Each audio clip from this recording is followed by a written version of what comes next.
IMUSAT. My name is Ernest Page, and the racing is about to get hot and heavy for the rest of the day. We'll be keeping you guys entertained. This is the morning show where we chat to drivers and riders and get the latest updates on what exactly is happening here today and find out from them what their experience have been here at the Power Series. Of course, there's going to be a multitude of drivers and riders out there today, and the Clubman Series for me personally is going to be one of the races to watch because they've got two overall championships that are getting decided right here today, the junior and the senior category. Then of course we got GTI Challenge that just went out for qualifying now, no surprises. Umpi Swart at the top of Class A, Tate Bishop at the top of Class B, but there are a whole bunch of new names like Faisal Jacobs and Greg Edwards that have come back to mix things up.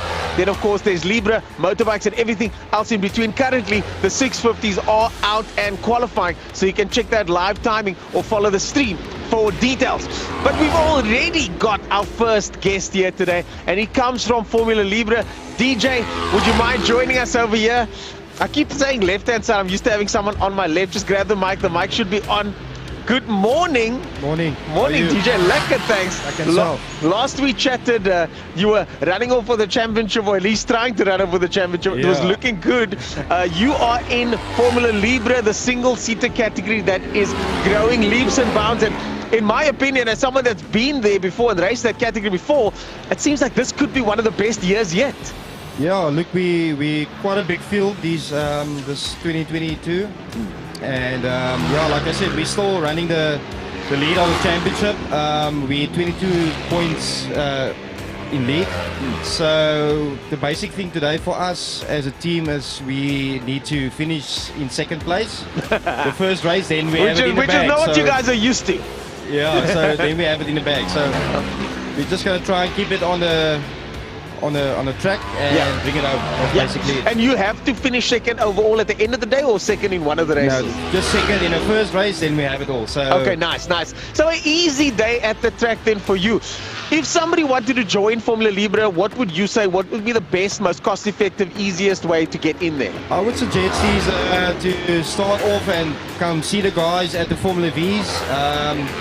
These cars are very affordable, and you learn a lot, and it's a normal 1400 1300 Golf motor, and it's very tight racing. So I mean, that's a start. I would suggest that. Yeah, it's been incredible to watch, because back in the day sometimes there were 6-7 cars on the grid. Now there's a whole bunch of them, and as you say, it's incredibly tight racing now, especially Formula V. So I'm hoping some more guys join you over the next couple of years. Yeah, for sure. And it looks like it. A lot of guys from the karting side is coming through to main circuit to Formula Libras.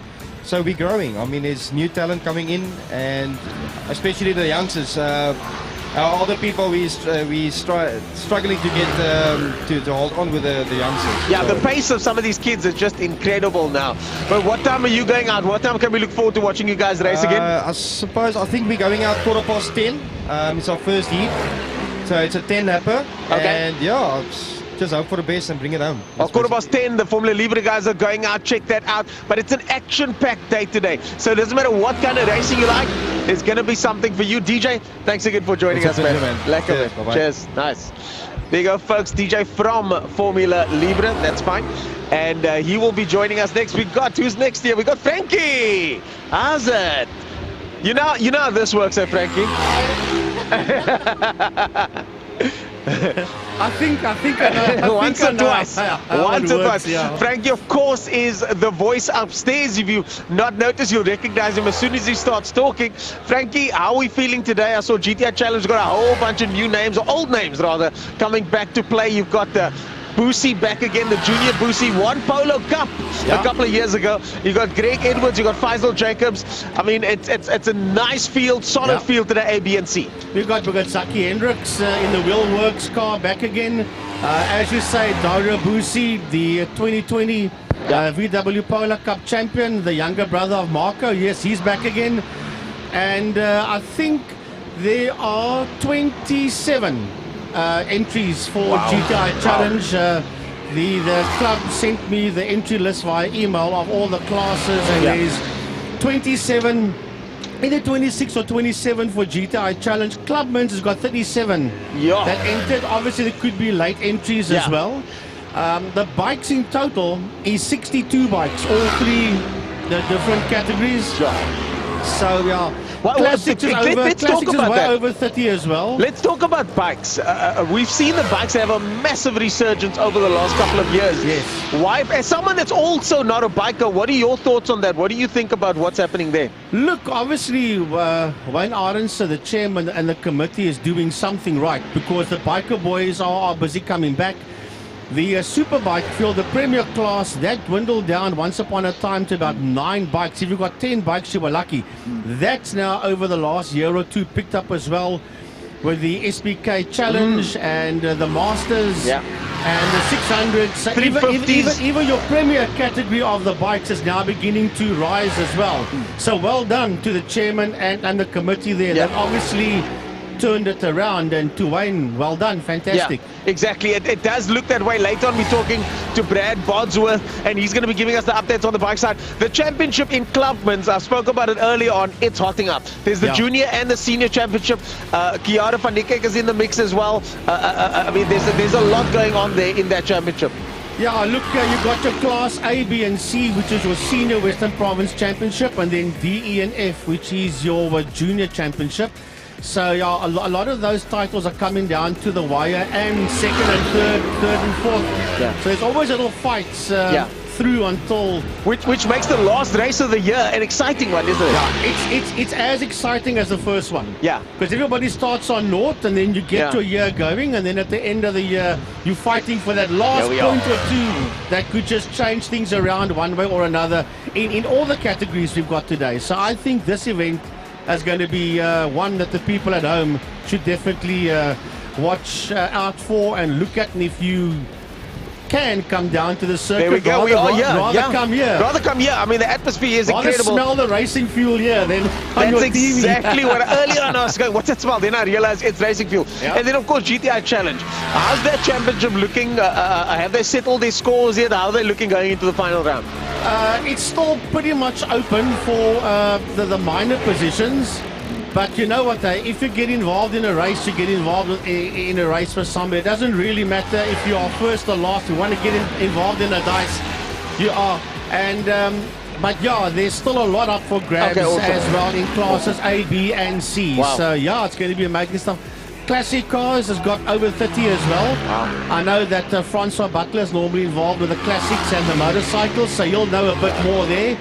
But what I do like is the fact that classics is growing so in numbers that they have split the fine cars and taken them away from classics. And today they put them with the supercars, which is making a comeback again. Wait. So fine cars is with supercars? Yeah. That's interesting. That's very interesting. 6 supercars entered. Okay, and that supercars, for those that don't know, that is the Opel-powered sort of spec class where you've got the same Opel body with the Opel engine. 8-valve Opel motors in the Opel Astra fiberglass shell. Yes. That was started by Owen Ashley way back in 1997, the late great Owen Ashley. And it's still going 20 odd years later. There was once upon a time that they had something like 22 of those supercars running around Killarney back in each day. Yeah, Dion Joubert won that championship many years ago. Many of them. Jess Huggett was part of it, the late great Neil Hawkins. Yes, very fast in that. Ernest Steer. Yes. Way back to people like Brian Bright even back in the day. Louis Powell. So you can go all the way back to 1997. But yeah, there are 6 of them today, and there were 10 fine cars that entered on paper. There might even be more now, and they have decided to put the fine cars and the supercars together, which makes sense. Okay. Because if you got 4 or 5, okay, today we got 6, but if you got 4 or 5 supercars and you stick them with 13, 14 V8s, they get lost in the equation. So it was a good idea by the main club to say, let's not let them get lost in the equation and put them with the fine cars. Okay. Then fine cars gets noticed, and so does supercars. So I think that's a brilliant idea. Well, there you go. We're changing things up today. Any last thoughts from you, Frankie, before you get back upstairs? And guys, Frankie will be keeping you guys company today, giving you all the updates as the day goes on from the commentary booth. But from you, Frankie, any final thoughts? What to look forward to today? What are you looking forward to today? Well, obviously, I look forward to GTI Challenge and Clubman's. It's always, I guess it's always been that way. But you know what? I think today everything is going to be awesome. Even the Formula Libras. Yeah. On paper, there were 16 of them entered. Yeah. In We just spoke to DJ classes, S, A, C, and the Formula V category. 16 in total. It's one of the best years they've had in a while. I think that's a record entry, or it could be. If not, it's close to a record entry for Libra. So nothing is going to be bad today. Everything will be brilliant. Well, there you heard it, folks. There you heard it from the man that's seen it all, from the commentary booth. And today is going to be an exceptional day in the final round of the Power Series here at Killarney Raceway. Frankie, thanks for joining us as always. Yeah, good luck very up much. there. And the weather's fine. We're going to have a good day. Watch it at home, and if you can, come and join us here at trackside. Exactly. Well, there you go, folks. It is a good day for racing today. I was a bit concerned earlier on. It was raining, but someone that's not too worried about the rain in his MG today, one of our classic car drivers over here, will be joining us. And how's it going?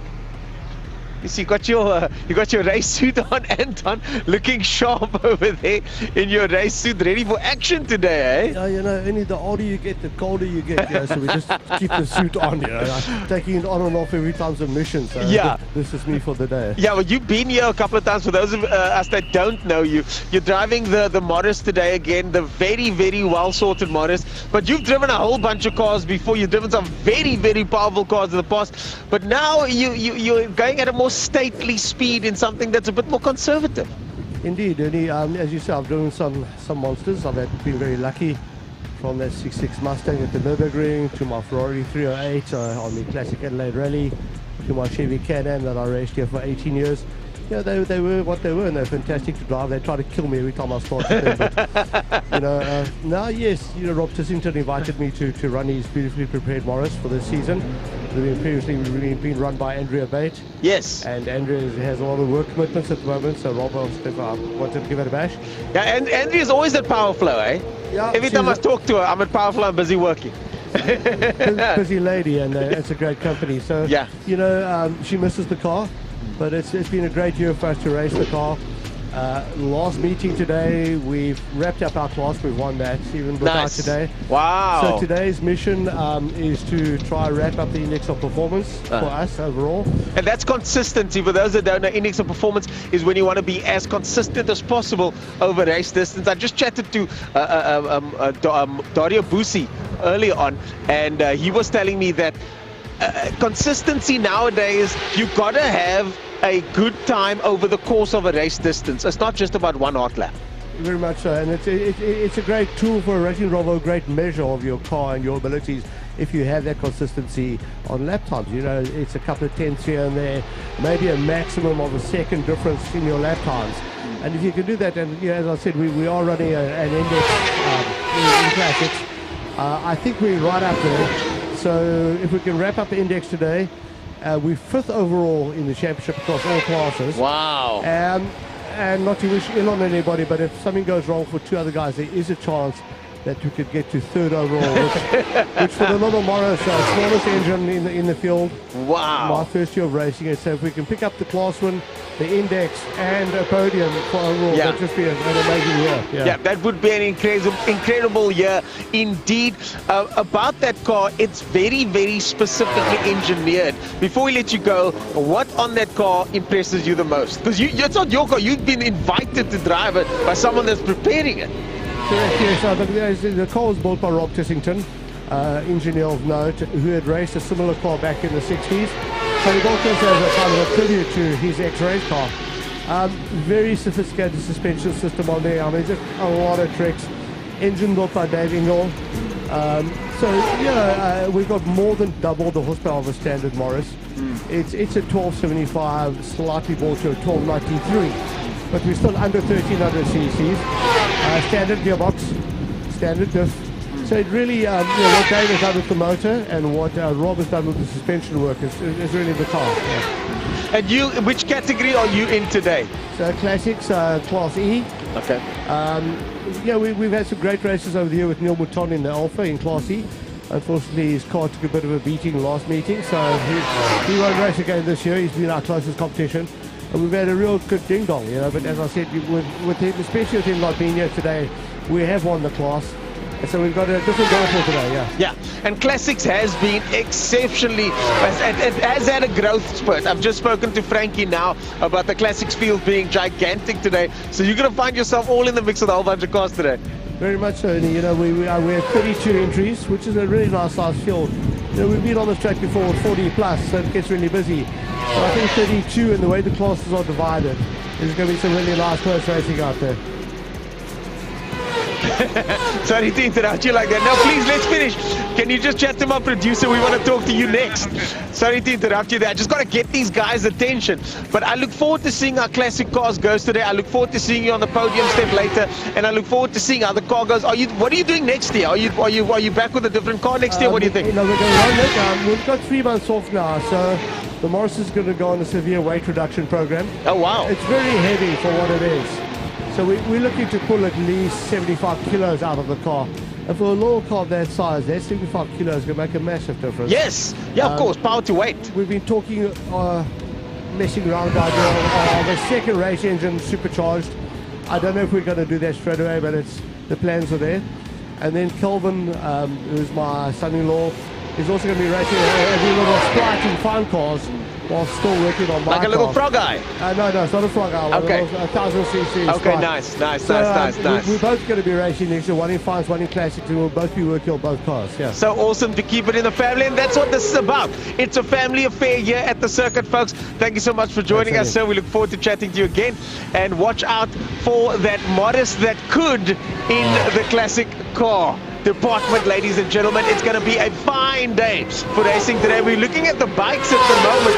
Michael Rapson still leads off the bikes over there in the SBK class. CHL, Michael the Toy in the lead, and in the 600 we got Kewan Sneyman there, followed by Mike Hunter and Jamie Hall. As you can see in the back there, that is the Killarney Hyundai over there that takes us to the lunchtime show, because later on there's going to be a lunchtime walk here where you can get up close and personal with the drivers and their cars. Don't get nervous, you can walk through the shot, it's all good. It's quite a loose feeling over here, and we want people to feel comfortable enough to come say hi, to come chat to us. So occasionally I might wave at someone behind the camera or invite someone over to come chat to us. We want to get the insights from the drivers. That young driver we saw earlier on was Charles Visser, qualified second in Class A in GTI Challenge, having just won in Polo Cup a couple months ago. He now finds himself here back home, fighting off it in the GTI Challenge class, arguably one of the most competitive local classes in the country, and a breeding ground for talent when it comes to Polo Cup and other racing categories. Still 6 minutes to go for the bikes, and this of course is the morning show. We have joined you guys for qualifying, and we basically have a look and see how the day is going. As mentioned, the bike category is absolutely gigantic at the moment, and later on we got Brad Bodsworth from the bike section, our man on 2 wheels, coming to chat to us to give us all the updates on what's happening in the motorbike department. For now, my producer is running around somewhere trying to find someone for us to talk to, as JP Friendrich keeps Malcolm Rapson honest. But Malcolm's got a 1.4 second lead in that SBK class over there, so I don't think anybody's going to be giving him problems over there. Just behind that though is Hilton Riedelinghuis in 3rd place. Ronald Slummert, the legend, in 4th place, 5th place at the moment, just dropped down to 5th place there, followed by Jacques Ackerman. Brad Bodsworth currently on track, first in class there in the CHL class. So the two of us will have something to talk about later on, doing a 117.2. Brad Bodsworth, of course, not that much experience. So if he can get that first place in qualifying today, I'm sure he'll be quite happy with that. The difference, though, just 0.009 of a second at the moment. Michael the Toy right on his buttocks over there. Sean Mackerel in 3rd place, 1 second further back. And as mentioned, Kewan still leading off the 600cc class. This is, folks, the final round of the Power Series here at Killarney Raceway. My name is Ernest Page, and we finally got one of the bike riders here to join us. one of the young bike riders here to join us. We chatted to him very early on in the season, and he actually came up to me and we had a bit of an offline conversation about what it's like to race these bikes, and he'll be giving us a little bit more insight on what it's like to be on two wheels here on the circuit. And just waiting for that intro here as he walks over. I'm not getting you over there. There we go.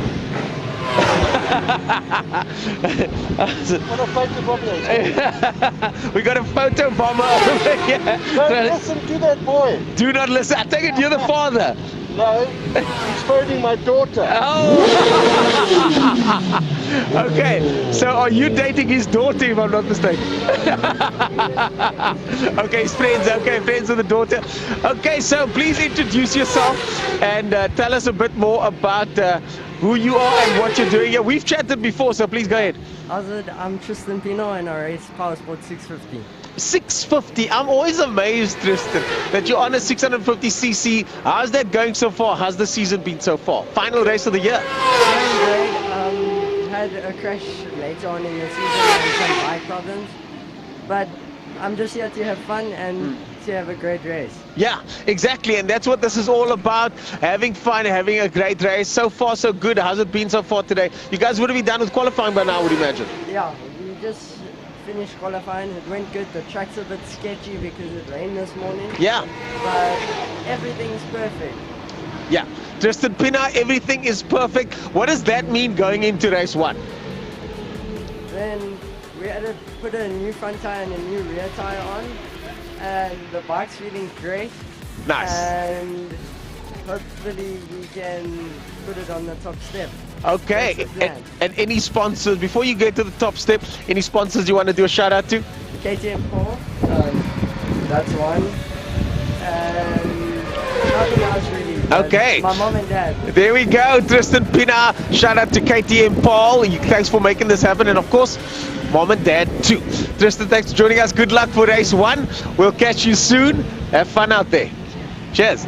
Tristan Pina on the KTM over the KTM Paul sponsoring him and getting very much in the mix, getting ready for race one. Qualifying, just finished on a 650cc bike.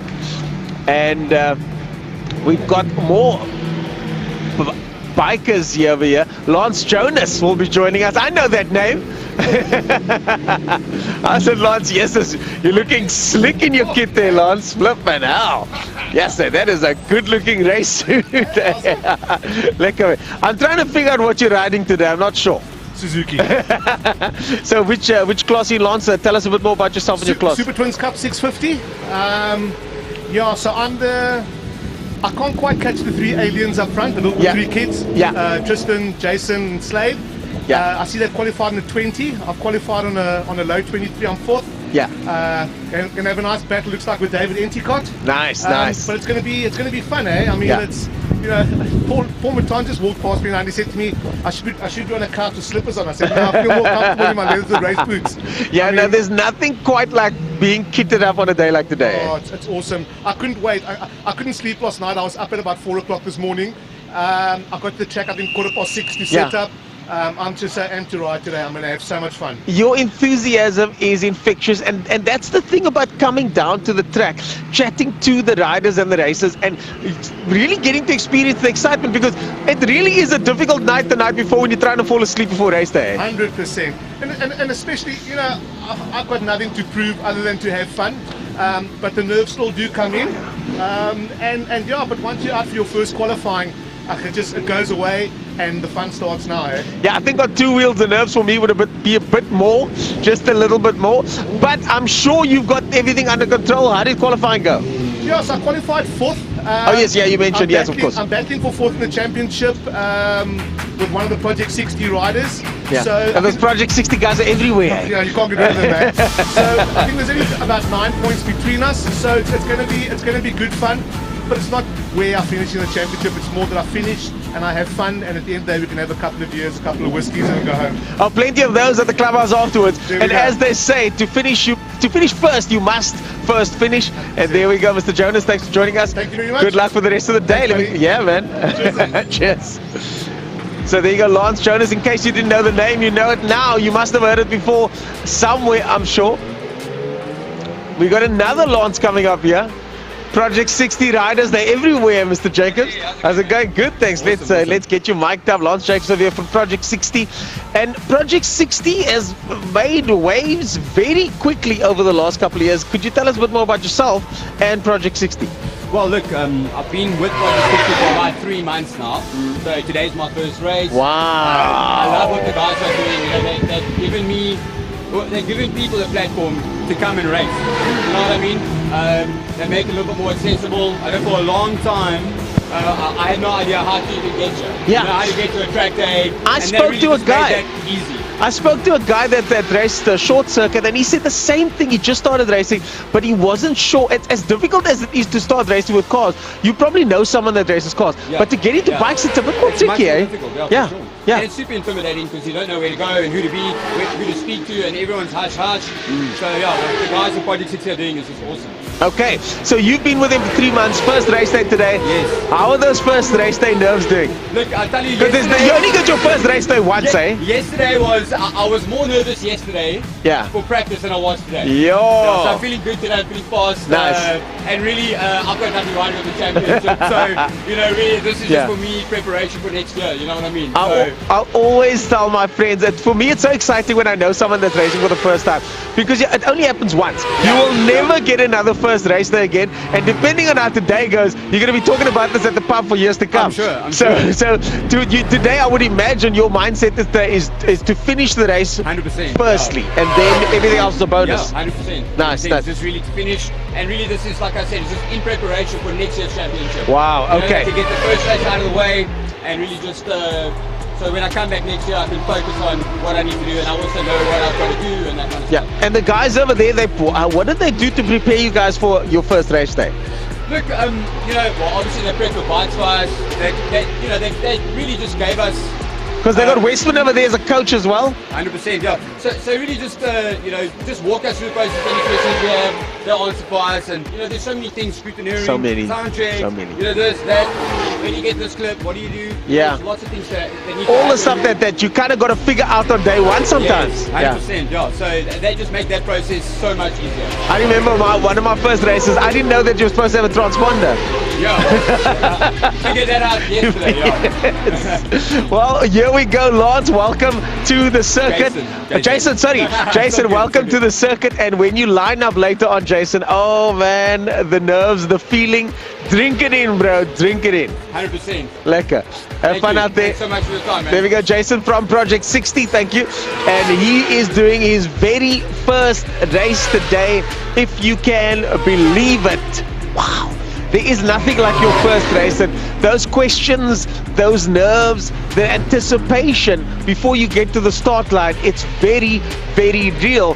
But you get to experience it here. And for those of you guys that want to take part in motorsport over again, come chat to the guys, come chat to guys like Jason, the guys at Project 60 if you want to get involved with bikes. We've got Minky and Glover there as well, also one of the first-time competitors for the season.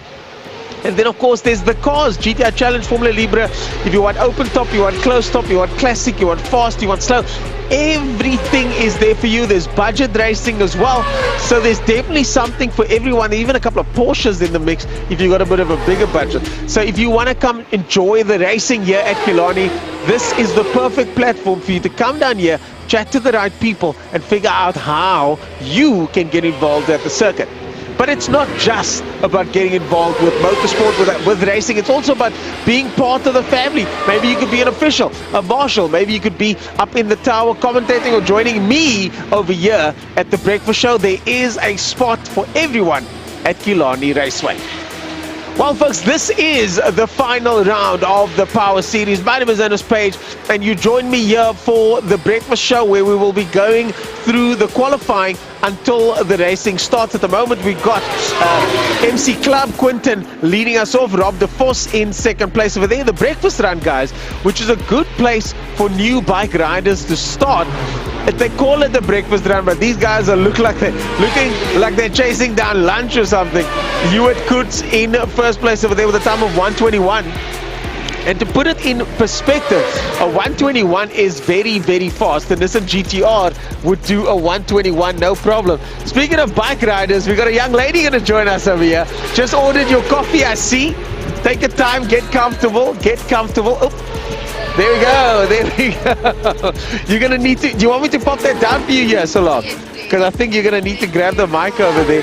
Please introduce yourself. You've chatted to us before, Bianca. Tell us. Hello everyone, I'm Abigail. Abigail, I apologize. I'm getting names wrong today. I'm so sorry. I know, I'm so sorry. Abigail, I apologize. Yes. So I'm Abby and I race 300 sport and I'm number 51. So you can see a pink bike, go forward. It's me. Like hooray. Yeah. Yeah, so today's the first time I'm racing in quite a while. So I missed 2 or 3 races. And then, yeah, so I'm super amped. Hopefully I'm fighting for 2nd or 3rd. And then hopefully I get podium as well. Yes. But I don't mind. I'm just out here having fun, proving my skills and getting ready for next year. Well, Abigail, the thing is, in that class that you're in, the Passport 300, you've been talking about, we've spoken a couple of times before, you're always having a good time. Why is that? Why is this so fun for you? Okay, so I'm an adrenaline junkie. So anything that gives me adrenaline, I absolutely love and would go out of my way to do it. So, like when I'm out there, those high speeds that you reach, it's just all this happy hormones, and this adrenaline flowing through you, and I love that feeling, and that's why I'm just out there having fun, living my life, and yes. Well, it is an unusual sight to see a young lady like yourself on a motorbike, being competitive, and then also having such a fantastic time as well. That's what it's about, isn't it? Yes, definitely. Well, there you go, folks. Abigail from a motorsport family, now flying the flag for that family in the power sport class over there. Abigail, we look forward to seeing how you're doing, and good luck with that podium today. Thank you so much. Cheers. And there's your coffee. Let me get that for you. Thank you. There you go. Cheers. Well, folks, there you have it. Abigail in the power sport category. I'm getting a little bit confused with some of these names over here, but we'll get it right. Just get my producer to, morning, hello, get my producer to turn me up a little, turn himself up a little bit there if we can. I just can't get him over there. Still Ewart Kurtz leading off the breakfast run category. They are about to finish off. Rob de Vos still leading off the club category, and we've got Quinton in 2nd place over there, and then in the CLS class, Mario Ferreira in 1st place. So there we go. Producer turning up the I can hear you a bit better now. The bike boys are coming back in there. Well done on that qualifying there, boys. Bit of a rev there from the bikes. And as you can see, it's quite an interactive day today, because we want to engage with the riders and drivers and find out from them exactly how the day went. I got to say, some of these bikes look incredible out there. The color schemes, the designs, and of course they bring so much speed. It's not easy to guide these bikes around the circuit, especially when you're doing 1 minute 20s, 1 minute 21s. I do see the guys now coming in. It does look like that qualifying is in fact over. So the qualifying for the club breakfast run and CLS is over for now. I don't see what's on your screen, folks, so if there is a flag out there, I apologize. If there is any sort of reason for the stoppage, I apologize. I think there might be a flag out there at the moment. Just got confirmation. There is a flag out there. So we can't see what's on the screen right now, but you can. So enjoy the qualifying. This is the pre-race build-up, and we want to get you guys hyped up for an incredible day's racing here at Killarney Raceway. It's going to be very exciting, whether you like bikes, superbikes, whether you like cars, you like old cars, new cars, slow cars, fast cars. We've got a whole bunch of those lined up today, and this is the final round of the year. So it's going to be a championship settler for the Clubman's senior and junior championship, and then of course GTI Challenge, a whole mix up there. Some of the championship in GTI Challenge has been, hello, War Bikers, are you going to join us, or are you just going to stand here? The one that did the Oh, yes. Yes, you did it. Hilton, real guys. Hilton, you've been here. I've seen you for years. We've never actually spoken yet. I was born in those pits over there. Now, I've been here since 2003. Yeah. So we're going on for 20 years next year, and I wouldn't change a thing, eh? Yeah. Insane. It's so lekker to be part of the Killarney vibe, be part of the family, and then you now, as you say, you've got kids friends, you got the web is growing, and you're now part of the institution, isn't it? I subscribe to it because where else are you going to get this thrill? Yeah. Climbing Table Mountain, that's one thing. Jumping out of a plane in Atlantis is another thing. Yeah. But this is every month. Yeah. With someone else making you go faster. Yeah. And putting you under pressure to be a better you. Yeah. And just looking down here now, I mean, there's a whole new bunch that's come this year. It's looking really strong. Yeah. I'm going to rattle on. No, go ahead. I'm 54 years old, so I'm going to say that because then it just proves why I'm so slow. I've come back to thousands. I had quite a big accident on Atlantis Dunes with my motocross bike, and it was a 50-50. I was going to come out of the operating theatre. Jeez. And I couldn't stay away. And I'm back, and I'm thankful. I'm back, and I'm thankful for the support and these guys that have brought me in again. And have patience with me on the track. Yeah, there's nothing like this. I've had Dexter Bruce that has been here before. He kind of roped me back into rallycross again, and sometimes you don't realize how much you miss it until you're back on that start line. Very much so. Yeah. Very much so. It's like cutting the lawn. You have to get off the couch, and then you miss it. Exactly. But the thing is, to the guys that are out there that haven't raced in a couple of years, whether it's cars or bikes, we both can relate. Yes. What do you say to those guys if they've been out for 2-3 years? They got the bike is parked at home. The car is parked at home. They just got to make a couple of small changes and they're back here. No, look, I get it with the COVID thing. We've all become a bit sensitive on the finance. But I told the guy in the week on Facebook, just turn your tires around on the rim. There's no motor GP scouts and television, and it's just outreach down here. Turn your tires around and come and play. Yes. You're not going to be like, you're going to get 0.5 of your pace, but it doesn't matter. You're going to be smiling at the end of the day. Exactly. And these guys here, that's who you're making, you got yourself. Yeah. Like, ain't that super? Yes. Yes. It's got very strong the second half of this year. It's got very strong. I mean, there was times when the Clubman was sharing a good with Superbikes just in COVID, and now we're doing it. Yeah. And I don't understand what's so. So the community thing is definitely a massive aspect. Yeah, for me it's important to look after oneself and be. But I think in the modern world everybody's very much focused on themselves. But what I realized when it comes to this, I found community in motorsport. Very much so.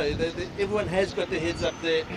Yeah, just lift the mic up a little bit if you don't mind. Sorry. Yes, most people out there have got that outlook. Just gone to social, media. Everyone's got an opinion, and to actually be here doing it, and you see those couch potatoes saying, "Oh, so and so's better, and so's got the better bike," and the knee jerk. Come here and do it, and see just around these 3.6 Ks how difficult it can be against a guy that's your neighbor or a best friend of your girlfriend, and suddenly he's been here and he's putting under pressure. So there's so many stories there. You can write a book. That's awesome. Well, welcome back. I don't know how long you've been back after your incident, but it's great to see you again. Awesome. Like I said, I've walked past this man 100 times. Finally, nice to chat to you, Mr. Calderes. It's been a pleasure. Thanks for that. Bike sounded cool early on, by the way. Sorry, I just had to do that. No, it sounded nice. For the biking. We appreciate it. We really do. And this young man was speaking to my daughter a lot on social media, so it was just a father thing. All right, cheers. Thanks for the good day, Mr. Calderes. Cheers, man. See you soon.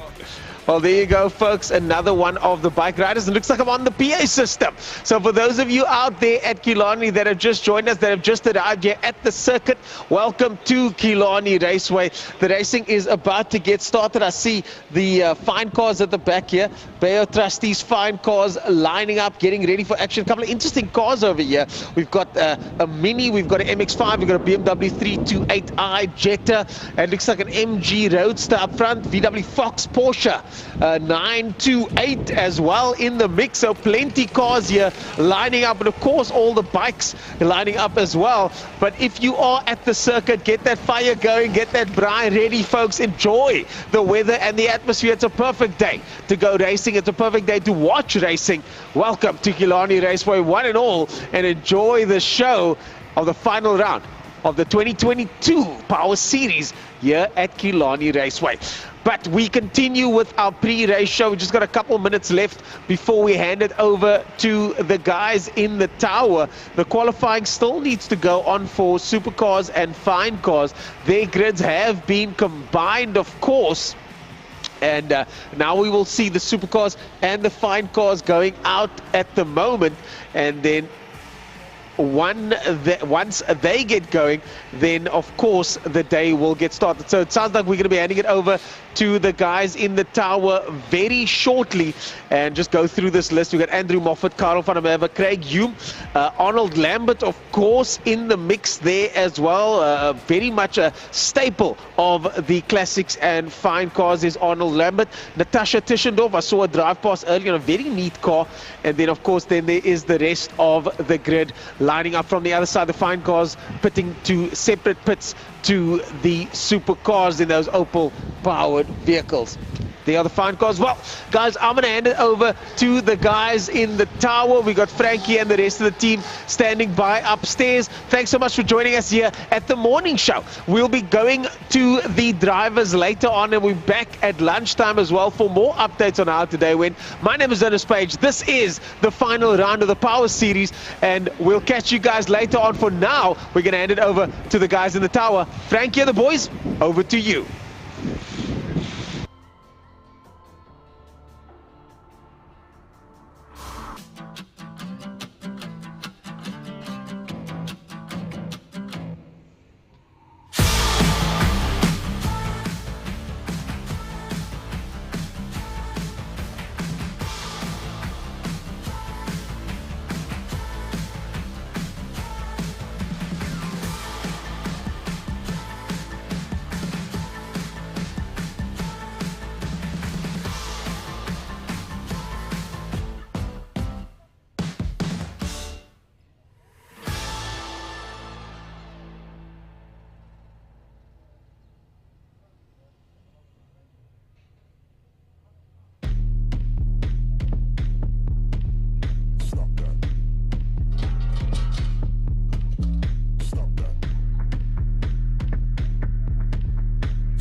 Well, Frankie, if you're not here, you should be here. It is the final rounds of the Power Series at Killarney.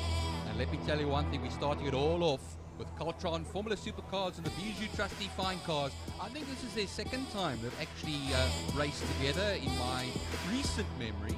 I think it was this year. So usually we see the Fine Cars with the Classic, but this time with the Formula Supercars, which are returning again to Killarney. They have gone now for their sighting lap out onto the circuit. Yes, Byron.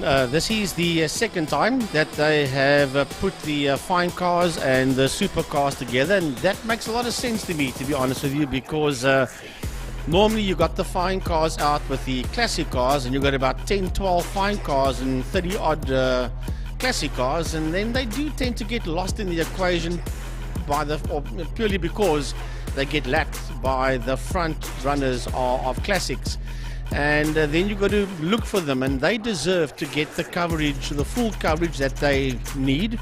And if you put 4 or 5 of the supercars with 12, 13, 14 V8s, they do tend to get lost there as well. So if you take them, and there's 6 of them today, when you put them with the fine cars, then both categories get the coverage that they both deserve. And after that quick side note, good morning everybody. Good morning. My name is Byron Knight. I'm here with Frankie Innes to my right and Emil Tiny Brunt to my left. The man has just woken up, Francois Butler, coming in with a cup of coffee. Oh, thanks, Francois. I'll take that. Yeah, so we got all of us. No Gary Fleming up in the commentary box today. He's in on another planet, called Bloemfontein.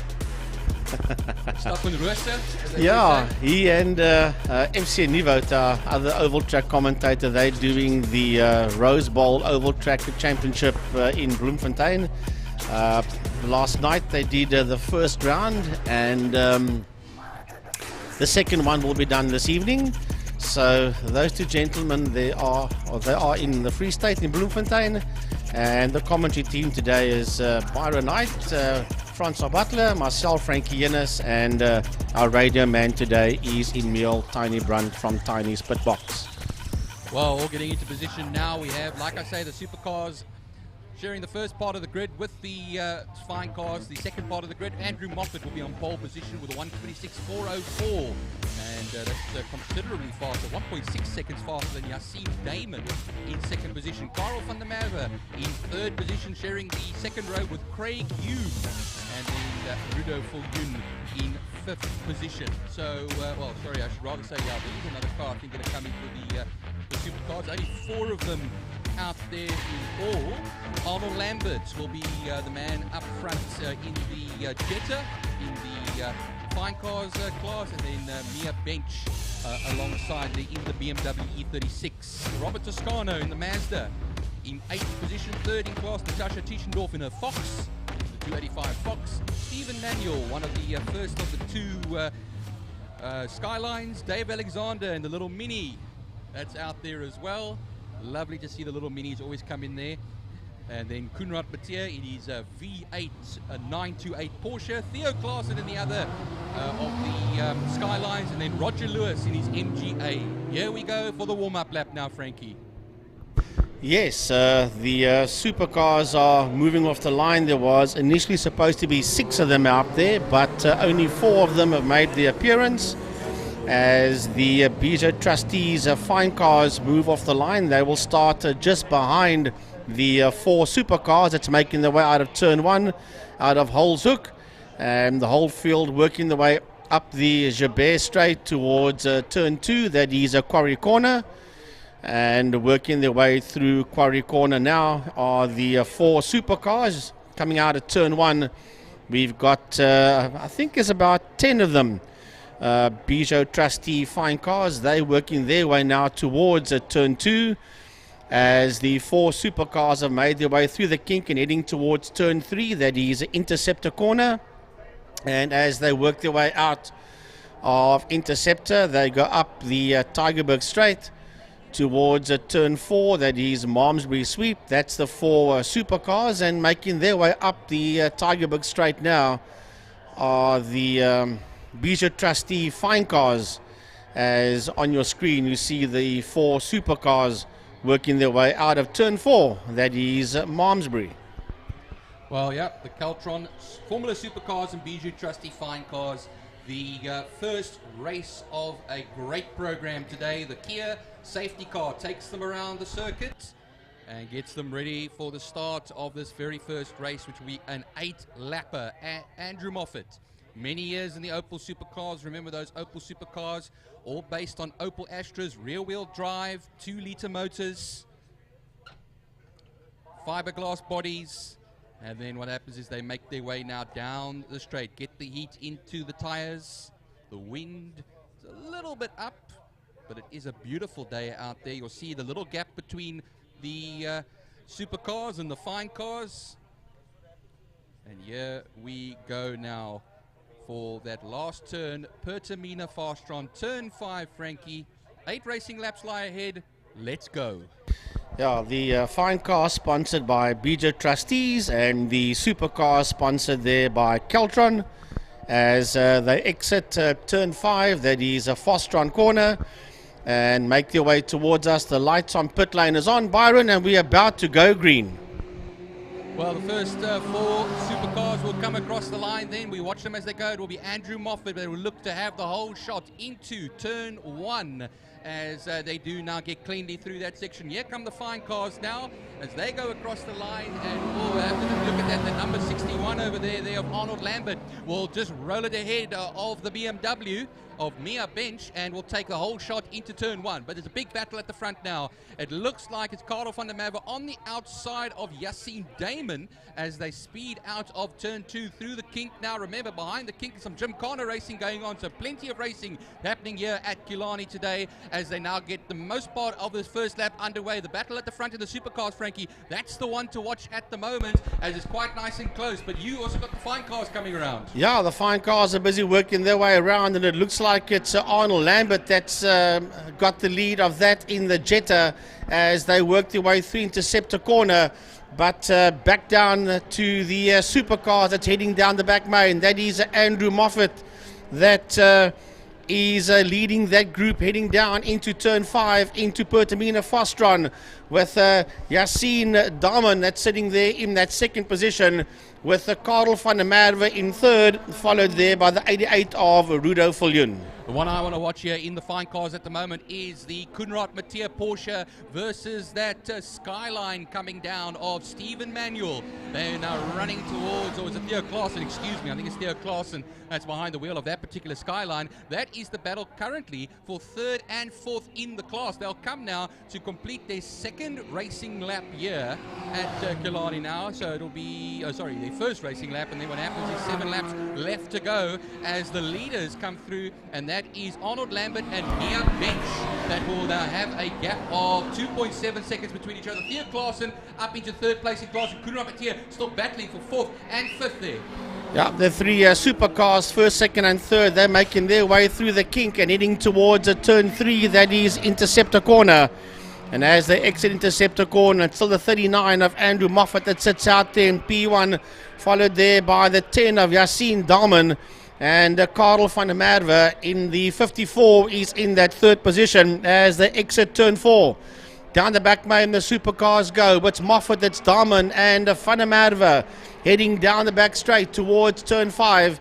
Rudo Viljoen is still in that 4th position in the 88, but he's way, way, way behind the first 3 that's heading now through turn 5, Pertamina Fastron. Well, Theo Klaassen, Skyline GTX, is on the move at the moment. He's made his way past the Mazda of Robert Toscano and finds himself 3rd in class at the moment. They'll be opening up onto the back straight right now as they are as a supercar going very slowly. That's the number 89. That's 88. That's Viljoen. Viljoen, yeah, as Andrew Moffat just puts in a fastest lap time of a 1:27.167. But as I'm saying as well, Robert Toscano on the move at the Theo Klaassen on the move at the moment. He was 1.1 seconds off of Robert Toscano. He should find himself about 2.3, 2.4 seconds off of Mia Bench, but I think that we eradicated very quickly. Mia Bench 2.3 seconds off of the Arnold Lambert car at the end of this lap as they come along now.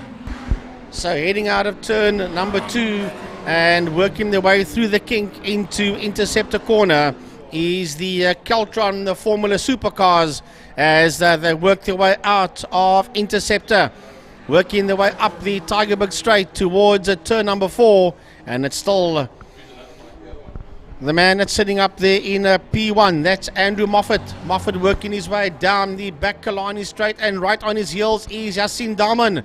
Yassine Daman in that 2nd position is closing up, hand over fist there on Andrew Moffat as they work their way down the back straight towards Fastron corner, turn number 5. past the Wingfield Motors, board they go into Fostron corner. The two of them are nose to tail as they exit Fostron, working their way towards the City of Cape Town Bridge. That brings them back onto the main straight, the Porsche Club main straight. The two leaders in class and overall, Moffat and Dahlman in the supercars, heading down into turn number 1. Changes at the front of the fine cars class, Frankie. It is Theo Klaassen up into second position now and ahead of Mia Bench. And he's going to be challenging the leader, Arnold Lambert, in that Jetta. Watching them as they come around now. They're coming out of the last turn, Pertamina Fastron, and then we'll run it to the line. There's still a considerable gap between that Arnold Lambert number 61 Jetta. Here comes Theo Klaassen in the GTX Skyline now, and he's already broken the gap from Mia Bench at the moment. Then we wait a little bit. Robert Toscano, fourth in class at this time in the MX-5 Mazda, and then here comes Theo Klaassen in not Theo Klaassen, rather Koenraad Pateer in that Porsche, and then of course the ailing Rudo Viljoen comes along. But rounding it all off over here as well, Natasha Tischendorf coming through in the Fox, and then a mighty gap until we have the next of the fine cars, Dave Alexander. But meantime, the two lead supercars are heading down the back straight towards a turn number 5 towards Fostron corner. And they're going to pick up that Mini that's working its way out of Fostron turn right now. And it is Andrew Moffat and Yassine Dahlman that are first and second on your screen. Keltron Electrical Engineering, the sponsor of the Formula Supercars, as the leaders make their way under the City of Cape Town Bridge, heading back down into turn number 1. That Mini in the fine cars keeps right out the way and allows the two lead supercars to work their way through and out of turn 1 out of Holzhoek. Yeah, lap has been put on Dave Alexander's Mini now. The next man up the road from them will be not Dave Alexander, rather Stephen Manuel, who's in that SGL Skyline. Then Natasha Tischendorf, so she's still hanging out there at around about, you could say, 6th in class at the moment. 4 laps left to go. Lambert crosses the line in the lead of the class still. We'll see the gap between himself and Theo Klaassen as they cross the line. It's about 6.9 seconds. Bench still keeping Klaassen in sight. Robert Toscano across the line now. And then Tischendorf also putting in a great race after Koenraad Pateer as he crosses the line right now in that V8. Right, so the field is busy working its way around. I do notice that on the leaderboard here, the number 10 of Yassine Dahlman, that's sitting second in class, is not there. He's between Moffat and Van der Merwe, so there must be a problem with his transponder, because the people at home will see Moffat in P1 and Van der Merwe in P2, but that's not the case. Van der Merwe is in P3. We see it on our timekeeping device here, but at home you will not see the car. There you see the white car behind the 39. That is Yassine Dahlman in car number 10. He is in that second position, and Van der Merwe, there it comes onto the screen now, and Van der Merwe is actually in that 4th position. Yeah, that's still not right because it's showing Bench in second, and that is completely incorrect. It is Yassine Dahlman that's in that second place. Bench is there in the fine car category. Well, 3 laps left to go, including the one they are currently on at this time. Well, Lambert is still going to cross the line to hold the lead of the Bijou Trustees Fine Car section. Theo Klaassen, he was about, 6 odd seconds back. I don't think he's going to close up the gap to Arnold Lambert, and will have to be content with second place. It's 8.6 now. He has between himself and Lambert. Then a further 1.3 seconds back to Mia Bench. Robert Toscano comes across the line. Imperial Japanese flag on the bonnet of that red MX-5 Mazda. And then Koenraad Pateer. Here he comes now. Actually looks like he's visibly closed up the gap to about 9.1 seconds. And he's still ahead, well, what you could say, yeah, about 9.1 seconds, 7.9 seconds, I should rather say. And then Natasha Tischendorf, we wait now for Natasha, comes across the line in that Fox. She'll be the last of the drivers on the lead lap at the moment. Dave Alexander, Roger Lewis have all been lapped in this race. So what happens is we have the 3 laps left to go as the leaders come across the line now, Frankie. Yes, it is indeed. First and second heading into turn number 1. It is Andrew Moffat and Yassine Dahlman that sits right on his case there. And then Karel van der Merwe is in that 3rd position. He's making his way into turn number 1 now. He sits 3rd overall in the supercars. 4th is Rudolf Viljoen. He's stuck in there in the mid-pack between all the fine cars, and he's making his debut in the supercars. Is Rudolf Viljoen. He sits 4th overall, and he's right in between those fine cars as the 2 lead supercars make their way up the Tygerberg Straight towards Malmesbury Sweep, turn number 4. Penultimate lap, it is now still leading the way. Arnold Lambert in the Jetta. A 1:31.1, the last lap that he put out there. Theo Klaassen, a 1:31.2. So what happens is coming close, 10th of a second, within a 10th of a second. He's kept the gap stable at 8.7 seconds, whilst he's kept, of course, Theo Klaassen 1.3 seconds over Mia Bench. Robert Toscano still hanging in there, but 12.7 seconds further back. Let's see if Koenraad Mathieu, 8.5 seconds now, staying within that bracket from Robert Toscano. As we wait for Natasha Tischendorf, we first have Rudolf Viljoen.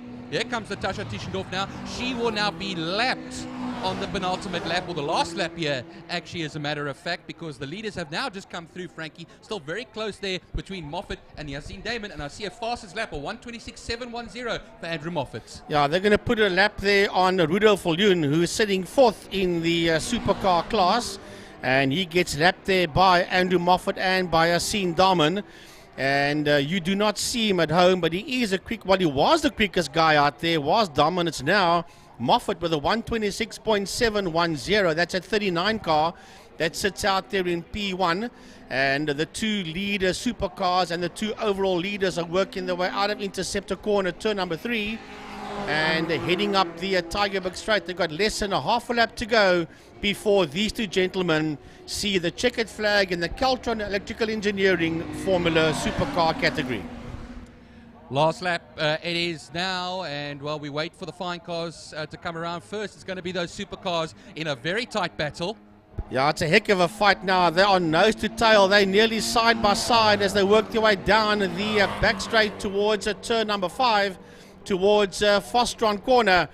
Out of Fostron, that car, man, Darman is right on that back bumper of Andrew Moffat supercar as they work their way now under the City of Cape Town Bridge towards the checkered flag. It's nose to tail. Darman dives up to the inside, but it's going to be Andrew Moffat that comes home in P1 with Yassine Darman finishing in that 2nd position. And Karel van der Merwe should still be out there in 3rd. Yes, here he comes now, making his way under the City of Cape Town and Wingfield Motors Bridge. He will finish in 3rd, and Rudolf Viljoen will finish 4th in the supercar category. Arnold Lambert comes down the back straight into turn 5. Pertini Mina Fastron, he has dominated the fine cars class for every single lap. Hasn't lost the lead at all, and he should win by over 10 seconds. He's got 10.3 on the last lap from Theo Klaassen. Here comes that blue Jetta towards the line now. Arnold Lambert takes victory in the number 61 Jetta. Then we wait now, that's 4th overall as well. And then Theo Klaassen, you'll see him come along here in the Skyline. Crossed the line, it was 1.3 seconds at one stage between himself and Mia Bench. It was 9/10 as they crossed the line. Mia Bench gets the 6th place overall and 3rd in class in that E36 BMW. Now, where's Robert Toscano? Here he comes now. Down towards the line as he runs. A bit of a quiet race, actually, for Robert Toscano. He was only passed by Theo Klaassen in this particular race. He will finish in 4th and 7th overall in class. And Koenraad Mathieu, well, a very slow-moving Stephen Manuel out there in that SGL Skyline. Koenraad Mathieu will come across the line 5th. Natasha Tischendorf will just come across the line. She was lapped earlier on in 5th place. 9th overall, Stephen Manuel in 11th, and Dave Alexander trundling home in 12th position in the Austin Mini Cooper. Well, that was race 1, Frankie. Nice little way to open up the day. And we've got a full racing program here at Killarney. We always do. Yeah. A subdued way to open the day, but still action nonetheless. We're still waking up, Frankie. Come on, you know. Trust me, coffee yet, you know. It's going to get hotter and hotter race-wise as the day continues.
morning, and welcome to Killarney National Raceway, guys, ladies. And we're going to start off now with the Lauda Classic cars. We've had heat number 1 already. Joining me my side, Byron. I reckon it's going to be a good morning. When you have 30 cars on the grid, Francois, it's always going to be a good morning, I think, for these wonderful cars that you see out there. One of my favorite classes, taking them around, Donadio in the Escort.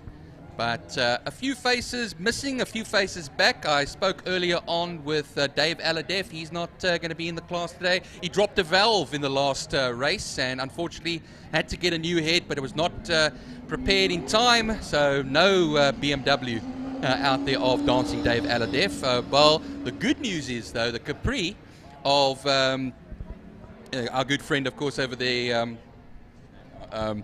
Momberg. Momberg is back. Trevor Momberg, yes, sorry, I was, it's still early, Francois, you know, I just, my pajamas, I get it. changed my pajamas earlier on here, but the reason why he wasn't here last time was his daughter's wedding. Yes, I know about so, it, yes. Luckily he's back, and it's always a popular addition to the classic car field. Well, also spoke to the Hutchings earlier on as well. Lovely stuff from those two, always father and son battling it out with each other. Third in the championship for Trevor as well in the orange Sirocco. And still challenging quite nicely with the likes of Andrew Hitchcock, Michael Hitchcock and all those good guys as well. Andrew Honeywell in the 944 Turbo. So, we're gonna have quite a time over here, keeping up with everything. I saw the XJS of Clinton Lawrence out there earlier on. Didn't seem to be having the best time. Look, I think this whole year has been a development on that XJ12. It's a Tom Wilkinshaw replica. It's TWR, it doesn't stand for Tom Wilkinshaw Racing, it's Tom Wilkinshaw replica. But Clinton, look, I see there goes the Jag down the back straight. Clinton is absolutely the epitome of a aficionado of Jaguar. Great, I almost want to say sponsor, but backer of sorts for myself. And that Jag is just, it's a work of art. If you have a moment later to go down to the new pits to go have a look at that Jaguar, the Thundercat as it's known fondly, go have a look at the engineering that's been done on that car. Absolutely beautiful. Speaking of engineering, here's Franco Donadio on the pole position alongside Michael Hitchcock in the 67 Mustang Coupe. Looking very good. Not too far behind in the Chevy DeVille, Eric Baton, that blue DeVille, an absolute screamer around the track, and when he gets into the mood, puts it a little bit sideways. Here comes Andrew Honeywell in the golf-coloured Porsche. And, well, those Porsches have been campaigning. You remember we had the Porsche Cup here, Byron, back in the Sarl and Clive Rice and all of them in the Porsche Cup. I think George Fouchier was in that one as well. George was also part of that. 944 Cup many years ago now. We talk about late 80s, early 90s. Yes, I think it was the early 90s, 89, 90, around about there. Those were the golden years of motor racing, but it's still golden. I mean, look at and Louis Powell in the Escort, the Meisner Escort. Only did 4 laps actually, or 3 laps earlier on, France. He's got 4-year-old tyres on that car, so he thought, let me take it easy today. I don't want to go out there and do something silly or heroic. So, well, he pulls up into 4th place on the grid. And we got Dion Valentine in the Mini, the Giant Slayer, as it's been commonly called. Don't let it rain, because Dion just works the circuit into his favour. Every day is Valentine's Day for Valentine. Faddy's in the red Mustang, the coupe. He's out there. Lovely to see him out. Trevor Momberg, like you said, in the M&E Auto and Suburban Spares Ford Capri. Absolutely a beautiful car, which Trevor's been campaigning for many, many years. Bruce Evan Taplin in the black and white Toyota Corolla, a man that came from up country to come and join us here in Cape Town, and he's absolutely reveling in it. He's enjoying every minute of it. The orange Sirocco of Trevor Hutchins is out there, and then Jared Thompson is there in that beautiful red 3-litre Escortina. It's absolutely a beaut. You've got to go look at that car up close, Byron. It is absolutely beautiful. Him and his dad have done a wonderful job on that car. Cortinas were very popular in South Africa for many, many years. Each version has always resonated with the South African public, and we saw them in the old days. You know, the XR6, the Interceptor. The Interceptor. My dad had an Interceptor. You know, what happens Number 52. Now we're talking. And, well, the Kia safety car will take them around, Francois. Mr. Pinto himself will take them off that Escort with the Castrol colours will take them off the grid. So it's going to be 4-cylinder straight versus V8, as I say. As slowly but surely go off the grid. John Hurst in the Datsun out there as well. We have Melt Carstens in his Ford Cortina, reminiscent of the old 60s over there with Kwesi Swanepoel and the guys as well. They were brilliant in those days. Great to see a homage to some of these great cars from the past. Here they go down. The Meisner Escort, as Francois has been pointing out. Take a look out. Louis Powell, never count him out. That little Mini as well was murdering everybody in PE. Let me tell you one thing, he could do very much the same today. I think he's got about a 1740 motor in there or something. It's absolutely enormous for that little Mini. But yeah, on the front there, you said the Castrol colours. It's actually Bella Italia. It's a Squadra Donadio colours. Either way, they're nice colours. They're Italian. Yeah. Look, we always like the colours. Whether it's Castrol or whether it's Donadio, we love the colours. And on white, it just presents itself. Michael Hitchcock in the Mustang. He's sorted out all the gremlins through the year, so expect a little bit of a battle coming from him. Andrew Honeywell in that Porsche. I don't see Eric van der Merwe today, though. There's a notable emission. You are quite right. I don't see Eric van der Merwe. Eric Mouton, yes. Yes, but no Eric van der Merwe in the Black Widow Porsche. He's not out there. So Andrew Honeywell will be the Porsche rep for the day in the classic cars. Proudly sponsored by Lauder Classic Cars. Clint Lawrence, the sponsor himself, sits at the back of the field. He, as I said, in the TWR Jaguar.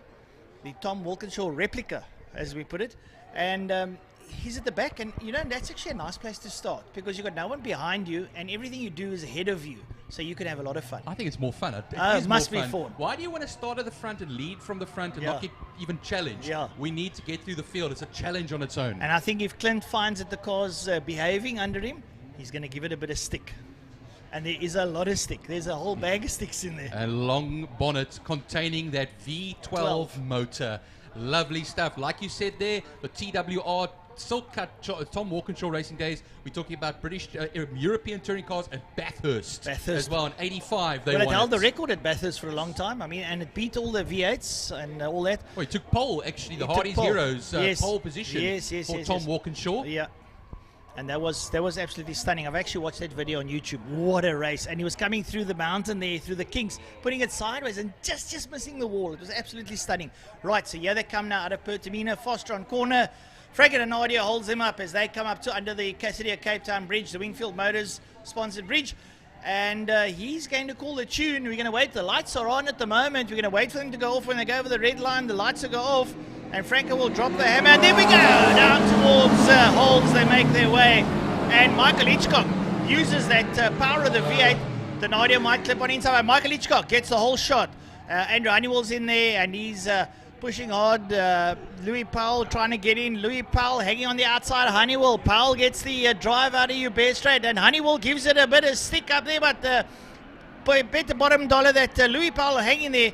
He'll have the drive going around. He's sitting up behind Frank and Nadia. Andrew Honeywell's there. Eric Baton brings that block of flats around there ahead of Trevor Momberg. Great stuff there, Byron. Having a devil of a time in that DeVille, I can tell you that much. They go through the kink now, right into turn 3. Michael Hitchcock leads in the Mustang, but right on his tail, the man who started on pole position, Franco Donadio, going down the back straight. Lovely work there from that Escort, that Meisner Escort of Louis Powell. They'll filter through now. Looks like a good, clean start for everybody there, Francois. And Clinton Lawrence already a place up at the start past that John Hurst Datsun. So the Jaguar is underway. Well, great stuff there coming from Michael Hitchcock. He hammers it down into Pertamina Foster on corner. He uses the V8 muscle under the hood. All 5.7 litres of it as he pushes around. He's got that Pinto Escort roaring up behind him. Not too far behind him is Louis Powell in the Meisner Escort, giving it a good stick as they come out under the City of Cape Town Bridge for the completion of their first lap. Down towards turn number 1 holes. Hitchcock, Donadio, Powell, Honeywell, Mouton and Momberg make up the front 5. And here comes Ferdy Mouton in the other Mustang past Bruce Avon Taplin down into turn number 1. Great racing here coming out of the first heat. And in just not too far behind them there, it's Jared Thompson. He's in the 3-litre S. And right up behind him, believe it or not, it's another 4, but it's an Anglia. 20 years at senior. Let me tell you one thing, that battle that Evan Taplin is having with that Mustang, he's the leading front-wheel drive car out of Evan Taplin, that Corolla. It's a mighty Corolla, that. Then we have the Cortina following suit there of Thompson, and the 44 of Nell. Look at that, how that Anglia is going, actually going to compete with that much more modern Ford ahead of him. And then what happens is this guy, Aiton Bogart, coming behind them as well. Look at Lance Kearney. He's leading the Golf 2 of Lane Hutchings. And remember, Vance Kearney comes all the way from the UK. Thanks for always coming, Vance. No, Vance Kearney is a old Cape Townian. We call him a Cape Townian because he's here more than he is in the UK. So let's face it, he loves the summers here in Cape Town. But going down into turn number 5, Berdemina for strong corner, it's still Michael Hitchcock in the mighty Bustle V8 Ford Mustang, and leads out. Right up behind him in the Pinto-driven Escort is Frank Donadio, who's trying to give it his all to close down in the Mustang, but Hitchcock doesn't want to let go. Up behind them, Louis Powell has been closed down by Andrew Honeywell.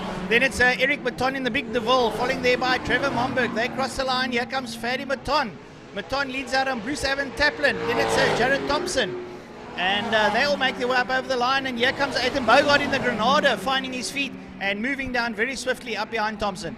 Just going onto the front there as well now. I'm looking at Trevor Momberg. He's holding close there to the DeVille. Oh, then Honeywell goes a bit wide in turn 2. That will lose a little bit of ground to Powell as they come out of turn 2 through the kink and into turn 3 at the moment. Still a very close battle at the front. Just taking you through the field then. Hitchcock leads by 1.3 seconds over Donadio. That is Class A. Class B, Mouton is 1.5 seconds ahead of Bruce Evan Taplin, the Mustang from the Toyota. Aiton Bogart in the Granada on his own Class X new driver car combination. Sorry, Byron, if I may interrupt. Giving a good draft situation here out of Donadio up behind Hitchcock, but Hitchcock saw them and put on a little bit of gas there, pulled away and broke that slip, which is actually very good driving coming out of Michael Hitchcock, who's now becoming a seasoned veteran here at Killarney, and he really enjoys it. They're coming out of turn. Oh, Hitchcock runs a little bit high and wide, but look at Donadio putting it sideways out of 5 there. Coming up, and he's chasing hard. He wants to reel in Hitchcock. They cross the line. They're going to have 6 laps to go. 5 when they cross the line. Yep, 5 laps to go in this race. So everything happening. Powell still dragging on with Honeywell in charge there behind him. Then it's going to be Eric Baton crosses the line with Trevor Momberg. Then a little bit further back here is Fadi Baton, I think, is having a lovely drive in his Mustang. Not much the power that Hitchcock has. Then Bruce Evan Taplin coming through. That Cortina of Thompson's coming into the pits, Francois. No. I saw smoke coming from that car. Oh, hell bells. That can't be good. I'm sure Jared's not going to enjoy that. Let's hope they can remedy whatever the problem is, and we might see them in Heat 2.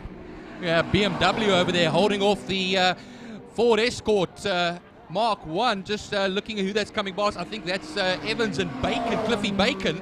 And they just nose to tail as they come around now in the same class, of course. That is Class C. It's Trevor Hutchings that currently leads Class C at the moment in the Sirocco.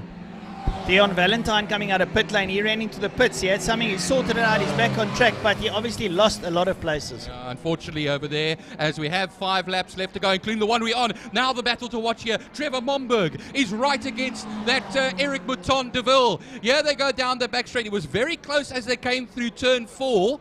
But, well, he's not as close anymore, but you'll see into braking now. Remember, that DeVille will have the edge on the straights. It's all that power. Then he's got that V6 there of the that coupe, of course, the Capri chasing him. Here comes Honeywell now, also on the main straight front for Honeywell. Side by side there quickly with Louis Powell and up into 3rd position. Yeah, I think Andre Honeywell was waiting for his chance to take a dive at the Mazda Escort. He's got through. Someone running a little bit wide there on the Tigerberg exit, but managing to stay on track. As we have a look there into turn 2, we see now the Honeywell going in there now with Louis Powell up behind him. Not too far behind us, Trevor Momberg is looking up on the inside of Eric Mouton. Momberg hangs the Capri in there, Mouton a bit wide, and Momberg slots through on Eric Mouton. The M&E Auto Capri makes its way through, and well, Eric Mouton with a block of flats underfoot. It's not easy going as he's going to chase. And I think maybe might have held up Trevor, because Trevor gets on the hammer now up at Tigerberg straight up towards turn number 4. There we go. They make their way up there. And, well, Trevor gets on the hammer and pulls away from Eric Mouton down the back straight. They cross the line on the left, 3 laps to go. Great stuff coming out of them.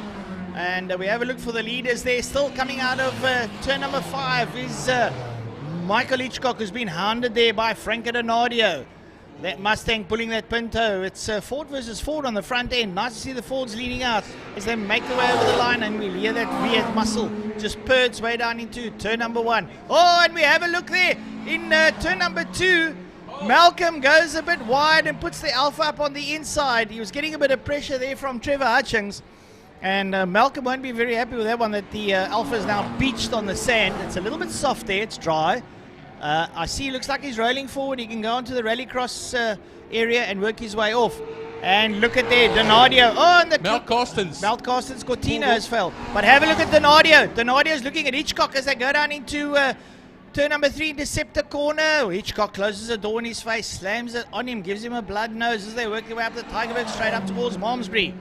That big double right-hander looms. Will Donadio try and get close and draft his way down to turn number 5? We're going to have to wait and see.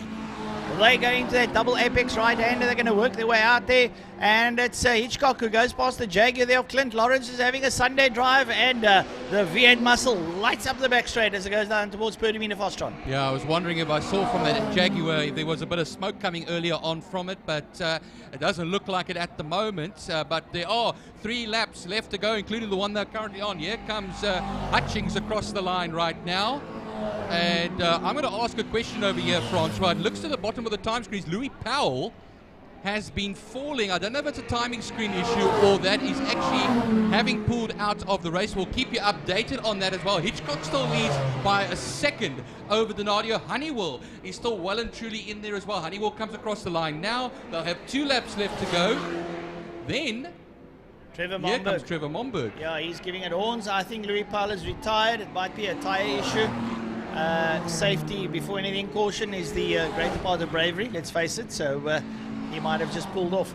Ferdy Maton doing a sterling job here in the Mustang as he crosses the line. Bruce Evan Taplin here been hounded by Ethan Bogart as they make their way down towards turn number 1 holes.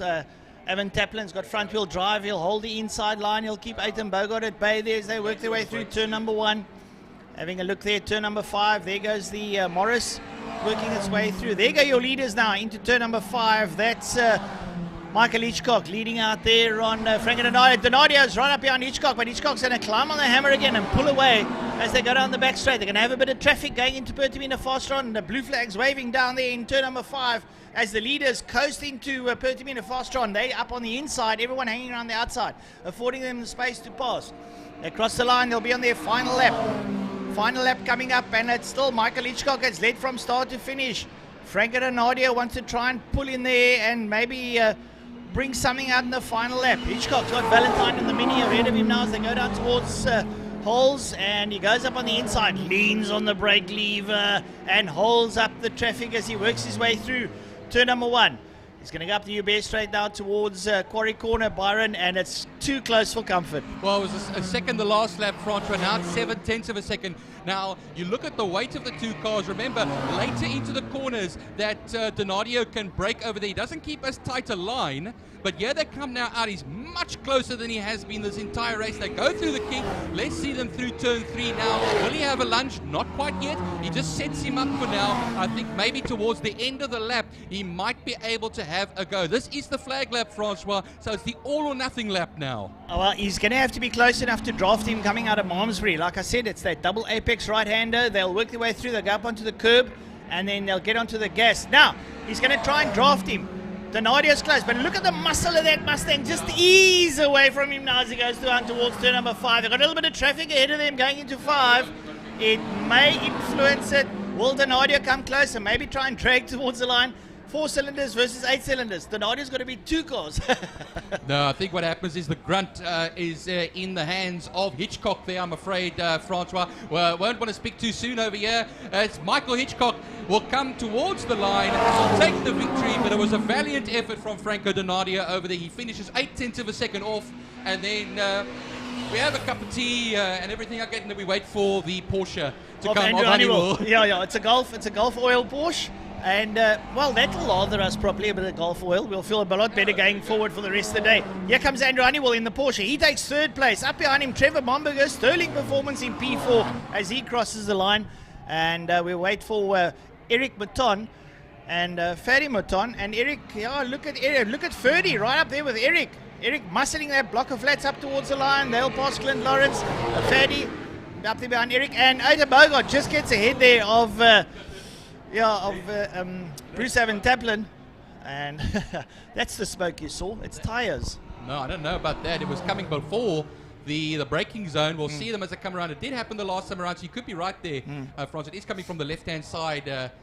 Well, but we'll have to see. Hopefully, fingers crossed, it only is a bit of friction. I must admit, the last time, you remember he spun out the first day border, he had a bias issue. The split on the pipe and the bias. He might be suffering that same problem at the moment. To get that bias sorted out between the wheels, and I'm sure he'll take it into pit lane. They'll have a look at it. But the big thing is he made the race. Saw a checkered flag. That's the main thing. Saw a checkered flag, and that is a big up to the Thundercat. Well, it was a sterling classic car race. Didn't know where to look. It was just everywhere. Yeah, no. But that's the joy of it. I mean, if you're out there in the crowds, and I see the bank starting to fill up now, the cars are pulling in one by one. We should see a little bit of smoke coming off the Webbers and the what's there later on. That'll be nice to see. We've got a couple of crowds here down the front straight. We've got people up on the outside of turn number 4. They've got a stand up there. There's a couple of people standing there. The Bombers, you can see the Bombers are very well populated. The main grandstand on the far side above the bull bar, quite a lot of people there. There were a lot of cars coming in here this morning when I came in, so it looks good. We're going to have a good turnout today. You know, I was saying to Gary Fleming on the Second Gear Talk Show on Tuesday night, France, where I said, you know, we saw queues of cars coming out of here. I know you were in that queue when there was the motor show. Oh. Which does mean that people know where Killarney is. Of course they do. So there's no excuse. Nothing whatsoever. And what happens is I'd love to see some more cars just coming in through the gates. I said, you know, we've got cell phones nowadays. You've got friends. If you don't have friends, you go on Facebook and you make some. Byron, I don't have friends. You know why? You have those one-day friends. It's like, yeah, they're I've friends for one day. got a multitude of acquaintances, but friends, it's a big ask. It's a big ask. They hang out with you once, France. No. I can't do this again. No. He's supposed to be an old man and he carries on like a teenager. What's the story here? I don't know. But we're having a great day, Byron, Frankie, and Big Emil. Well, he's not big anymore. He's half the Emil he was last time I saw him. I don't know. Apparently his girlfriend's hiding his food away in the house. He can't find it. And they've got a massive house. I tell you, there's like cupboards there for Africa. So it'll take him 2 weeks to find his like supper. Yeah, I've heard rumors as well that he's a big hit there down by the beach. He's been doing some flexing and some. Yeah, we caught him. We caught him running on Sunday morning in his mankini. Fortunately, the sun hadn't come up yet. Okay. We found him down in Venice Beach. He was busy pumping iron there on the beachfront. Yes.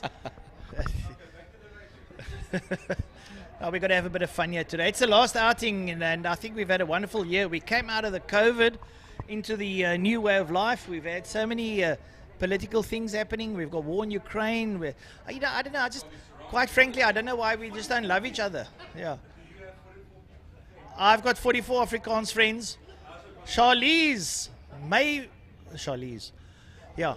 No. Charlize Theron can't say Afrikaans is a dying language. The 7th most spoken language in the world. Does she know? They even talk Afrikaans in Argentina, bro. Does people know that? Do they know that? They talk Afrikaans in London. Where the Queen is. You know? Yeah. Yeah, where the King is now. Where the King is, yeah. Does anybody know? Where's Charlie? Okay, folks, we talked to you just now. A little bit of a break, a clean up or so, and then we'll be back with you.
Well, if you're watching on your screens at the moment now, it'll be the Formula Libra class. I don't see any sponsor actually for the Formula Libra, so if you're interested in getting playing rotor racing, this is a great class actually get involved in.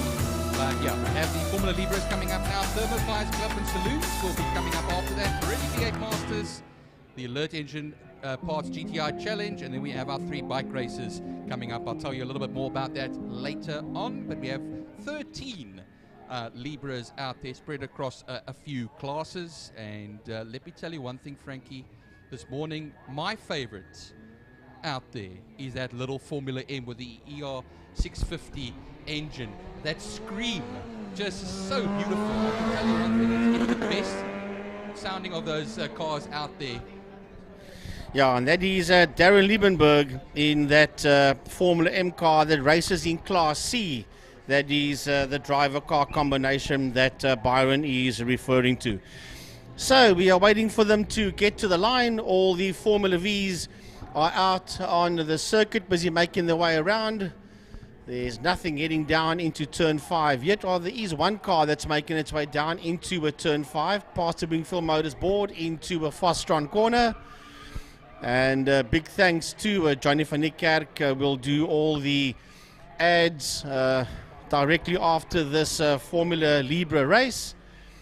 They're busy working their way out. Double yellow has been waved as they're still out there on their out lap, as the Formula Vs and the classes A, classes C. There's no class B today, and then there's 2 class S cars in DJ Boyson and Byron Mitchell, and they will be taking up their positions on the grid. On the first row of the grid will be Mitchell and Boyson.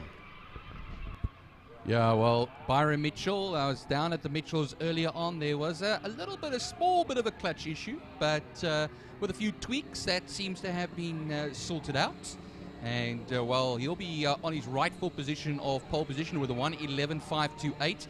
DJ Boyson alongside him. That's about 0.6 of a second between the two of them in qualifying. James Beaumont in his VW Reynolds. So 3 VW Reynolds out there. Darren Liebenberg, that's the man I was talking about in that very cool Formula M. What I understand now, what I've been told, is actually a 1,000cc, a 1-litre engine in that particular car. It was a 650, now it is a 1,000. And, well, then we have Graham Knight, who was in Class B, is now in Class C in that Formula Ford, Ray. Kelly Fletcher, pole position in the Formula Libra class, Formula V class, excuse me, ahead of Andre Lariche. And that was, well, quite a considerable amount, 0.7 of a second between Kelly and Andre. Zana Munson down in 8th position. Also a good challenger. Nick van der Westhuizen, Reino Pence, Luan van Heerden, Donovan Ramsey, and Wynand de Ridder. And Wynand de Ridder I was speaking to earlier on, Frankie. He's actually a cricket coach by profession. He did some racing in George on the Oval. And he's now relatively new to racing here, single-seaters down in Cape Town. Well, another oval track guy that's decided to come and play on the main circuit. So lovely to have him. He has been here for most of the year. but it is Byron Mitchell, DJ Boyson, and James Beaumont, the 2 Class S and the 1 Class A car. And then polling Class C is Darren Liebenberg as the lights go off and away they go. And a lovely, lovely start off the line there by DJ Boyson. Boyson gets a jump there on Byron Mitchell as they work their way out of turn number 1. It is Boyson in P1. It's Mitchell that's in second position. Then James Beaumont sits third, and he is first in Class A. Then behind him, the leader of Class C is that Formula M of Darren Liebenberg. Then we've got the Formula V's coming in there behind them, and that is Zayna Munson from Kelly Fletcher that is sitting first and second. It might be Reino Pence that's there in that third position, and he's just ahead there of Nick van der Westhuizen.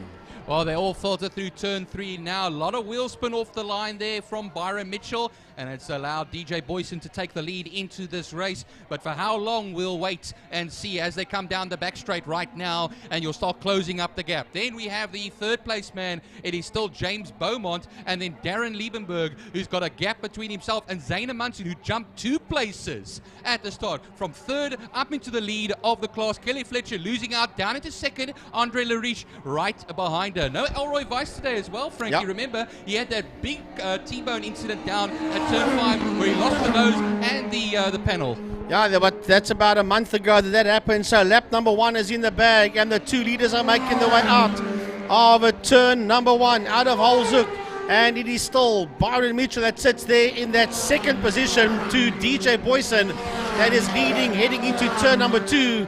And that's the 2 Class S cars working their way out of turn number 2. Now working his way towards turn 2 is the lone sole Class A car of James Beaumont that exits turn number 2. Then the leading Class C car behind him is the Formula M of Darren Liebenberg. And then making their way now out of turn 2 is the gaggle of Formula V cars that is busy making their way around, and it is Zayna Munson from Kelly Fletcher going into turn 3 into Interceptor corner. Then Nick van der Westhuizen is in there not too far behind them, followed there by Andre Lariche, and then Reino Pence. So that has changed. Oh, on the dirt was Lariche, using the entire Killarney track and more, kicking up some dust there as that group makes its way out of Malmesbury Sweep, turn number 4. Change in lead. Byron Mitchell is whack, and he is 1:12.519. His fastest lap. The last lap for DJ Boyson, a 1:13.956. They crossed the line a half a second apart. And then we wait for James Beaumont, who will be very much on his own. And then a little bit of a wait here again as well for Darren Liebenberg. Here comes Darren Liebenberg now. Remember, that is a Class C car. There's 2 Class C cars out there. The other one, Knight, is all the way down in 11th position. This is the one to watch at the moment now, as Kelly Fletcher has closed up the gap in Class V to the back of Zayna Munson. Watch out behind him, though. It's going to be Nick van der Westhuizen, and Andre Lariche will pass him just before the apex there. And look behind him, that's Reino Pence hanging in there as well. Yeah, Reino Pence, and then behind Reino Pence we have got Lariche leads that lot. It is Graham Knight that is sitting there just behind him as they make their way out of turn number 2. So it's a lovely fight out there in the Formula V category, but the fight in the V's is heading into turn number 3 into Interceptor corner, and that is the fight for the lead in the Formula V category between Zayna Munson and Kelly Fletcher as the 2 of them work their way out of turn 4. Out of turn 4, they'll then run onto the back straight, and now they'll run. Is she close enough to catch the slipstream? He goes off the racing line there a little bit, does Zayna Munson, and will go on the defensive for turn 5, Pertamina Fastron. Then Kelly Fletcher will be forced to take the long way around, but I don't think she'll make it work there. That could allow the likes of Nick van der Westhuizen and Andre Lariche to close up the gap. Andre Lariche was ahead of Nick van der Westhuizen, but now he is now back in that 7th position at the moment now. And here comes Kelly Fletcher on the main straight. She's going to have the inside line for turn 1 as well, but she won't even need that because now she's taken the lead. But for how long? Zayna Munson is on the inside once again and takes the lead right back. But it's a hair's width between the 2 of them. There's not much between them as they make their way out of turn number 1, out of Holzhoek, working their way towards turn number 2 when Fletcher's coming back at Munson again. as they head into turn 2. This young lady's not going to let him get away from her, that's for sure. It is through the kink they go now towards Interceptor Corner. It is a Munson in P1 in the Formula V class, and right on his heels is Kelly Fletcher. As the two of them work their way out of Interceptor Corner, not too far behind them, we've got Andre Lariche, and then in Class C, that's stuck in there between the V's, is Graham Knight. Then behind Graham Knight, it's Nick van der Westhuizen, been hassled there by Reno Pence as they work their way out of turn number 4. But still that fight for the lead in Class V goes down the back main. They are side by side. It's a Munson on the outside. It's Fletcher on the inside. He dives around behind her to try and confuse her, but Fletcher holds coming out of 5 Fostron. Yeah, they did it in turn 1, Frankie. They've done it in turn 5 as well. He swaps lines. They swap lines with each other. And this time, though, Kelly Fletcher has managed to keep it ahead of Amundsen. But Amundsen is not finished yet. They crossed the line. 6 laps left to go, including the one they're going to be starting now, as I say. And I think what happens is she's almost got it sealed on the lap. But look here, quite a bit of a lunge behind as Graham Knight under immense pressure there from Andre Lariche in the black V on the outside. Here comes Nick van der Westhuizen and Reno Pence. Reno Pence side by side in turn 1, and it looks like it's going to be Reno Pence that will take that little position back. Well, it is as they head into turn number 2, the two leaders making their way out of turn 2. That's the two leaders in Formula V, that is. Heading through the kink and into turn number 3 into Interceptor Corner. And then behind the two of them working their way into Interceptor now, it is all the Class C Formula Ford of Graham Knight being hassled there by Andre Lariche. And then behind them, it's the two overall leaders that is coming through, as well as Reno Pence goes wide, and that will open the door for Nick van der Westhuizen, and they both get overtaken and lapped there by the second place man overall, DJ Boyson. I just want to check here. Reno Pence seems to be going very slowly, Frankie. I'll watch him as he comes out of turn 4. He's starting to be left behind by the rest, so I don't know. Here he comes down the straight now, so let's see if he continues. Well, we have now 5 laps left to go.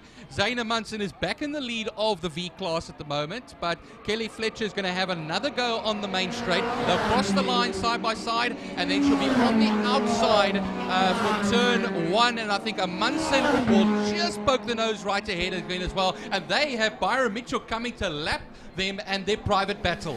Well, that's the fight for first and second in Formula V, and they get lapped there by the overall leader, Byron Mitchell, as they head into turn number 2.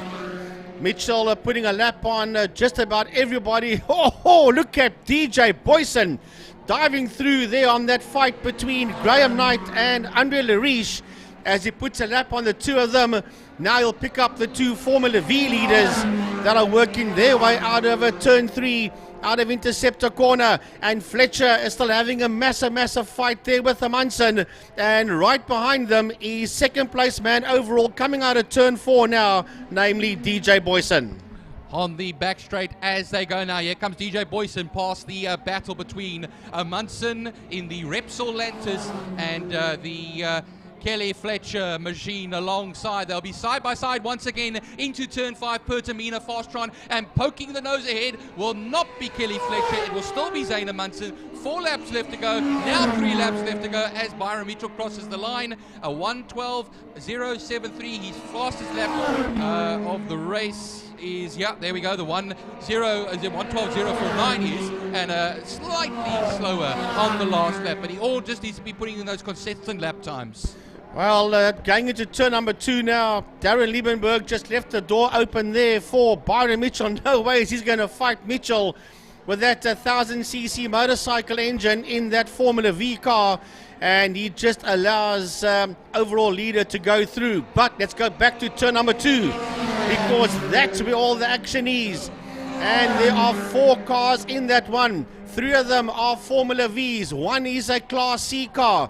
Heading down into turn number 3, into Interceptor Corner. It is Zayna Munson just ahead there of Kelly Fletcher. Then the Class C car behind them is the Formula Ford of Graham Knight, and then behind him in third position in the Formula Vs, right on his case, is Andre Lariche. Down the back straight we then run Zaina Munson, and well, in the slipstream on the back straight is Kelly Fletcher. Now they'll rocket it towards turn 5, Pertamina Fastron. She was on the inside, but then Zaina Munson changed lines now to squeeze on the inside, but Kelly Fletcher leads the Formula V class as they come out of Pertamina Fastron, rocks it down to the line now. 2 laps left to go. Look out behind them. There's of course the Graham Knight and Andre Lariche battle. 8/10 of a second the last time out. They come across the line now, and it is going to be still Graham Knight in that 7th position. Remember, he's one of 2 Class C cars out there. The other one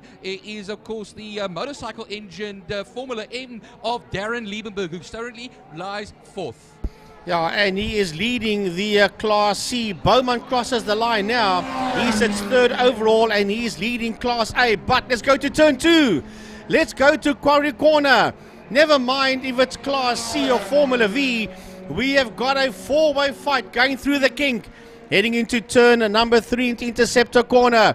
It is a 4-way train that's busy making its way out of Interceptor Corner. It's Zaina Munson, it's Kelly Fletcher, it's Andre Lariche. They're sitting 1st, 2nd and 3rd in the V category. And right behind them in the Class C car, the Formula Ford, is Graham Knight, as the 4 of them barrel down the back main towards turn 5, Fastron. Byron, we're on the final lap. And there's an extra element in here, Frankie. On the outside of turn 4, we have Nick van der Westhuizen that is parked with suspension damage. So yellow flags are waving in that section. No passing under yellows, remember. Let's see them as they come. There comes Byron Mitchell now. He puts a lap. One looks like, was that Donovan Ramsey that he put a lap on over there. He's on the Tygerberg straight now. He'll come past the stricken Formula V of Nick van der Westhuizen, who will not finish his race. He's Lantis. Feyenoord de Ridder still hanging in there as well. Here comes the little battle now. Zaina Munson, and it looks like Graham Knight in that last lap. He's just coming through, but Frankie, I think the leaders are coming through now. Byron Mitchell. Now Byron Mitchell making his way out of turn number 5 towards a checkered flag. Out of Fastron Corner he comes.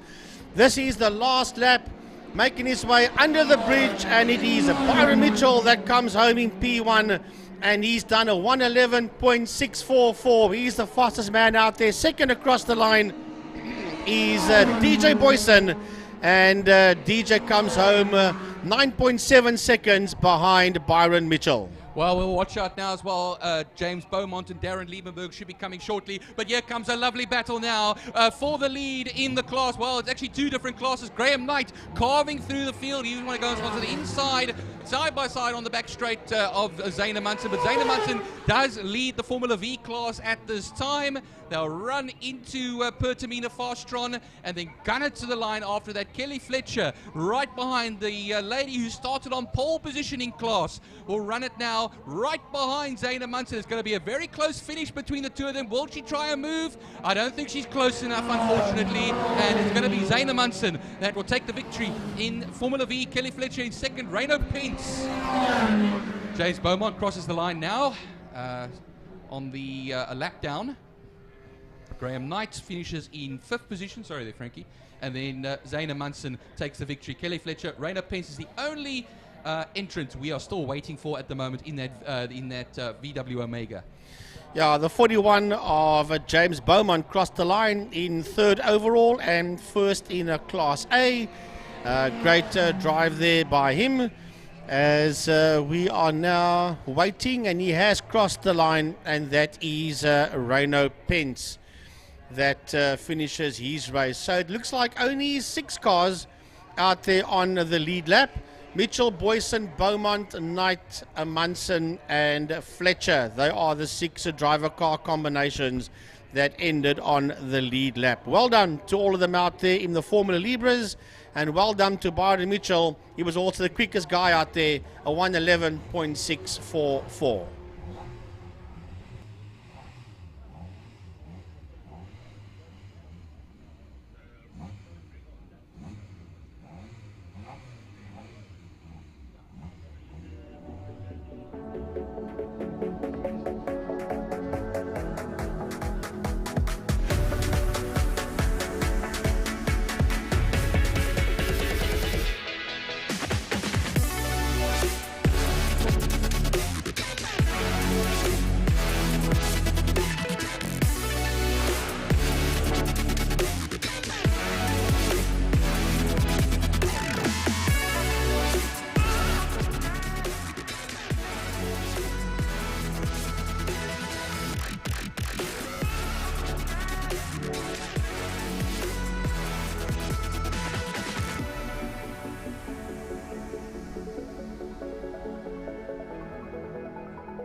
drivers and their families regularly attend our race meetings. If you own a Porsche, come and visit us at the Porsche Club and we will let you know what fantastic events we have on offer. The Porsche Club, the best car club in Cape Town.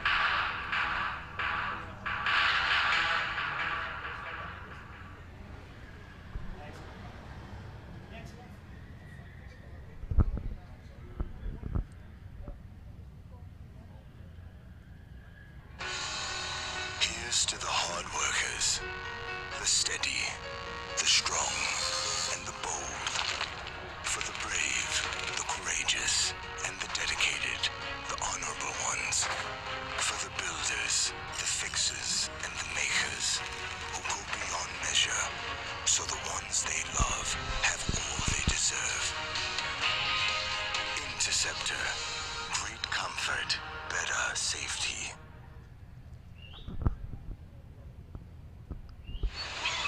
Hi Cape Town, Johnny Wingfield here. Let's get ready for summer. With over 1,000 hot Wingfield vehicles to choose from, we'll assist you with all your vehicle expectations and requirements. We are the professionals. Pop in at Wingfield Motors Goodwood, Kales River, Belleville, Northgate, Friedenberg, private finance and best price from our car for world-class service and satisfaction. Also visit our websites. Wingfield Motors is an authorized FSP. Right, and also a big thanks to Pertamina Fostron, a big thanks to the Porsche Club, and then to King Tony Tools. They sponsor the subway, so big thanks to all of them, and the bridge being sponsored by the city of Cape Town.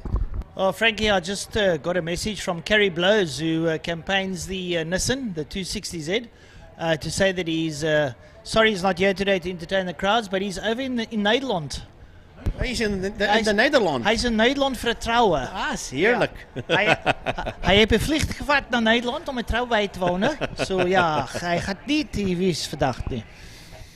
Yeah, and talking about Class X, Francois, Tiny was showing me something very interesting. Andre van der Merwe, that campaigned I think it was the Volvo that he raced in. He's now in a 300C Chrysler that he's going to be campaigning in. I see that monster parked here in Park for me at the back here. Beautiful. Huguenot water sponsored 300C Chrysler. We commonly know those cars on the road as gangster mobiles. They are a mighty machine, and I know that the 300C Chryslers, there are a few in the country that have Hemis in them. Yeah, and then also Michael Lucia that used to campaign the Golf. I see he's out in a Ford Falcon in Class X. Oh, well, there we go. So a lot of changes as we get to the final Clubman's race of the season, brought to you by Thermo Fires and Bryce. Well, all these big cars taking part now in Clubman's makes us feel like we're down in Aussie with the Falcons and the Fords, so the Chevys and whatever you. So let's see how that one pans out. Right, it's time to go. Thermo Fires, Clubman's regional saloon car racing pretty soon as they filter out of the pit area onto the circuit into turn number 1 into Holzhoek. The Clubman's cars are beginning to work their way around. Hi everybody, I'm Frank Guinness, joined here by Francois Butler, Byron Height and Emil Brunt for the final round of the Wingfield Motors and Best Price for My Car Power Series on the 19th of November as the Clubman's cars work their way out of turn number 2. Lots of them are up there. 37 cars initially entered. I don't quite know how many of the 37 we're going to have here today, but the entry list initially that was sent to me on Wednesday had 37 cars enter. So let's see exactly who of them are all here. I'm hoping all 37 cars are here for a excellent Thermo Fires Clubman's saloon car race. Well, I think it's BMW versus VW. That's the gist of it. Chucked in for good measure, a 300C Chrysler, probably with a little bit of a Hemi conversion in it. Then we've got the Mugen Honda there of Cedric Berger. It's making its debut, yeah. A Mugen Honda. Now, let me tell you something, folks. Mugen are like AMG. What AMG is to Mercedes is Mugen to Honda. and their machines are just absolutely blisteringly quick. If Cedric can handle that car and drive it the way it should be driven, I think he's going to be a force to be reckoned with. He now makes his way up the Uber straight towards Quarry Corner in that red and white little Honda. It's got green wheels on it, and keep an eye on that car. It's very quick. It's I think a Mugen is usually a 2-litre. It's much like the SE2000 machine, and those things are very, very well tuned. So we're going to have the cars make their way around the circuit. The lead cars are already coming out of turn number 5. They're going to come up and form up on the grid, and we're going to be in for approximately 8 laps of mayhem, as we call it, and it should be quite entertaining, to say the least, Frank. Yeah, I think it's going to be action-packed. I want to have a look, see where that Chrysler, that 300C Chrysler is. I think it's working its way towards turn 4. But there's another interesting car out there, the Vamos Racing Golf number 96, and that's a car that Daniela de Souza campaigned around here once before. It's now in the hands of Maurits Negrini, who also races oval track at Vescus between Saldanha and Vredenburg, and he is in that Vamos Racing Golf 1 that's making its way down into turn number 5. Already there's a car that stopped out on the circuit. I just picked it up on our screen here, and there was safety vehicles by that car, and then it just disappeared off the screen. So we'll have to look and see exactly who that one was. Well, I think one of the biggest characters that we want to welcome back to Killarney, Mr. Kwesi Swanepoel. He's down in the 21 Lexus. Nice to have Kwesi back here. You'll be out there having a bit of fun. The KSD Skilpad Flay Lexus, and he's going to be right up there with the best, and expect quite a lot coming from Kwesi Veyers. So a star-studded field, and the BM's all rolling up onto the front line. I think a notable omission might be Shane Williams, but Vicky Pather goes up onto the front line in that BMW. A little bit of panel beating there done on the side of the car. They haven't had a chance to spray it, but trust me, don't worry about the look, worry about the performance. Yeah, that safety vehicle that I saw there was with that Nick van der Westhuizen, that 35 Formula V car that they're bringing back to the pits. But here we go. It's Vicky Paith and Clint Renard. That's on the front row of the grid. He gives us a thumbs up out the window of that Golf 2. Then Ahmad and Shane Smith. Then we've got the 151 out there. And I'm trying to pick up on my program with that ease as the cars filter in. Yeah, Frankie, that's Anwar Levy in the Armin Levy sponsored car. So Anwar Levy, the 151 BMW on the third row there. He'll be out there campaigning. Like I said, Kwesi's back, and all the rest are there. Bruce Meyer's in that green, white and black Golf. He'll be there having a bit of fun.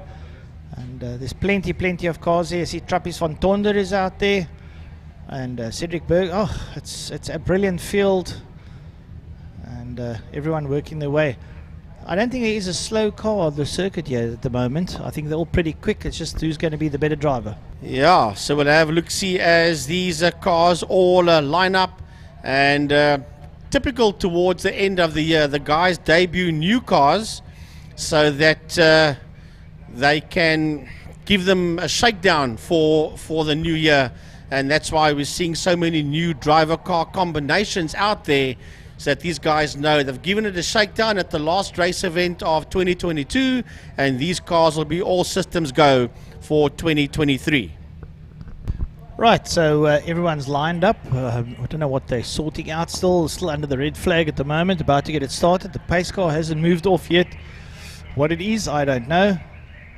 I see some of the officials having a bit of a deliberation halfway down through the field, so trying to sort out maybe 1 or 2 grid positions.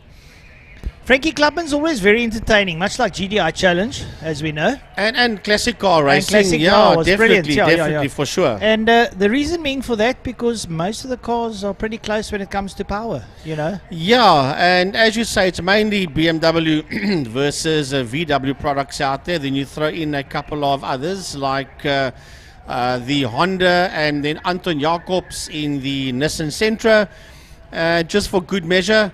And then, well, now we've got a Ford Falcon that's going to be in there as well. Not only that, but and we've then got the Toyota Lexus as well, of course, is wonderful. Don't ever say that again. Toyota will murder you. Okay. Lexus and Toyota is like Infinity and Nissan. They've got nothing to do. This is true. Yeah. This is 100% true. They 100% will. correct. The Toyota aficionados, if you say Toyota Lexus, will hold a gun to your head. Trust me, I've okay. been there.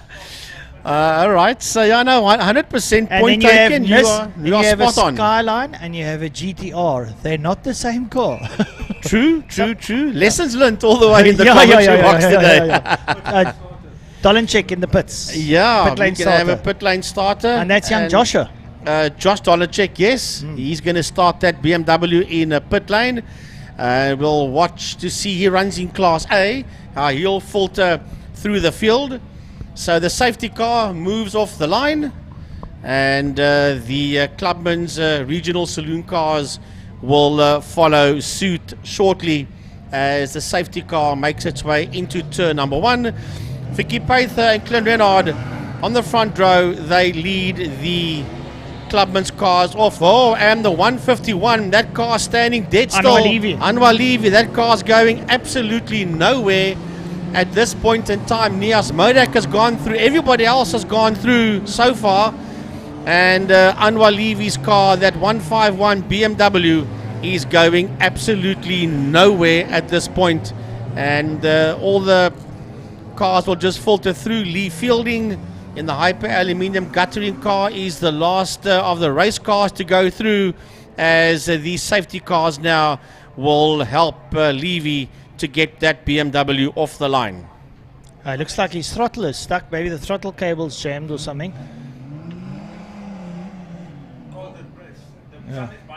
Yeah. Could be brakes as well. I just hear tiny say off air here. No, that's very possible. Yellow flags waving. The cars are still on there. Got to get the car off the track. Yeah, that could be the end of that for Anwar Levy before it even gets underway. The rest of the safety vehicles just move through as the fire rescue bucky gets into position. Yeah, the brakes are jammed up. That car won't go. So, yeah, that's not throttle. That is 100% correct there, what Emil was saying. Yeah. Those brakes have binded, and that is the end of that. For whatever reason, it's binded, and it's over. It's bound is the word. Nice. The brake's bound. But they're gonna have to try and pull it off the grass. They're gonna be dragging those front wheels. Probably what you find is that the hydraulics have seized and it's left it in the open position. So it's a bit unfortunate. But they'll try and get it out. That Province Rescue Nissan Bucky, I think that comes from DTM Helderberg. Yeah, this is going to be there. It's moving. The brakes are binding in the front. Yeah, there we go. But man, there you see it lock up and it pulls it into the sand. It rolled, but now it's bound again. As the field makes its way down the back road, it looks like peak hour traffic on its way to Cape Town on a Monday morning as they make their way down to Pertamina Fostron Corner. The pace car will roll around turn number 5. It'll peel off to the right towards the inside of the circuit. The lights will go off. And then Vicky Paither will control the field up towards us. So the car dragging... Anwar Levy's car dragging into the dirt there, leaving some nice lines.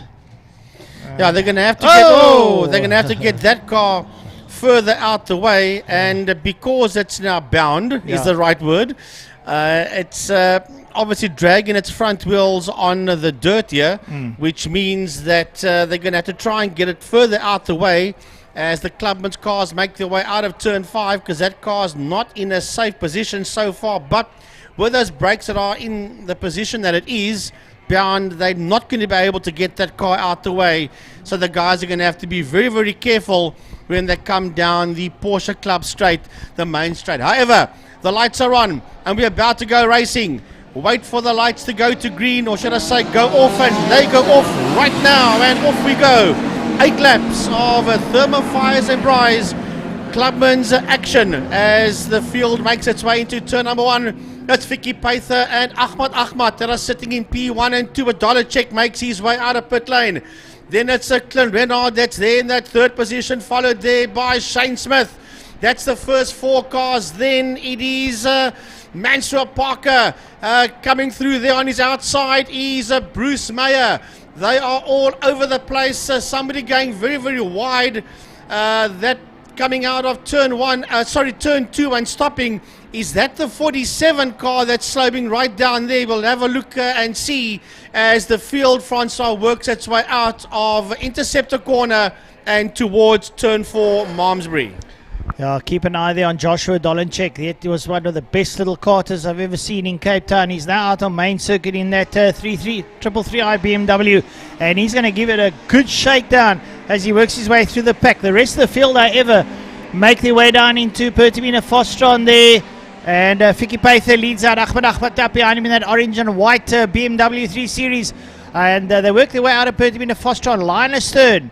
And as they work their way, they come down there, and Clint Renard is already winding up that very quick class A golf. But look at the damage on the front of Ahmad's car. It's binding on the front left tyre and the smoke, and he's going to battle to break there, and those tyres are not going to last. Yeah, that bodywork is rubbing up against that front left-hand tyre of Ahmad that sits there in that second position. He sits there just behind Vicky Paither and ahead of Clint Renard as they head into turn number 2. Then there's a Shane Smith. Right behind Shane Smith, we have got a Bruce Meyer. Daniel Kutsia is right in there as well, and Levy sits there on the outside of Mansur Parker as they make their way out of turn number 2. Then it's Willie Swart. Behind Willie Swart, we have got JP Share. On his case, there is Trappist van Tonder. Right behind him is Cedric Berger, and right on the case of Berger into turn 3 is Graham van Rooyen. Well, Kwesi Swanepoel and Parker Mansur Parker having a right roll battle there. Vicky Paither, damage on the driver's side rear, and Ahmad on the passenger front side. So they obviously had a little bit of a collision in the first of turn number 5 corners. They're now going to start lap number 2. And they are absolutely on each other's case as they come out at turn number 5. Clint Renard sits there with the best seat in the house, watching this all unfold in front of him as they make their way under the City of Cape Town Bridge up towards us. Up there in 4th place, Shane Smith doing a sterling job. Up behind Smith, it's Myron Kutsia having a right roll battle, but here comes Parker. Parker's up on the inside of Bruce Meyer. Mansur Parker in that little boxy beamer doing a sterling job going into turn number 1. Out of turn number 1 they come now. It's a lovely, lovely fight as they exit turn number 1. And that group has been led there by Shane Smith. Then it's Daniel Kutsia, Mansur Parker, Bruce Meyer, and Kwesi Swanepoel in the Lexus. Heading into turn number 2. Then it's a bit of a gap. Swanepoel sits there on the outside of Meyer, but he's coming out on that second line. They've been chased down there by Willie Swart. Then behind Willie Swart, leading that next group through the kink down into turn number 3. Interceptor is JP Share. Right there is a Trappist van Tonder. Then the Itel Oven Honda of Cedric Berger and Graham van Rooyen as the group makes its way up the Tygerberg Straight into turn number 4. Ahmad moves towards the lead as he goes down into turn number 5, Pertamina Fostron corner. Ahmad now eventually gets his way past Vicky Paither. That beautiful 3 Series BMW rocks its way out of turn number 5 as it makes its way down the front straight under the City of Cape Town Bridge. That orange and white BMW absolutely murdering the circuit. It's got damage, but it seems to have relented on the front left-hand tyre, so he's got a bit of grip back on that car and he's now making it work for him.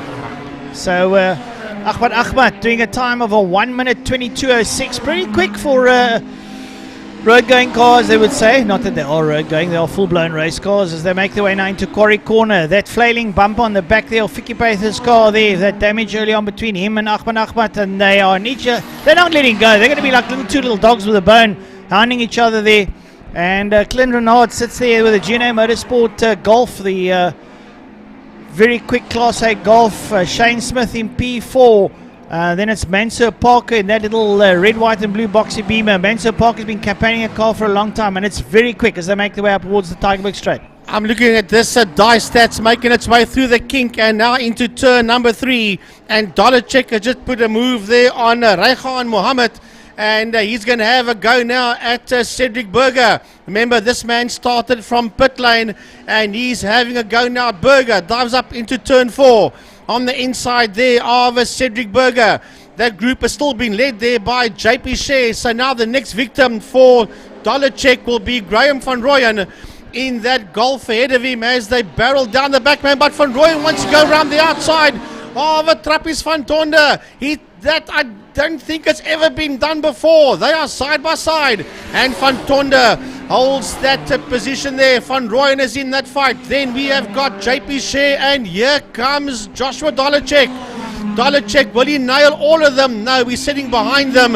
He's on the outside line as headed to turn number 1. He dives up on the inside. He's got Trappist van Tonder right in there with him. They lock up as they make their way out of turn number 1. What a royal rumble there. Share still leads coming out of turn number 1 with Trappist van Tonder in that second position. Then it's Dollarcheck, van Rooyen, Burger, and then Muhammad. That's a group heading into turn number 2. Well, there's a massive. It looks like Ahmed and Vicky Pyther have come together eventually. That's your leaders. What they did, I don't know. We might pick it up on screen, but there was a massive coming together there. That's Vicky Pyther and Ahmed. So we'll have to see what happens.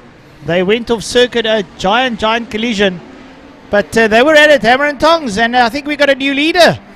Yeah, well, I was watching that massive fight. I think it's Mansour Parker. Mansour Parker has worked his way to the front, and man, will Mansour be happy with this one.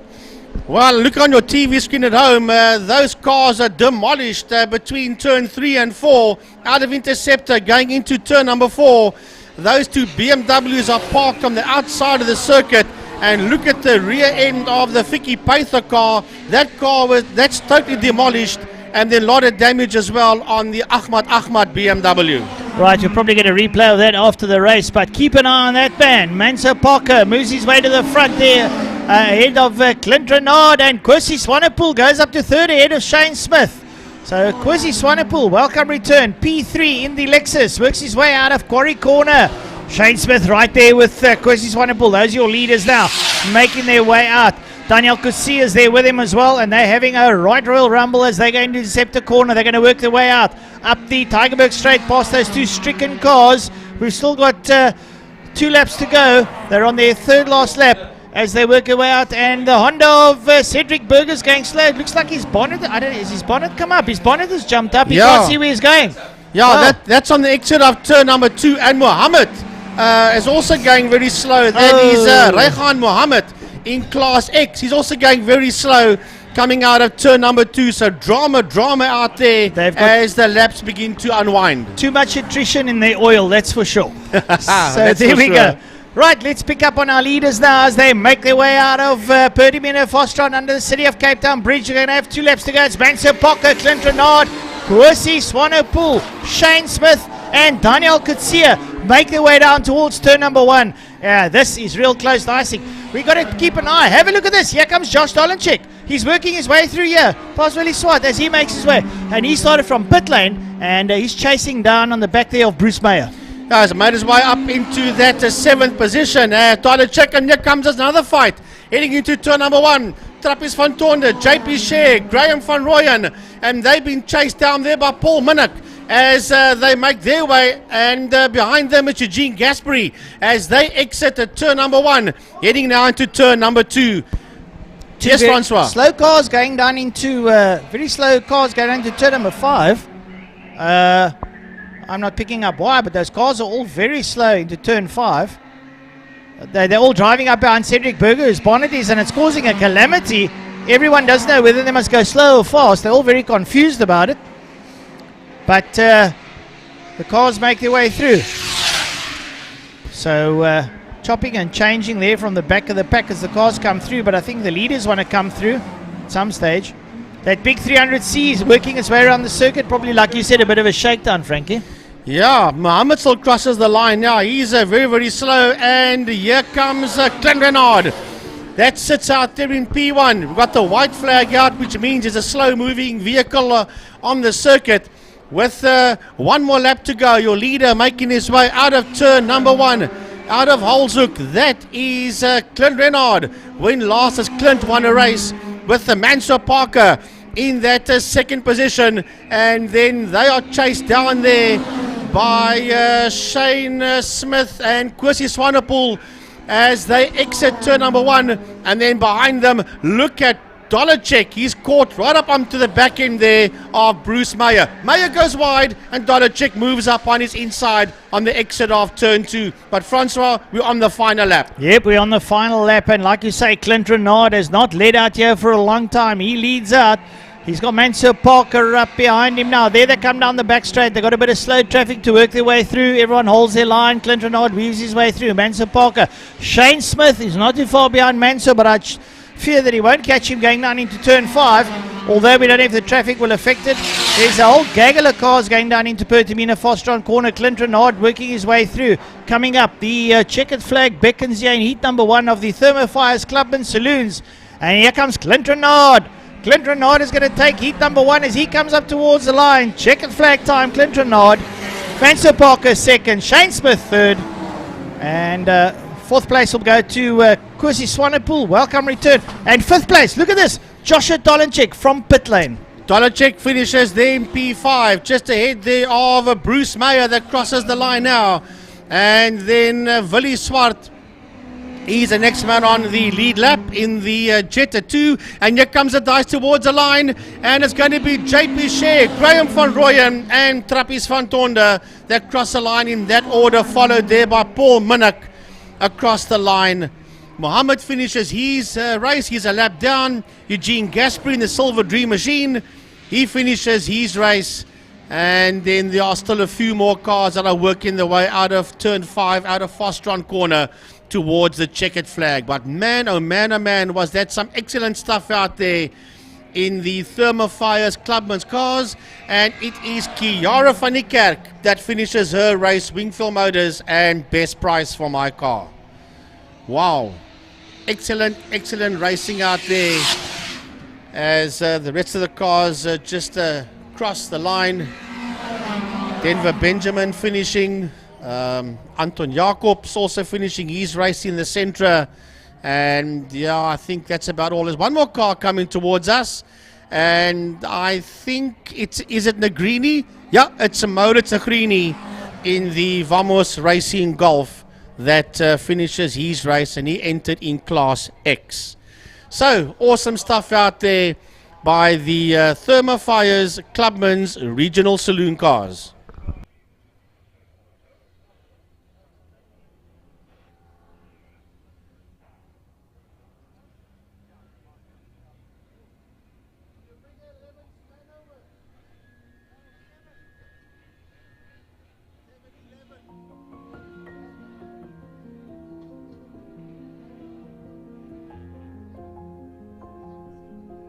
Right, there you see the replay for the people at home of that incident with Vicky Paither and Ahmad. Have a watch as this is for the folks at home, as they exit Interceptor corner. Oh, it was just Paither that just clouted the side of Ahmad heavily there. Man, tons and tons and tons of damage on both. And then as they run off, it is Ahmad that whacks the back end of Paither once again. But that was big, that was huge, that was massive. Something must have gone wrong there with Vicky Paither's car. He just hammered, man, that was big. He just hammered that car, and then all of a sudden, bang, into the back of Paither goes Ahmad, putting both those BMWs out of that race. Wow. So if you were watching a replay of this at home, that was a huge accident there between the two of them. But I do believe that both the drivers are very much okay.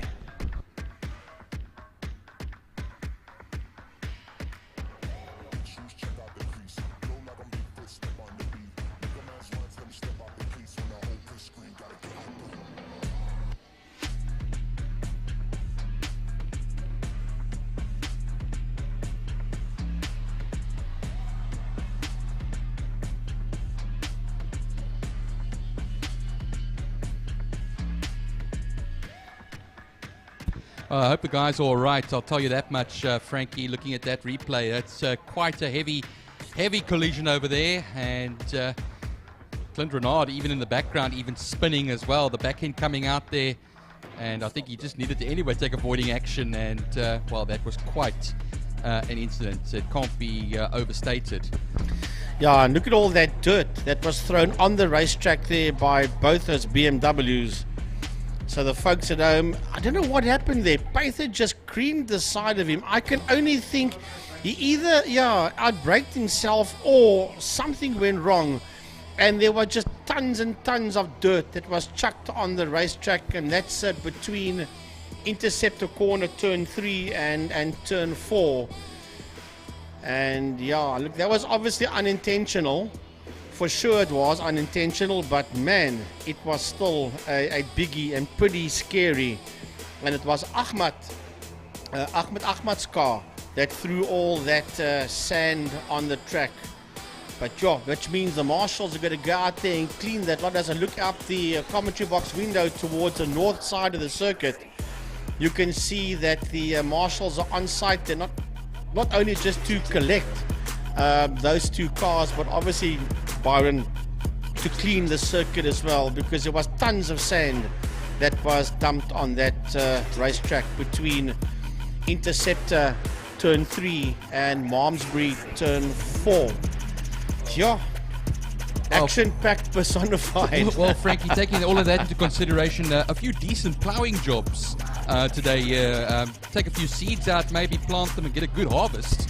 If you see on the main straight, of course, that number 151 BMW, the front brake seizing, it looks like they've got it free and is able to get back on its own power to the pits. So that's good news, and maybe good news for race 2. Yeah, we don't want to lose Anwar Levy, because that's a new car that he's testing today. So let's hope that they can get that one sorted out. Whole front end gone there. The bumper was hanging off at the back initially. I thought they would have flagged him maybe for that. But Paitha, our trusty marshals and rescue crews, they will get those cars back up on the flatbeds and get them back to the pits. So a big thank you to them. Anybody who's watching online, internationally as well, these are the Killarney marshals and cleanup crews. Looking at how they have to rock that car just to get it up onto the flatbed. It's going to be quite a cleanup job, Frankie. So I think before we have the V8 Masters, the Pirelli V8 Masters, we'll just have a little bit of downtime, and then we'll be back racing again. And well, please join us online at the circuit as well. You can see the marshals are cleaning up the sand that was chucked on the circuit. I think that's been sorted out already. They just got to get the Vicky Paitha car onto the flatbed and obviously bring that car together with Ahmad's car back to the pit area. Up next will be the Pirelli V8 Masters Race 1. And as Byron said, we're going to go off air for a while and give the marshals a chance to sort the situation out. And then we'll be back live with the Pirelli V8 Masters.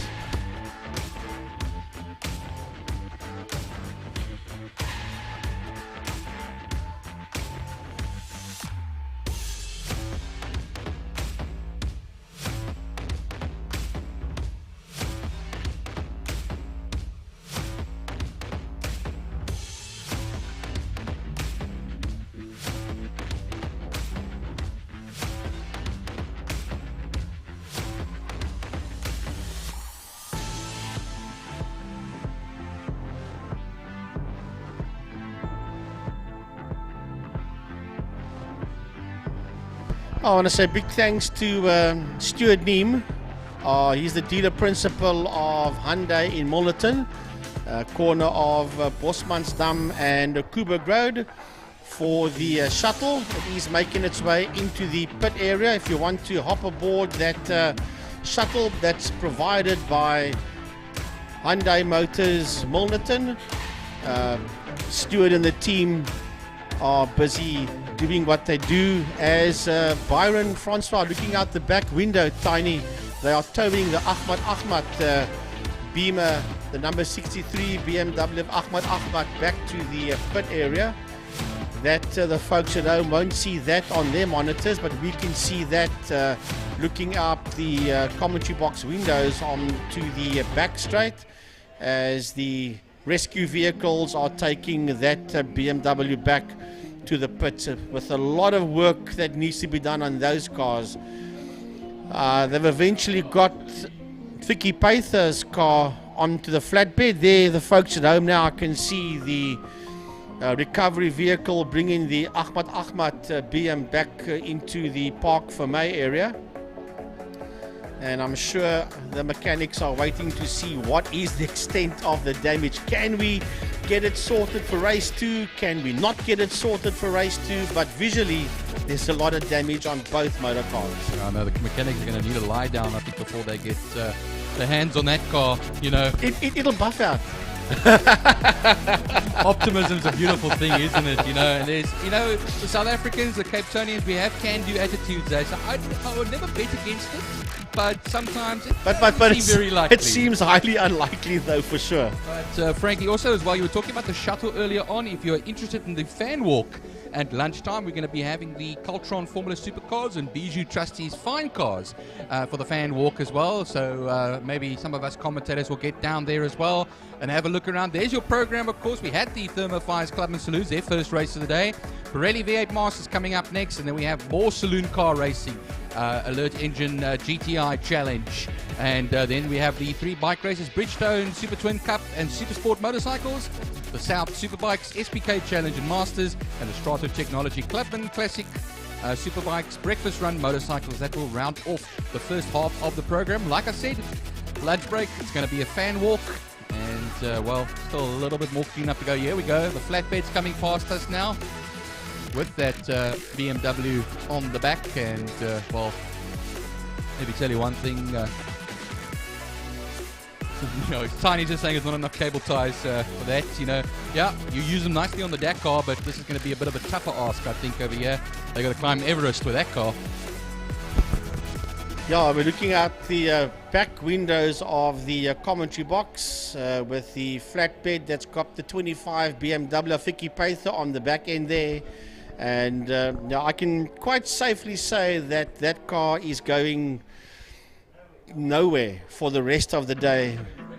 It's going to have to be repaired for 2023, that's for sure, as they open the gates and take the car out of the track area. So yeah, a lot of damage there on Vicky Paither's BMW.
Well, Pirelli V8 Masters, their first race of the day, and we have all the 13 APV Mustangs out onto the circuit. They'll be doing 8 racing laps.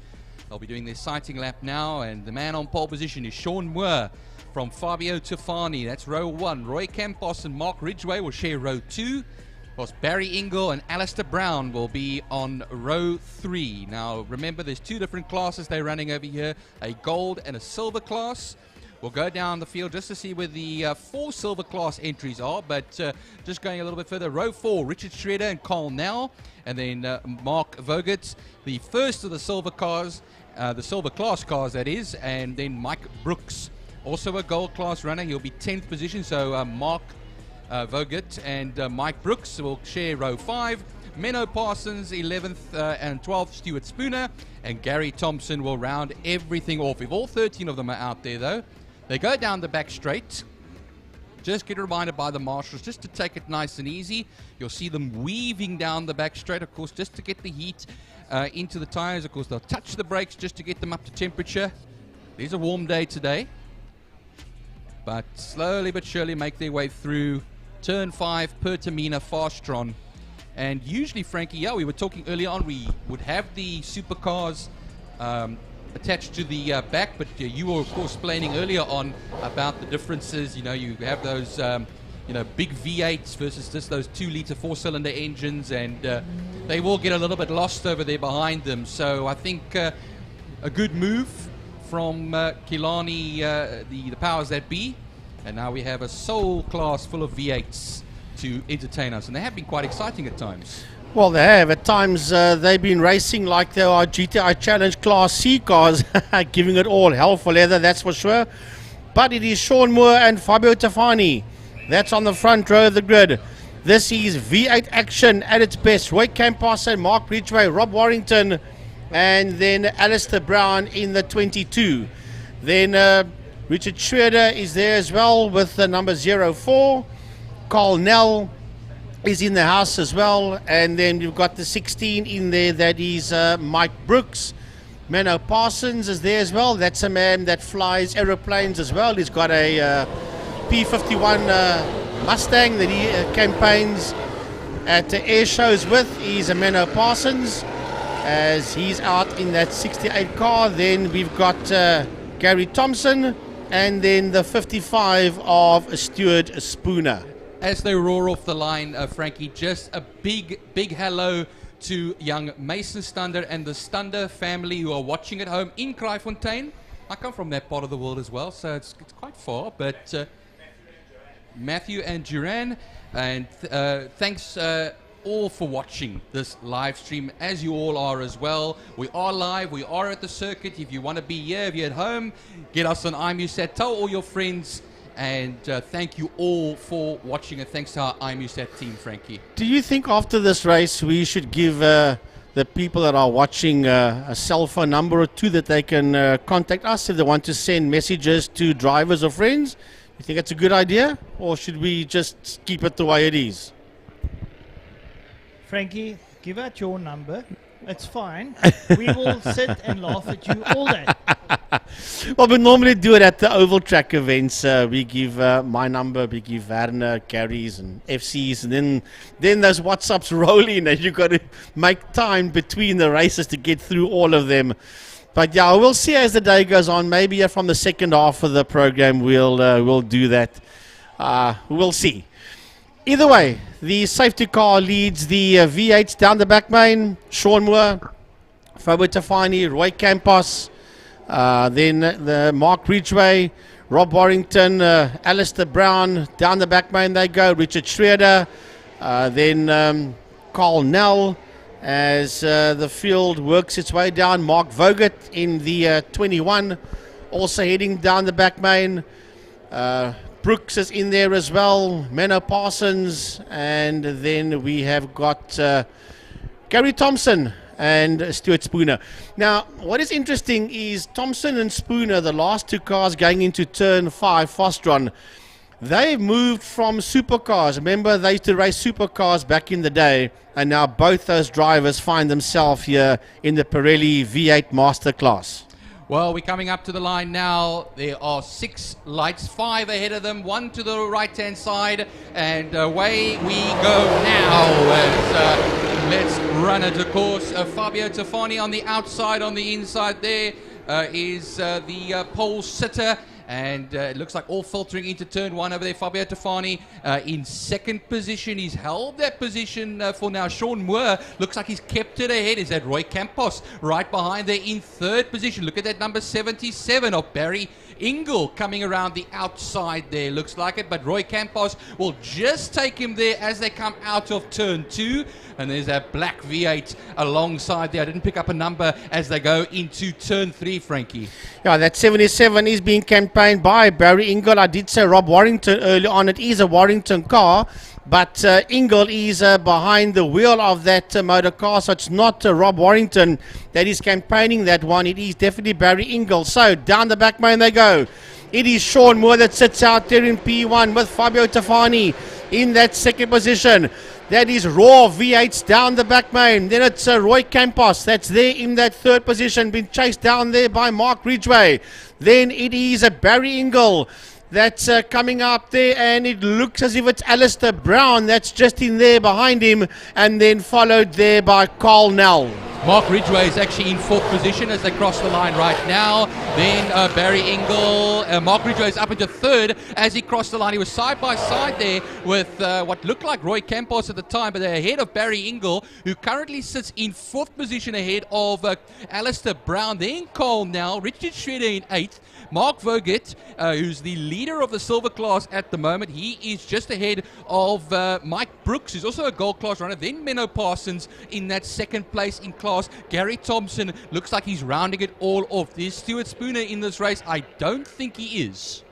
Yeah, I see Spooner hasn't put up a time, so he doesn't seem to be out there at this point. But the leaders are making their way out of turn number 4. Out of Malmesbury sweep they come now, down the back main. On the gas, down the back main, it is Sean Moore from Fabio Tafani, from Roy Campos, from Mark Ridgway. Then it is Ingle and Brown, chased there by Nell. Then it's Vogt, then it is Brooks, then it is Menno Parsons. Down the back main they go.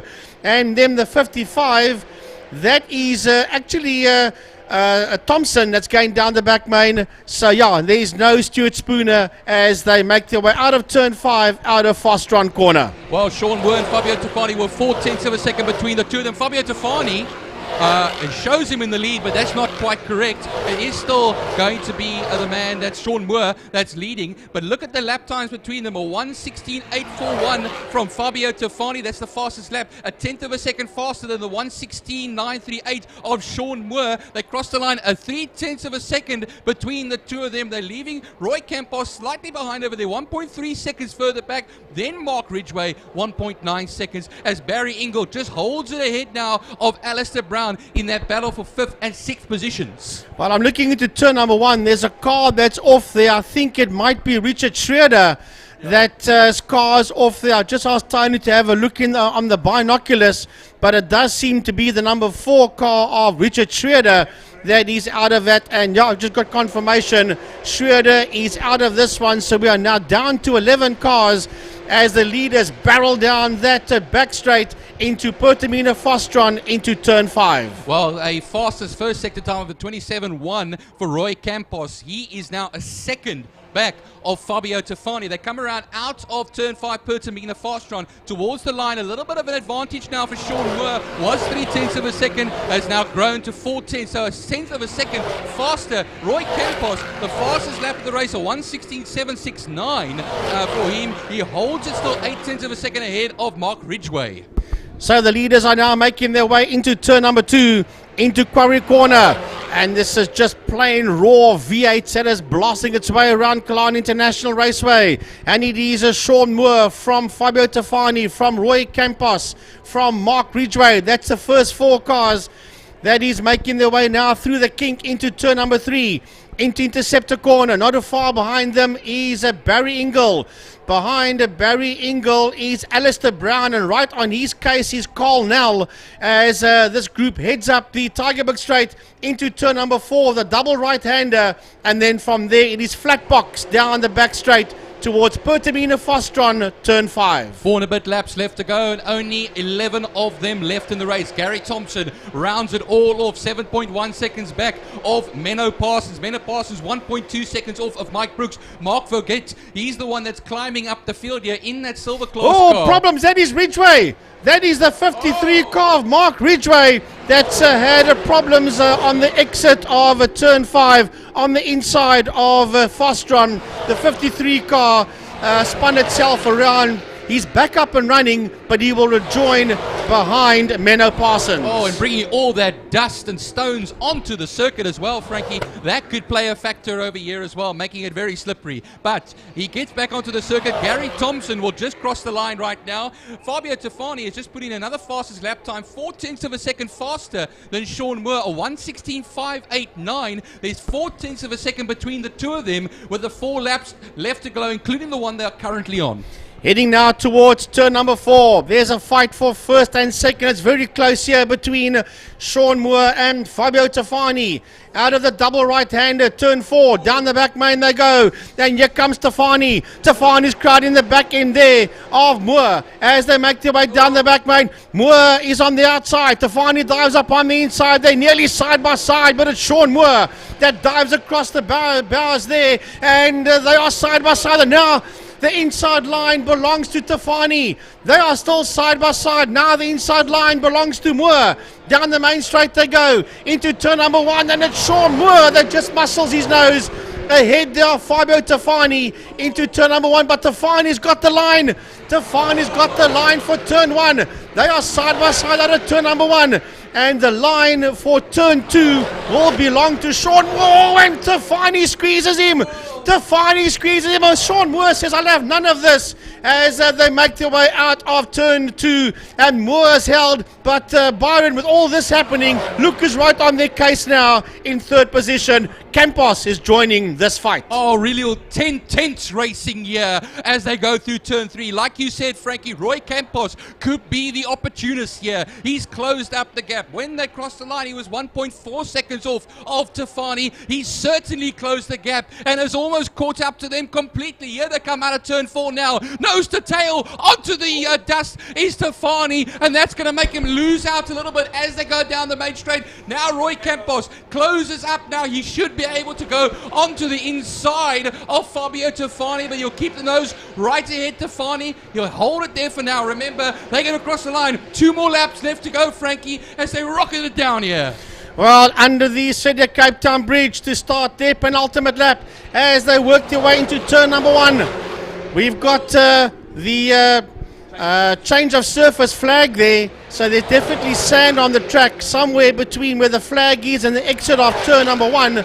But coming out of turn number 1 now, heading up the Jabez Straight towards turn 2. It is Sean Moore from Fabio Tafani and Roy Campos. That's your 3 leaders as they exit turn number 2. Then right behind them, here's another right royal fight going on out of turn number 2, and it's Barry Ingle, and right on his case is Carl Nell. Nell has got his nose ahead there of Brown. That's dropped right down, and he is just ahead there of Brooks, and behind Brooks is Menno Parsons, and behind Menno Parsons is Mark Voget, and then catching up to them into turn 3 is Mark Ridgway. Yeah, Mark Ridgway is actually catching up again there, Frankie. 2.6 seconds, but the battle to watch is actually the one between Mark Voget and Menno Parsons at the moment. Only 1/10 of a second between the two of them as they came through. Here comes this lovely little battle there between Barry Ingle and Carl Nell down the back straight as well, and that could now be something happening. Here comes our leaders now. Sean Moore will cross the line. He was 0.8 of a second the last time out. He should now be half a second between himself and Fabio Tafani, and struggling to hold on, Frankie, Roy Campos. So I think what happens is that late burst over there, I think he's going to have to be content with 3rd position. 1:16.589, the quickest man up there is Fabio Tafani, and here we go into turn number 2. Into turn 2, your first 3 cars make their way out of turn number 2 now, and sliding out of turn 2 is Sean Moore. He's been hassled there by Fabio Tafani. Campos is dropping slight off and now working their way out of turn 2. There's another great fight here between Barry Ingle and right behind him, Byron, is Carl Nell. Onto the Tygerberg straight we run now, Frankie, into the double apex right-handed Malmesbury sweep. Look at them go onto the back straight. I think he might just have this sewn up, Sean Moore. I don't think Fabio Tafani is close enough. Down the back straight as we go, as a car has gone off the circuit and into the dust. Menno Parsons. Yeah, that's Menno Parsons. Oh, that puts to paid his chances against Mark Vergette. Mark Vergette was the man he was battling against. But look now, as they run along, it's going to be Sean Moore that will take the victory in race 1 from Fabio Tafani after a magnificent battle. Then Roy Campos will get 3rd position. We wait a little bit. Look at this battle coming towards us now. Still Barry Ingle that's ahead in that 4th position. They'll run it to the line and it's going to be close, but it will be Barry Ingle from Carl Nell. And then coming towards us now, it is Alistair Brown that gets ahead of Mike Brooks at the checkered flag, followed there by Mark Ridgway as they head into turn 1 on their cool down lap. And then there's a couple of more cars just working their way into turn number 5. Pity about Menno Parsons that lost it there on the exit of turn 2 just before the kink. He got it back up on track again, and he will bring that car to the checkered flag. That 69 APV Ford Mustang of Menno Parsons as he crosses the line now. And then behind him will be the 55 of Gary Thompson. Yeah, and Mark Vergette is the silver class car going down the back straight, trundling very slowly, because I think him and Menno Parsons had it coming together. It's quite possible. I just saw the Parsons car in a cloud of dust, and then he got that car going again. So it could be, I'm looking out the back of the commentary box window, and that car's going very, very slow. As a matter of fact, it's stopped. It stopped going down the back straight, and on There's so smoke yeah, coming from it as well. So yeah, lots of smoke coming out of it. So that'll be a did not finish there for Mark Vogel. Have we had drama today, or have we had drama today? Let me tell you one thing. I have to need a little bit of a sit down now. In a dark room, eh? In a dark room. But not for very long, because, well, if you sit in a dark room, you miss all this lovely action. I can tell you that much. And, Yep. Thank you to our field for on the embankment for filling up a little bit more. Our folks in the stands over there. It's summer in Cape Town. It's racing in Cape Town. This is the place to be. And a big thanks to IMUSAT Live. They are bringing this to the people at home that cannot make it down to Killarney International Raceway, as well as all our photographers out there. And there are normally tons of them out there. Aubrey de Bruin is normally out there. Uncle Colin Brown, and there's so many of them. Patrick Vermaak from Witzenberg Motor Club, and Frankie of Frankie's Funky Photos, and yes, Des Butler of A Moment in Time Photography. He's also going to be out there, and those are just a few names that I can remember offhand. But a big thanks to all of them as well, especially the live streaming people, Stephen Rhodes and his crew of IMUSAT Live.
Okay, folks, listen up. On the entrance to to the parking area behind the clubhouse. There's a Honda and a VW Caddy, a Honda Civic and a VW Caddy. You've parked over the entrance. The people can't get in and out. So you can please move your cars, or otherwise I'm sure they're going to get the towing guys to tow it away. And yeah, we're not going to be held responsible for any damages to your vehicle, so please go and move them.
Right, folks, this is the last of the car races before we get into the motorcycles. Alert engine parts, Volkswagen GTI Challenge.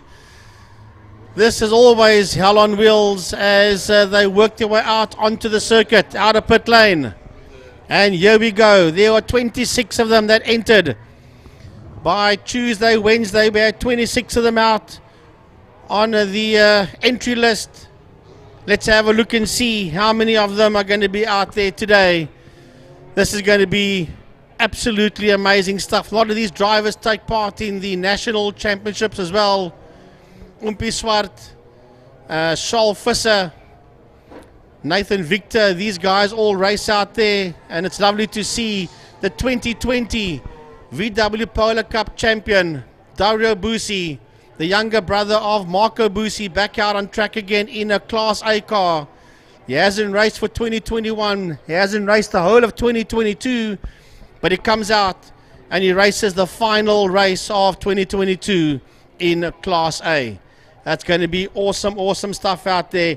You want to welcome back Jacques Heldenhuis and Greg Edwards as well. And also Zaki Hendricks in the Wheelworks Polo will be running the number 9 car in Class B. So we welcome Zaki, the man from Wheelworks, ex-chairman of GTI Challenge, back again into Class B. Frankie, if I might say something, I see we only have Charles Visser, but we got Carl Visser as well out there.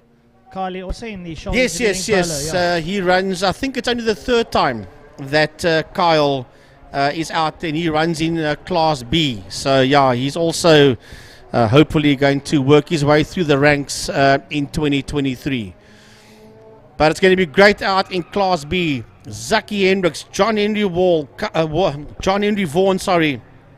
Carl Visser, Kyle Walsher, Ian Cup, Tate Bishop. What a fight we're going to have out there in Class B. And Class A, well, they're all hot shots. I see Donnie Sundenberg Sr. in Class A has withdrawn. And Janu van der Westhuizen as well. He was supposed to enter, well, he did enter, but Janu together with Sundenberg Sr. is not out there in Class A. Well, Frankie, I think we're going to be in for a titanic struggle in Class A and in Class B. Class C, we have Tayer Kalfies out there, Nuro Bas, Raziq Harris, Faisal Jacobs, Wade Cornelius, Isaiah Baden, Seth van der Biele, Suleiman Effendi, and Daryl Fanika. Class C, not quite the Brat Pack. I think Class B we can call the Brat Pack, and like you say, Zaki Hendricks back in the mix. Class A and B is now both Brat Packs. Back in the day, it used to be Class C.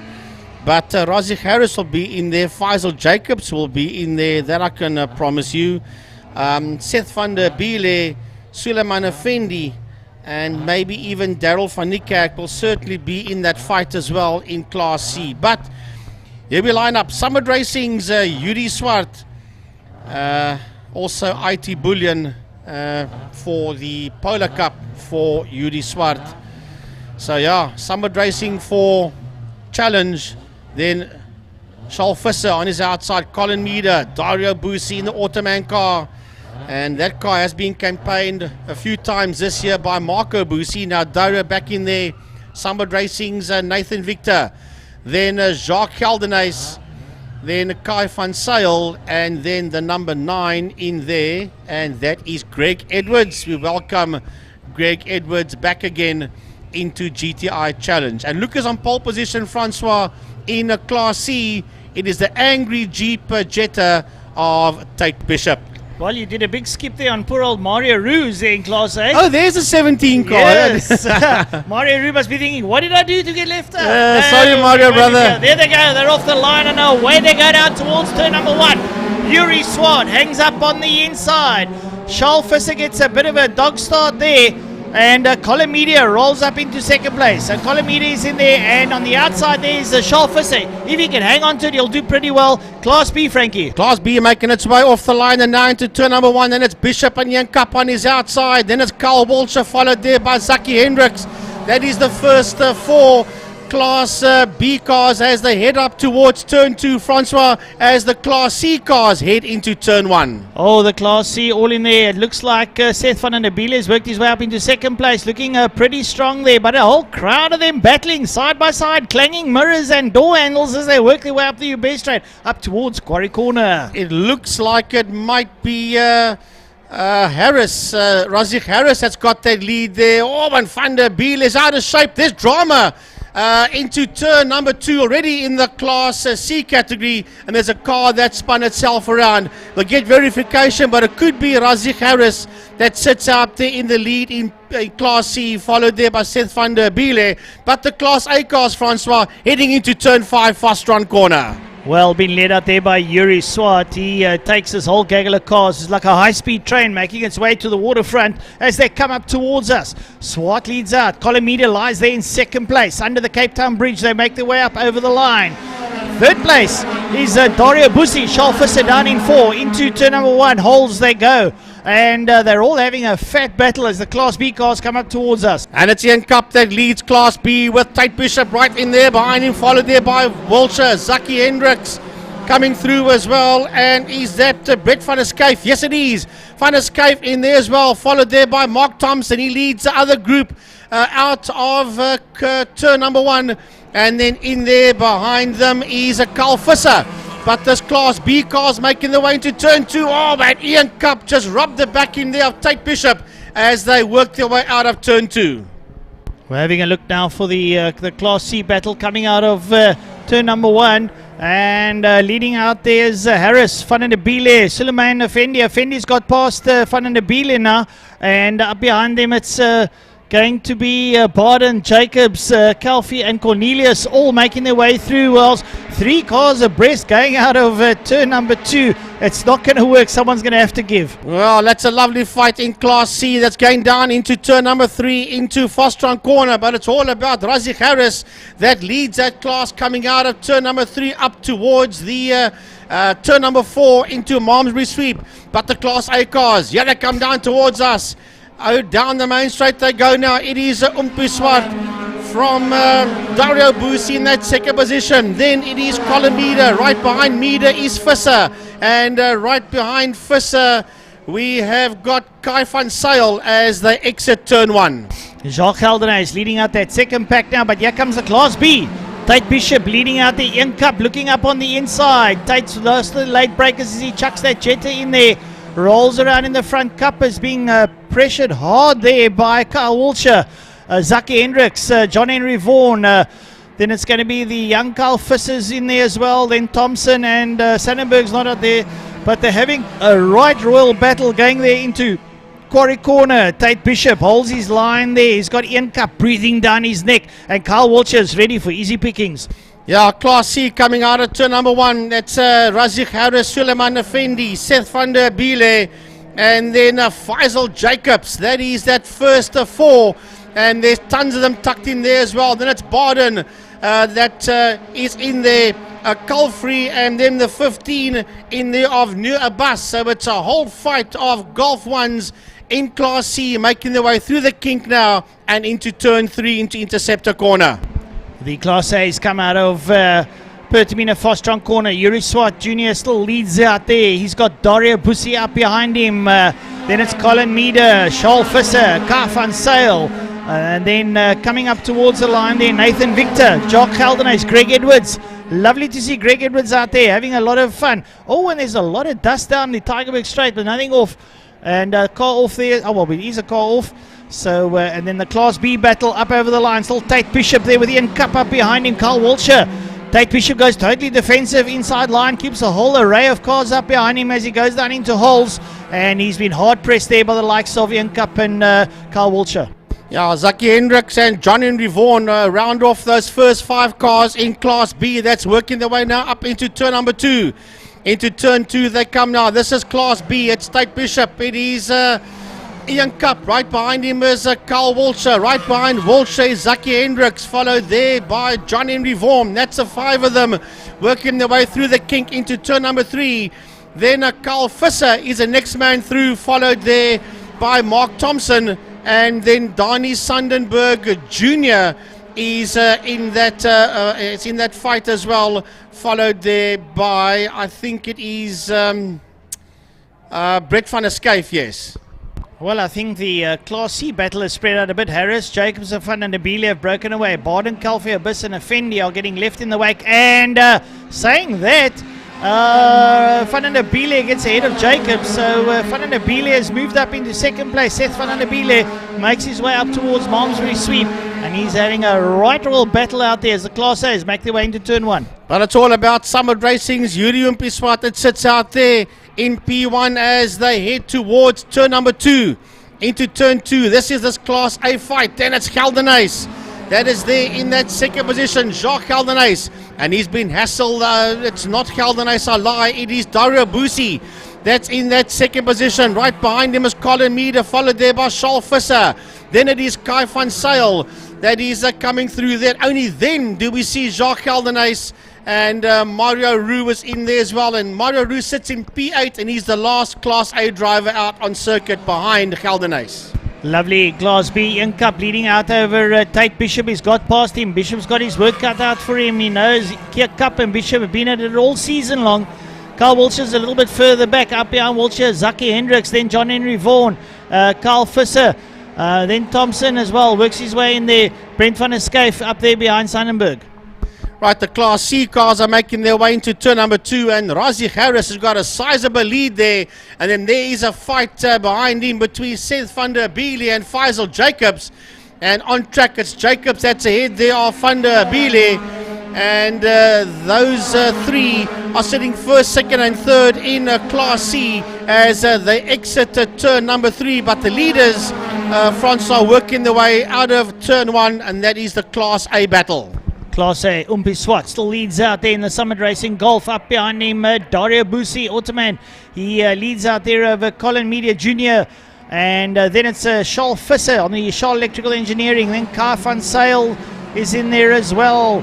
Up behind Kai van Zyl, Nathan Victor. Then Jacques Geldenhuys. And then Mario Roux. They're having a little bit of a scrap there, tete-a-tete, as they come out of Quarry Corner, making their way through the kink down towards Interceptor Corner. There on screen for the viewers at home. There comes that three-way tie. That is Victor Geldenhuys and Roux having a right royal rumble. Lovely pictures coming there from our trackside cameras as they make their way up towards the Tygerberg Straight. Coming out of turn number 2 now is this Class B battle, and it is still Ian Cup that leads from Tate Bishop, from Carl Wiltshire, from John Henry Vaughan, from Zaki Hendricks and Kyle Visser as they work their way out of Interceptor Corner. Up the Tygerberg Straight they go now into turn number 4. And there's nothing between them as they exit turn 4. Down the back main goes Class B. It is Ian Cup, and right on his case there's Tate Bishop. Then not too far behind them is a Carl Wiltshire. John Henry Vaughan is right on his case, and so is Zaki Hendricks as they go down the back main, followed there by Kyle Visser as that group makes its way into Fostron turn 5. As you say that, the Class A is once again up the Uber straight up towards Quarry Corner. Yuri Swart leads out. Up behind him, Dario Busi, Colin Meader and Charles Visser. They've broken away from the other crowd. That is Nathan Victor, Jacques Geldenhuys and Mario Roux. Then the Class B cars make their way down towards turn number 1, and going to the front is Tate Bishop. Bishop holding off Cup. Then it's Carl Visser Carl Wiltshire under a tremendous attack there from John Henry Vaughan, but Wiltshire closes the door in front of Vaughan, so Vaughan's got a bit of work to do as Tate Bishop leads them up into Quarry Corner. It's a three-way fight in Class C that's making its way under the City of Cape Town Bridge now and working its way into turn number 1. It's Razik Harris from Faisal Jacobs from Seth van der Biele as they head into turn number 1. They are crowding each other as they exit turn. Oh, and Jacobs goes high and Jacobs goes wide in turn number 1. And he will lose that second position to Seth van der Biele. That goes up into second now as he chases down Razik Harris heading into turn 2. Yeah, it's a lovely battle there between Van der Biele, Harris and the likes as they come out of Quarry Corner. The nose to tail stuff. The front three on the Class C having a great tussle. Not too far behind them, got Class A coming out of turn number 1, making their way up the Uber straight towards Quarry Corner. It's Yuri Swart in the Summit Racing Golf. He is, or Polo, I should say, quite a distance ahead there of Dario Bussi, Colin Meader and Charles Visser. Kai van Zyl now starting to close up on the back of Visser, and he's bringing with him Nathan Victor. So Victor now closing up on Kai van Zyl, trying to bring some credibility back to his racing. Then it's going to be Jock Geldenhuis. Zaki Hendricks is not there, but he's lower down. Then it's Mario Roux is also in there. Mario Roux holding out, and Greg Edwards is also in there. So all the old-timers, I want to say, they're still youngsters, but we call them old-timers, are having a right royal battle now with Class B going into Quarry Corner. Well, this is the final lap now. Class B goes into turn number 2, and we've got a new leader. The lead was held there by Ian Cup. It's now in the hands of Tate Bishop as they work their way through the kink and down into turn number 3. Carl Wilshire and John Henry Vaughan in that fight as well. And then Zaki Hendricks, and not too far behind Zaki Hendricks is Kyle Visser. But it is flag lap, Francois, for Yuri Swart. Checkered flag time. Yuri Swart, Summit Racing. Second place will go to Dario Bussi, followed there by Colin Meader and Charles Visser, followed by Nathan Victor and Kai van Zyl, and then a little way back. Have a look at this right royal scrap here by the veterans as they come up towards us. It's going to be Jock Geldenhuis, Greg Edwards, and Mario Roux, who cross the line to close up on the Class A. Frankie, Class B, look at this titanic tussle coming out of turn 5. Out of turn number 5, out of Fostrom, they come towards the checkered flag. This is Class B. Will Tate Bishop hold, or will Ian Cup have a dive? What about Carl Wilshire? Surely they're going to dive up. No, they're not. It is Bishop from Cup, from Wilshire, from John Henry Vaughan. First, second, third and fourth, followed there by Zaki Hendricks in P5, and P6 will go to Carl Visser. P7 will go to Mark Thompson. That titanic three-way tie goes down into turn number 5. It's Razik Harris. Oh, and there's contact in turn number 5. Seth van der Biele and Jacobs have a little bit of a tussle, but Harris looks like he's come out of it. Seth van der Biele is going to be in third. A little bit of a touch coming out of turn 5. They all managed to make their way to the line, but there's a ailing Razik Harris, and Faisal goes through and wins that one after being taken out. Can you believe it? Well. What a turn up for the books. Here come the rest of the pack up towards us. And they cross the line there. It's Sonura Bus, Taya Kalfi, Suleiman Effendi, and Daryl van Niekerk. Well, what an end there in Class C with Razik Harris slowing all the way down and then losing that lead there to Faisal Jacobs. He came home in second, and Seth van der Biele still managing to hold on to that third ahead of all the others out there in Class C. But man, oh man, brilliant stuff out there. Alert Engine Parts GTI Challenge.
ready for summer with over 1,000 hot Wingfield vehicles to choose from.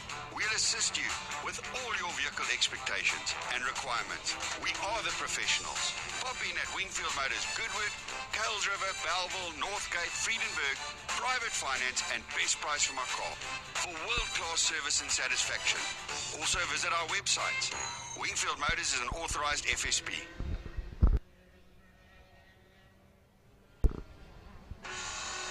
Here's to the hard workers, the steady, the strong, and the bold. For the brave, the courageous, and the dedicated, the honorable ones. For the builders, the fixers, and the makers, who go beyond measure, so the ones they love have all they deserve.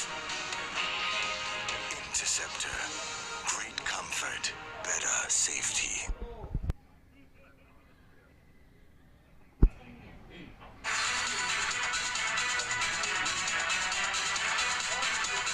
The Porsche Club in Cape Town has its home right here at Killarney.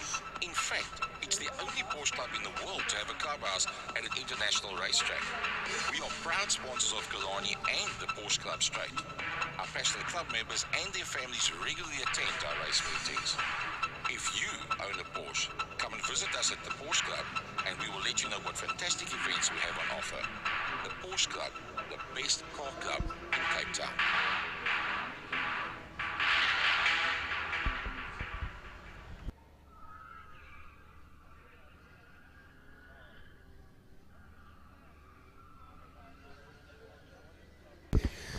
Folks, also want to say a big thanks, not only just to those sponsors there, but a big thanks to Pertamina Fostron, a big thanks to King Tony Tools for the sponsorship of the subway, and then to the City of Cape Town, the sponsorship of the bridge connecting the two pit complexes, as well as all our class sponsors as well. Thank you very much.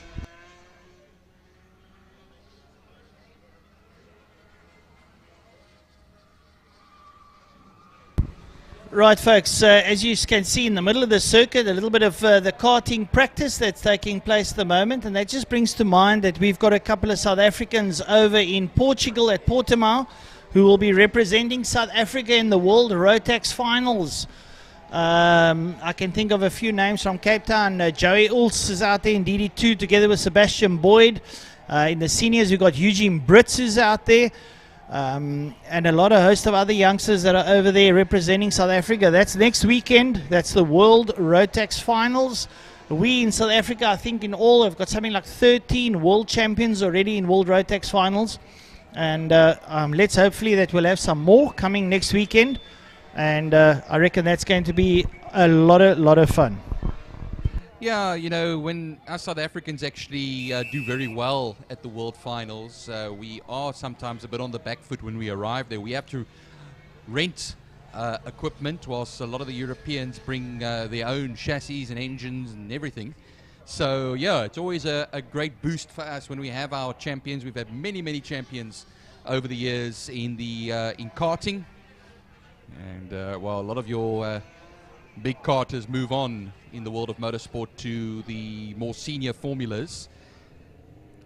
But we have now going to motorcycle racing. We have our 3 motorcycle races. We're going to be starting off with the Bridgestone Super Twin Cup 650s and the Super Sport 300 class. And they'll be shortly out. A bit of cleanup happening around the circuit at the moment after the last race. And then we'll be ready to go for this first of the bike races. I see the riders are all queuing up at the exit of the pit lane. The bikes are all there. They are getting reminded of a change of surface flag they got at turn 1. So I don't know if there's any if it's to do with a bit of sand or oil or any fluid down in turn 1. So they're just going to be given the warning, and then we'll be ready to go, which will be a 9-lap race and a very big field. I have to tell you now, it looks like about 20 of them out there in all. Slade van Niekerk, the man on pole position, from Jason Lineker, Tristan Pinar, Lance Jonas, saw him downstairs as well. They're as far as the power sport 650s, the Super Twin Cup. And then, well, taking pole in the 300 class, Super Sports, is Zante Otto. And we have Jason Butler out there as well, Gavin Smith, Edward Rollstone, and then the Hutchings, of course, Nicholas and Braden Hutchings, of course, on KTM 390s. Wayne Antonaji on the Kawasaki ER650. That's Stavro Michel, the 650 Suzuki. And right, sorry, Byron, sorry if I can interrupt there. I mentioned it earlier. We got two cars, a VW Caddy and a Honda Civic, who parked behind the clubhouse parking area. They've closed up the gate. The people can't get in and out. If you're not going to move your cars, then we're going to send a breakdown there. We're just going to tow them to wherever and leave them there. You can go look for them later. Or maybe, Francois, and I can do one of those Days of Thunder type races in the streets. Yeah, no, we can. I'm up for it, Byron. I don't know about you. We just need a restaurant reservation just to get to. So yeah, you know, we got to get there. So you know, to head. Well, I'll phone my connection to the waterfront, the one and only, and we'll just book in. What the hell? Oh, there we go. We'll race to the waterfront. Time for the Bridgestone Super Twin Cup 650 Super Sport 300s. Out there, Slade Finikak, Jason Liniger, Tristan Pienaar, Lance Jonas, Ryan Coetzee, David Enticott, Zante Otto, Jason Butler, Gavin Smith, Edward Rolston, Nicholas Hutchins, Brandon Hutchins, Wayne Antonaji, Stavro Michel, Mitch Robinson, Raymond Alexander, Torrin Wainwright, Abigail Bosson, Garrett Goss, and Trevor Smith. Woo! What a lot of riders on a Saturday afternoon. It's a good thing to see, Francois. 20 of them out there, and well, split between the two classes, the Super Twin Cup and the Super Sports. Remember, this is race one of the 3 bike races, and there's going to be plenty of action. A lot of quackers in this field. The 650 Kawasaki's, the Ninjas, the CBR 500 in there of Zante Otto. Zante Otto has also been a revelation this year as well. Oh, Zante's pretty quick. She gets trained there by Kewen. And Lance Jonas campaigning that Sol SV650 Suzuki. And Lance is rolling back the years. He's been an absolute revelation this year. I'm using your words now, Byron. You know, the vocabulary is only that big, you know, so sometimes we have to poach. I also run out as well. Yeah. Maybe next year we'll find a few more. I'll have to start eating dictionary with milk and sugar in the morning to hopefully... I'll just have a firm grasp of the vernacular. How's that? Not too shabby on a Saturday afternoon after last weekend. So all the bikes rolling up here. Having a look there, the 23 bike. I'm trying to pick up who that. That's Edward Rolston. He's got new colours on there in the orange, looking pretty nice. There comes Mr. Jason Lineker. I think Jason is on the Kawasaki. Yes, 650. And Slade Finikak. Well, champion in contending. Oh, here comes Tristan. Tristan Pienaar already looking a little bit grumpy and ready to race, as they say. Keep an eye there on the second row. Ryan Coetzee right up in the middle there between Enticott and Jonas. Ryan Coetzee is chomping at the bit. Nicholas Hutchings is lost in translation. And he finds himself on the third row with Zante Otto. He's already the champion of the class, so he's out there. And we're in there. Jace Butler's in there as well. And, old gaggle there. Braden Hutchings, Mitch Robinson, Stavro Michel. Well, they're under starters' orders. John Green holds the stop-start pedal. 5 seconds to go. John gets out of the way. The bikes are waiting for the lights. The lights are off and we get away. And Tristan Pienaar has a rocket start. He was Jason Lineker. He looks to go down to the whole shot. A blinding start out of Tristan Pienaar. He dives across the bow. Slade Finikak going into holes. Brilliant stuff. They roll around there out of holes now into the straight and make their way up towards Quarry Corner. Jason Lineker sits right up there behind Tristan Pienaar. Pienaar leads out there with Slade Finikak in second. And the bikes all make their way out and work their way through the kink down towards Interceptor Corner. Through the kink they run then, and then the first time into the right-hander at turn 3, Interceptor Corner, onto the Tygerberg Straight. They will then run. It's very much nose to tail. Is Slade going to make a move into Malmesbury? I think he might just... No, he rolls off the throttle much sooner, and they'll go onto the back straight now. Let's see them as they come out. Oh, that's going to be side by side down the back straight now. Slate van Niekerk and Tristan Pienaar will rocket it now towards turn 5, Pertamina Fastron. Watch out there for Jason Lineker as well. There's Lance Jonas has held fourth position. Looks like it at the moment, but they're coming now to complete their very first of 9 racing laps as they come out of turn 5 and underneath the Wingfield Motors and City of Cape Town Bridge. Well, rolling up here towards us, it's going to be Slate van Niekerk there with Tristan Pienaar and Jason Lineker. Lance Jonas sits there in P4. Jonas makes his way down, and it looks like Ryan Kutsia is giving him a bit of a... Oh, and the bike goes down. A major going down. I think it might be Jonas. I'm having a look there, and he's not going to be moving. It was a solid clunk on the tar, and I think Jonas might have taken a bit of a knock. And code red flags, the race is being stopped. Jonas stays down. He took a horrible tumble. Let's hope he's okay. Maybe the wind just got blown out of his sails, but he hit the tar very hard. The front end just leaving him, the bike taking a titanic tussle there, and tumble, sorry. And the medics and the lot make their way down to the scene almost immediately. We remember, Francois, when they did come out of the pits earlier on, there was that change of surface flag that was being held out there. So I don't know if it was maybe still a little bit of fluid or dust down at that part of the circuit. And they have now come to his aid. And the rescue crews and marshals run to position. And the race has been stopped after 1 full racing lap. The riders will get back into position. They will raise their left hand just to show everybody, yes, we're off the throttle now. We're just going to roll it back to the line. And then we will re-rack and stack everyone there.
Well, folks, we'll keep you updated when we do get any more information. I see the Kia Picanto safety car out on the circuit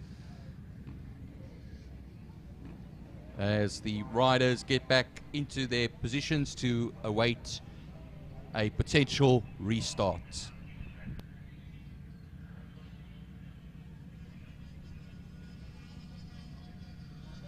If the race does resume, it's been, I think, talk of 6 racing laps. So we had 1 racing lap, and then now we could be having a 6-lap sprint race.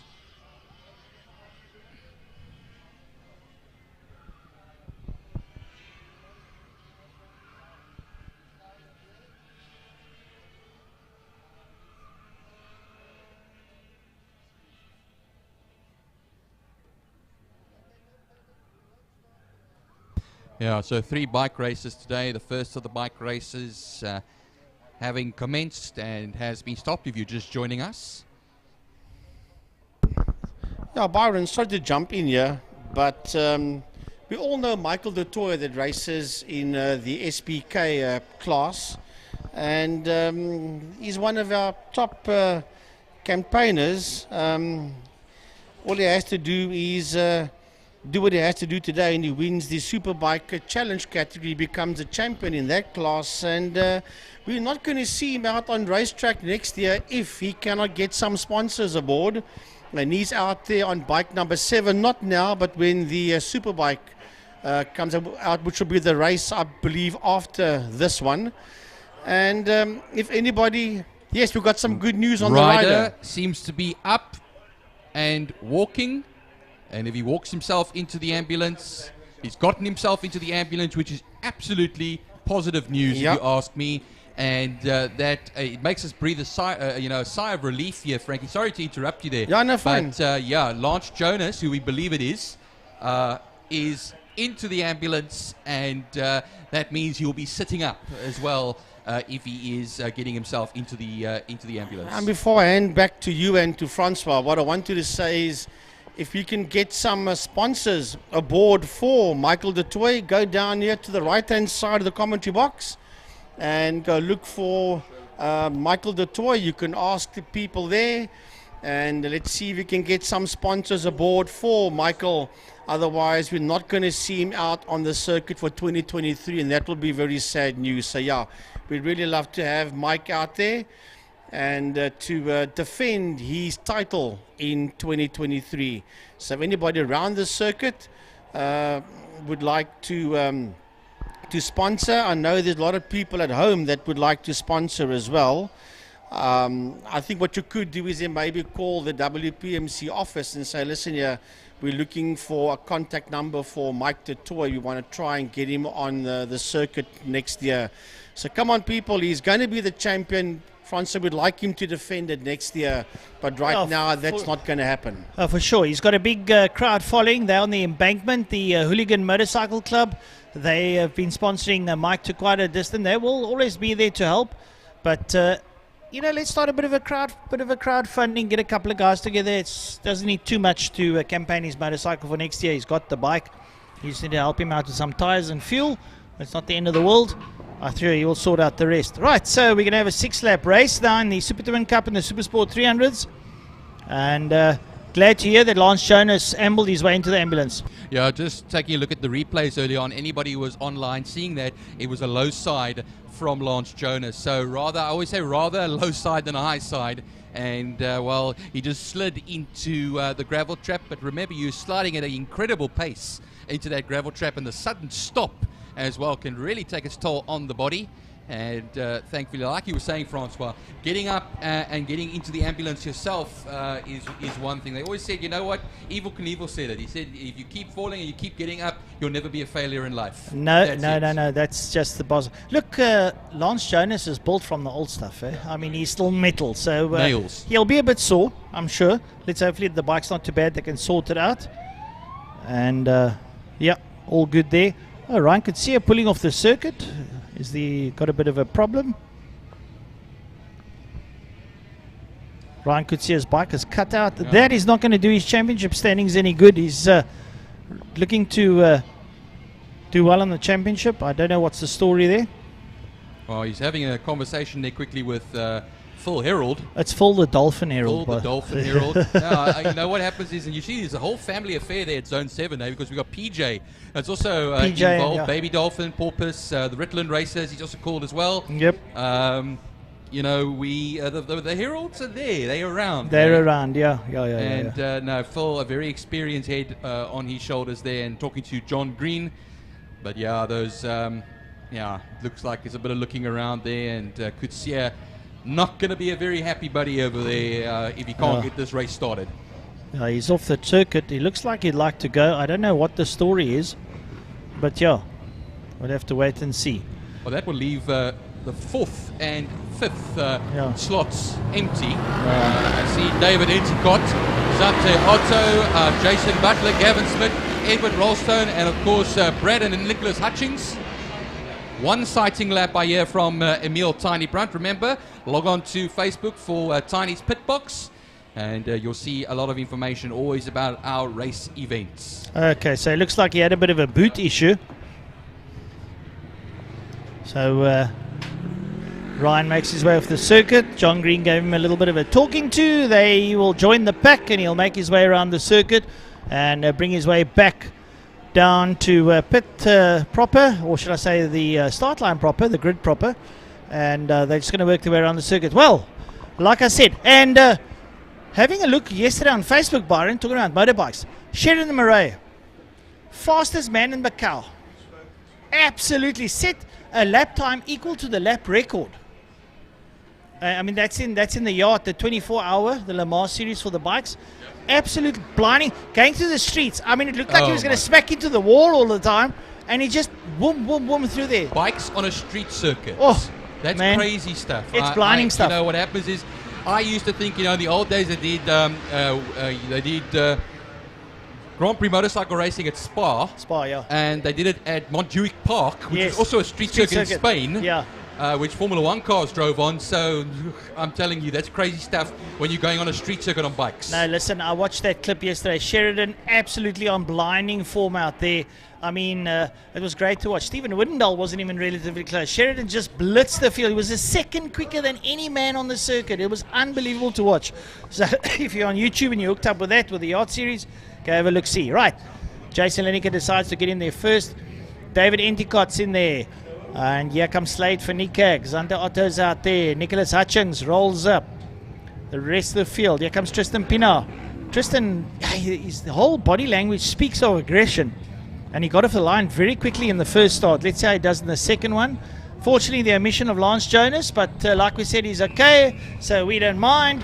Racing's about to get underway. It's going to be a 6-lapper. A little bit of a sprint. But nonetheless, Red Hot Racing. 5-second board on. Wait for the lights.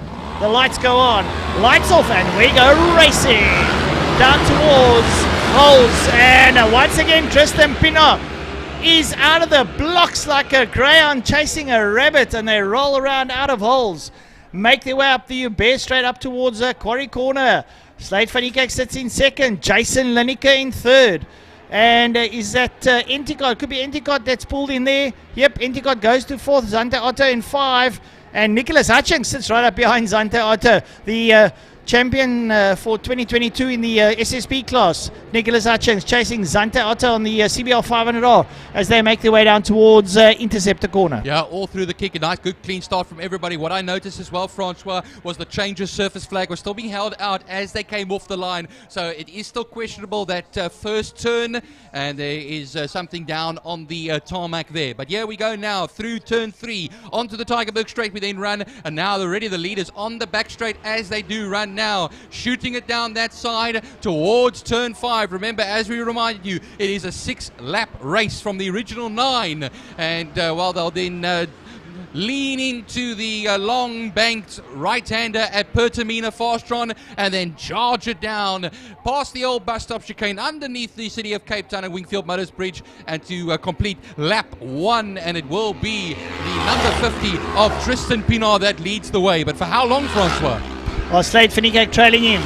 And Tristan Pinar putting out that third wheel, which is your left foot, as he hangs into the corner now, a la Valentino Rossi, as they make their way up the Uber straight. They're starting to pull away from Jason Lineker, the front two.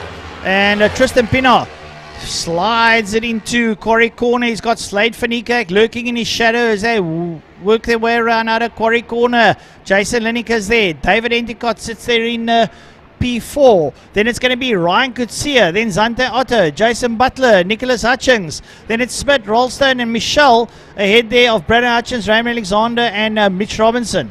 Yeah, the 300 Supersport class, Xander Otto is 1.6 seconds off of Kutsia. She leads the class by 0.3 of a second over Butler. Then it's the number 72 of Nicholas Hutchings that will be in second place in class. You have to go all the way down to 12th position to get third place in class, which will be Braden Hutchings, who's only 0.2 of a second ahead of Alexander that's hanging in there. And Slade van Niekerk looks around the outside of turn number 5 there with Tristan Pinar, but Pinar comes absolutely hurtling out of 5 there ahead of Slade van Niekerk. I'd say Tristan Pinar's body language just speaks of total aggression now as he comes out, and he's applying the aggression to the circuit. Jason Lineker has moved closer. He's right up now behind Slade van Niekerk. And look at that. They're trading sector times and then stealing the fastest lap from him is Jason Lineker. A 1:21.3 and compared to a 1:21.9, he's 0.6 of a second faster. Now look at him come up behind Tristan Pinar. Jason Lineker has found something in that Kawasaki. Unbelievable stuff as he pulls up behind Slade van Niekerk. And Tristan back to the lead there. Keeps off Slade, but Jason Lineker lighting up the circuit as he goes through the kink down towards Interceptor Corner. That three-way tie is absolutely brilliant. Tristan Pinar, a little bit of breathing space over Slade, but Slade will get closer. David Enticott up ahead of Xander. I think it's Xander Otto that sits up behind him. No, it's Ryan Coetzee, sorry. Then it's Jason Butler, then Zante Otto. Yeah, he was 0.6 of a second faster, Jason Lineker, on the last lap. Then both the two ahead of him and close to within 0.2 of a second. And it just shows you how he's moving at the moment now. Only 86 thousandths between Tristan Pienaar and Slade van Niekerk. Again, trading sector time. Sector 1, a 27.9 for Tristan Pienaar, a 24 flat for Slade van Niekerk. Let's see them as they run it down now. Ryan Coetzee just blitzed past Endicott like he was looking for parking down into turn number 5. Ryan Coetzee is on a mission, and he's got past Endicott, moves up to P4, and that is going to do his championship standings. There you go, the front three on screen, and you'll see Ryan Coetzee come out of 5. Unfortunately, the camera is moving towards the leaders. Ryan Coetzee ahead here of Endicott and pulling away. He's pulling away from Endicott, so Ryan Coetzee is really on a fly. Good to see him back out there doing so well.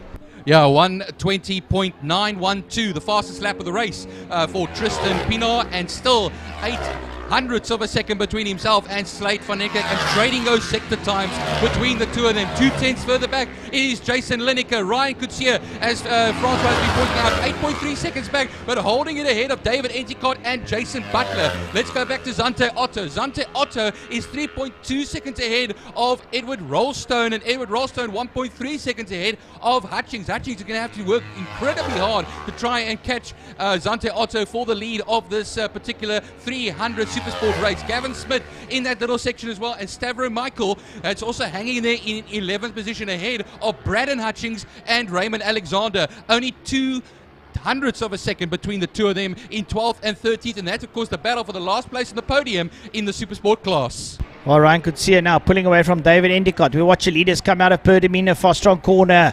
and they are so close. You could bind them with a handkerchief now as they come up towards us. It's Slade, and here comes Jason Lineker.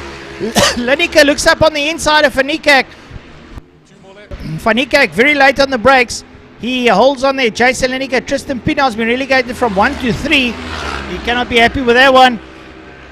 But Slade now opening up the taps. But Jason Lineker is the man to watch. He's probably the quickest man out there on the circuit at the moment, and he's doing a sterling job. We wait now as well. David Endicott has just come across the line, 5th place overall. Jason Butler comes across the line now, 13 seconds back. And then Zante Otto, who's actually closed up the gap to Butler at 73 in 7th position at the moment. Edward Rolstone, Gavin Smith will follow suit.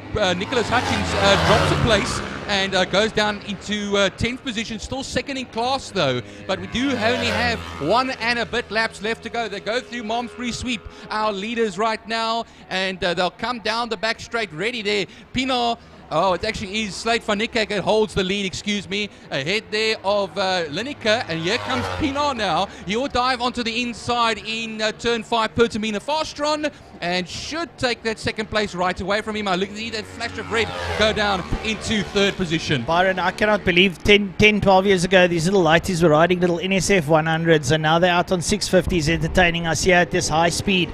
Brilliant riding now. Tristan Pienaar looks up on the inside of Slade van Niekerk. Is he going to leave it late? No, Van Niekerk dives across there. Holds out. Tristan Pienaar's there. Jason Lineker is still part of that party now as they go into holes.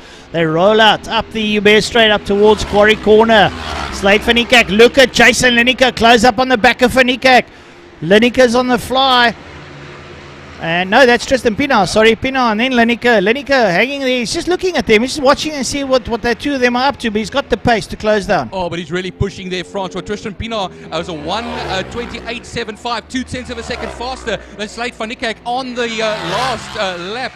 And while they come around now, they'll be coming onto the back straight. There is a slow Ruby rider. They're going to maybe come and lap as well. This is the final lap of the race. Slade van Niekerk at 27.9 in the first sector.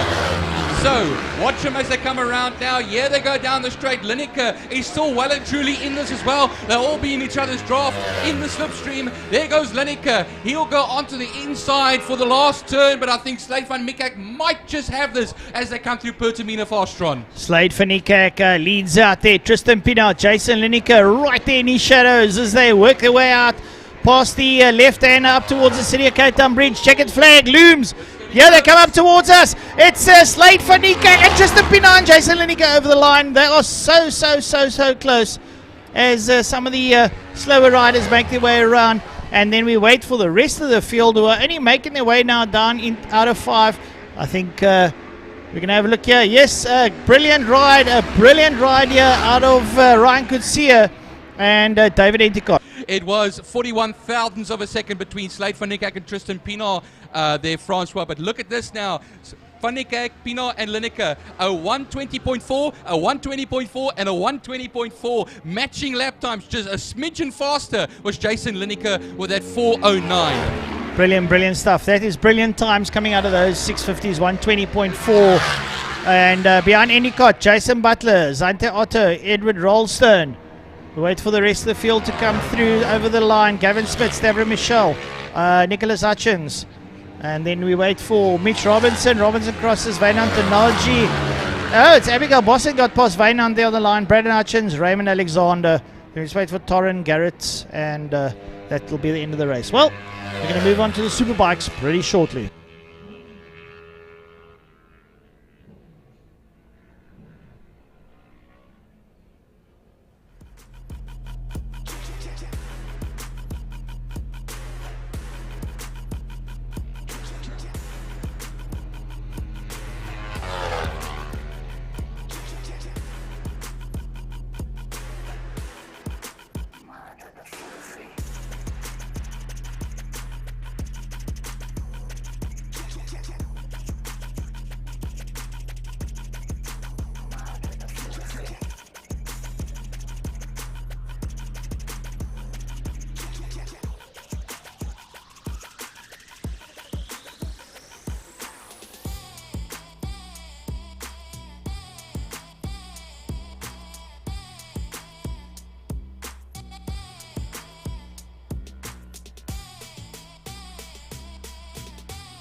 Move on to the South Superbikes, SBK Challenge, Masters and 600s, the biker boys and girls.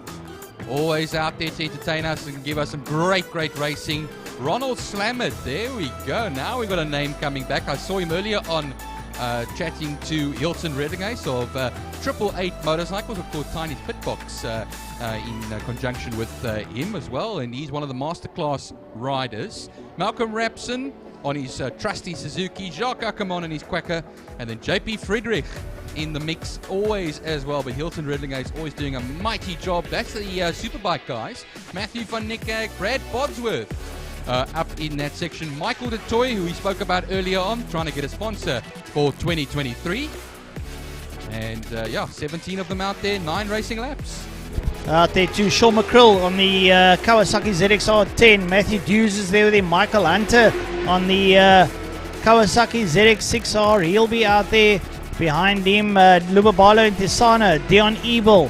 Jamie Hall's out there. Nassif Smart. Wayne Orense and Kewan Sneyman also out there on the CBR 600. So expect massive Titanic tussles in this race. A big shout out there to the hooligans up on the embankment backing Michael de Toy. See if he can bring the championship home. Mike de Toy finds himself down in 8th, and he's on the Yamaha R1, the black one. Number 7 machine, black and silver. And he'll be chomping at the bit. Hopefully there's a championship in it today. There comes the GR Tax machine there of JP Frederick, number 24, also on a Yamaha R1. These machines are almighty. From someone that can ride a bike like me, I tell you something, these things scare the living daylights out of me. So big shout out to these boys who campaign these motorcycles. Malcolm Rapson on the number 1 machine, the Suzuki, the GSX-R 1000 LC. So that's a pretty quick one. And Ronald Slammert out there on the ZX-10R. He did very well in the ZX-10 Cup. Let's see how Ronald does today. And he's going to get a lot of challenging there from the likes of Jacques Ackermann, Malcolm Rapson, JP Frederick, Hilton Redlingace, and alongside him there, Matthew van Niekerk, who is very quick. Right, to get off the line. Matthew van Niekerk gets a bit of a bad start. Michael de Toy gets a cracker jack start up the middle. He finds himself in about P4. Lovely stuff there from Michael de Toy up the middle. He's trying to hold there. He holds it, he leans in, brings it around out of holes, and makes his way up the Uber Straight. And Ronald Slammert already up on the back wheel there. And he's got Rapson there for company as they work their way now out of Quarry Corner. Ackermann in 3rd position coming around there. Just want to see who is behind him. If JP Friedrich held it in there, I think he's 5th at the moment. Hilton Redlingace, Matthew van Niekerk, Brad Bodsworth had a bit of a difficult start of the line, a bit bogged off the line. And that started 7th position. He's in the Superbike Challenge class. But let's see them as they come around now through turn 4. The Malmesbury sweep and onto the back main, as it is going to be, of course, on the back wheel, as it is Ronald Slammert on the Kawasaki ZX-10R. Malcolm Rapson, 2nd position. Jacques Ackermann as they go right down into Pertamina Faster on turn 5. Malcolm Rapson keeping Slammert for good company. Rapson, probably, as we always say, the quickest accountant in Africa, makes his way up towards us there. Slammert leading out. Rapson trying to hold in on him there. Jacques Ackermann's there in 3rd. Then it's over the line. JP Frederick. Kewan Sneyman up to 5 already. Mike de Toy, Hilton Redlingace, Brad Bodsworth, Matthew van Niekerk, Mike Hunter, Jamie Hall, Sean McCrill, Matthew Duser, Dion Ebel, Wayne Orense, Nassi Smart, and Lubabalo and Tisana across the line. This is really a high-speed train, folks, as the leaders into Quarry Corner. Slammert and Rapson. Rapson sits there with Slammert. Jacques Ackermann doing a fantastic job in P3. And it looks like JP Frederick leads out on Kewan Sneyman, and Sneyman is very quick on that 600. Yeah, Slammert and Rapson, 0.3 of a second between the two of them when they cross the line. Now on the 2nd lap of 9.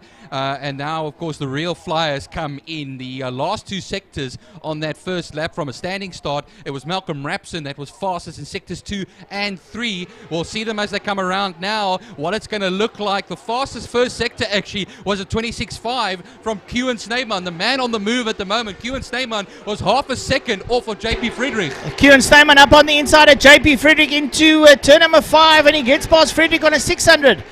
Kieran Snyman lighting up the circuit, and this is a 600 circuit. We know Snyman has done close to lap record times around here, and he's chasing down Jock Ackerman.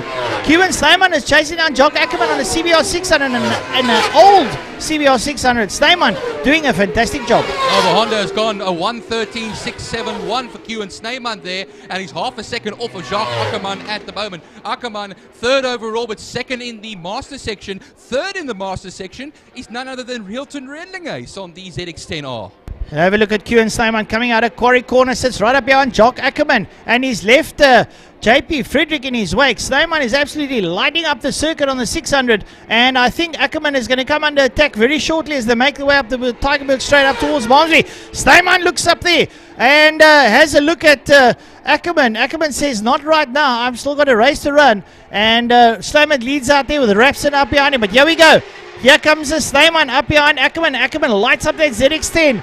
It's 400 cc's more, but as far as Snyman's concerned, he's not interested in it. He's going to look to go around the outside of Ackerman, but Ackerman shuts the door in his face. A little bit of a shutout there into Pertamina Fastron. Here come your leaders, Slamet and Rapson under the Cape Town Bridge. But here comes Snyman. He's going to draft Ackerman down towards holes. Let's see if there's a maneuver in it. He looks up on the inside. He's going to be very late on the brakes. The foot comes out and he gets past Ackerman. And moving up to third place is Kieran Snyman. He's a 600 and he's mixing it up with the Lita bikes. Yeah, he was 0.4 of a second faster on that lap than Jacques Ackerman. That's why he took that third position. Meanwhile, a 1:13.651 for Ronald Slamet, and he holds it a half a second between himself and Malcolm Rapson. They have left the rest behind. 3.5 seconds further back is the Kieran Snyman Jacques Ackerman battle. JP Frederick is going to have to work hard over here just to hold on to the back of those two ahead of him. Hilton Redlinger is still holding it in there as well. He is 2.5 seconds back ahead of Michael de Toy though, and Matthew van Niekerk. Brad Bodsworth, of course, remember Michael de Toy is leader in the challenge class ahead of van Niekerk, and Brad Bodsworth third in class at the moment. Well, ladies and gentlemen, watching out there, a young lad that I saw riding bicycles in Edgemead Primary is now on circuit. Kieran Snyman on a CBR 600 is lighting up the circuit. He's in P3. He's chasing down the likes there of Malcolm Rapson and Ronald Slaman, and he's on a 600 and he's chasing thousands. Jock Ackerman has no retort as Snyman pulls away from him over the start-finish line, down into turn number 1. Keep an eye on Snyman, gets that third wheel out and makes his way around holes. He's chasing the leaders. It's a tall order to reel those leaders in. We've still got 4.5 laps to go, and Snyman is rocketing up towards Quarry. He's closing down. He's done a 1:13.7, which is just off the 1:13.6 of Malcolm Rapson. Was the quickest lap out there. So trust me, he's going to take no prisoners. He's going to go in search. Well, he's matching the leader's time at the moment at 26.5 in Sector 1, comparing it to Malcolm Rapson at 26.6 for Ronald Slamet. It is 5 laps left to go, including the one they're currently on at the moment. Yeah, they go down the back straight now. Last time I came around, Ronald Slamet and Malcolm Rapson were 0.2 of a second between each other. It is much closer now as they go into Pertamina Fast Run. They'll rocket it down to the line with 4 laps left to go. This is wide open as you can see them come around now underneath the City of Cape Town and Wingfield Motors Bridge, and they'll cross the line here together. Kawasaki from Suzuki and Kieran Snyman closing up the gap. Remember, he's a 600 out there as well. Leader in the 600 class, Hunter and Hall taking up the other 2 positions in the 600 class. No, brilliant stuff here. I'll tell you something, Kieran Snyman is lighting up the circuit. He comes out of holes now up the Uber straight, and you can see Rapson in front of him. Snyman is like a dog chasing a bone being pulled by a fast wire, and he's looking to close down. Jock Ackerman still in P4, and JP Frederick down in P5, followed by Hilton Redlingace. Then Michael de Toy leads out there on the the Superbike Challenge group. And then it's Matthew van Niekerk, Brad Bodsworth, Sean McCrill, then Michael Hunter, second in the 600s. Well, that Superbike Challenge class, France, is still a wide open battle. Michael de Toy leads there by 0.8 of a second over Matthew van Niekerk. Brad Bodsworth is only a further 0.4 back, so it's probably the tightest class at the moment. Sean McCrill, he'll be 5.5 seconds further back in 4th position in class, 10th overall. And then we have the rest like Mike Hunter, Matthew Duser, 600 of course, and a challenge class, and Jamie Hall. I was saying earlier, earlier on. Mike Hunter, 11th position. He's currently second in the 600 class. Hall is currently 13th and third in the 600 class. Look, I don't want to. I'm not the type to speculate. We've got 3 laps left in this one. Kieran Snyman just done the fastest, a 1:13.3. He is closing down on the back of Malcolm Rapson. He can see them. He's going into quarry. He can see them ahead of him. And he's closer this time than he was in the last lap. I think we're going to go down to the wire with Kieran Snyman on a 600. Francois, he wasn't just faster. He was faster by 0.6 of a second. It is frightening. Look, we've always said when we had the old SPK Challenger that this is a 600 circuit. I mean, Sheridan proved it to us here. Matthew Scholz, when he was still in 600s. Darren Binder as well. They proved it here. This is a 600 circuit. But I can tell you something. Kieran Snyman is not letting go. We're going to watch the leaders. And there goes Ronald with Malcolm right up behind. And there's Kieran. Kieran is not far behind. He's going to go down to turn number 5. He's absolutely rocketing. Rapson looking on the inside of Slammer. Slammer closes the door and Kieran is there. Kieran can see them. He can reach out and touch them. On a 600, it's absolutely blinding and across the line with 2 laps left in it. This is brilliant. The Red Baron Slammer holding out on Rapson, the accountant, and here comes Kieran Snyman. Man, oh man, is he flying. Well, there goes Francois. Look at this now. He's 0.6 of a second again faster than Malcolm Rapson. And that's a 1:13.188. And if you look at the time, it's 2.3 seconds between the two of them. 2 laps left to go. Oh, folks, this is getting real. Kieran Snyman is closing up on the back of Rapson, going into quarry. It's brilliant stuff. The crowds are on their feet now as he rolls out. The Red Baron holding off on Rapson now as they go down towards the kink. There goes Snyman on the 600. He's right there with him. He work their way out of Interceptor corner, up the Tigerberg straight away. Make their way up towards Malmesbury sweep. And, well, Snyman, he's only got one thing on his mind. Catch the bike ahead of me. Oh, see, Realton Redling has just been taken by Michael DeToy as well. That's 6th and 7th positions as well. SPK and SPK Challenge class. But the one we have to watch at the moment now, with a lap and a bit left to go, is, of course, the front battle. They'll cross the line. It was 2.5 seconds the last time. It was between Kieran Snyman and the 2 1-litre bikes ahead of him. There they come now, and we'll see them as they come towards the line. How close they are. Look at him. And he's really on the ragged edge. Is Kieran Snyman. I think Kieran wants something here, and he's got Rapson in his sights. Missile lockers on the back end of Malcolm Rapson. He's just done a 1:12.9, the fastest lap by Kieran Snyman on a 600. He can see Rapson. He comes out of the U-base straight up towards quarry corner. And Slammer on the brakes. Rapson on the brakes, and Snyman says, I don't have brakes. I'm coming through. He's up behind Rapson. Is he going to have a turn up for the books? He's there. He's there. They go through the kink down towards the Interceptor corner. Kieran Snyman's right there with Malcolm Rapson. He closes up on Rapson. He's using every inch of the circuit to his benefit. He slides through turn number 3, makes his way up, and it's a Ronald Slammer, Malcolm Rapson. This one's going to go down to the wire. They come out of Malmesbury. It's that double right-hand sweep. Rapson on the Slammer on the gas. Rapson there, but look at Snyman. If he can draft, he's going to go. He's going to challenge them down towards turn number 5. He's going. Oh, brilliant stuff from Kieran Snyman. The 2 litres ahead of him, and he goes around the outside. You've got to be kidding me. Snyman around the outside of Rapson and Slammer, and he makes it sticker coming towards the line. It's checkered flag time. Here comes Kieran Snyman ahead of Ronald Slammer. Kieran Snyman on a 600 is going to take the 2-litre bikes. He comes to the line and he beats Slammer and Rapson. You've got to be kidding. What a ride out of Kieran Snyman, folks. Give us man a round of applause. It's been absolutely electric. Man, what time. And even a fastest lap on that lap as well. He was. My goodness, look at that. Over a second. 0.2 ahead of Ronald Slammer's best time. He was over a second faster on that lap than Malcolm Rapson. Give the man a round of applause, folks. What a ride coming out of Kieran Snyman on a 600.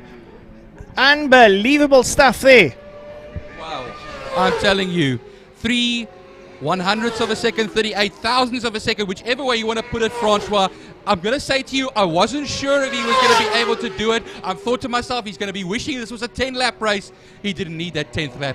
This was enough. That has to be one of the best rides I've ever seen out of that young kid. Absolutely mind-blowing, mind-boggling. A 600 taking 2-litre bikes out. And a Western Province champion, a ZX10 Cup rider, Ronald Slammer. But Kieran Snyman, hats off to this young lad. And down there on that pit balcony, give him a round of applause, folks. Kewan Steyman, what a ride.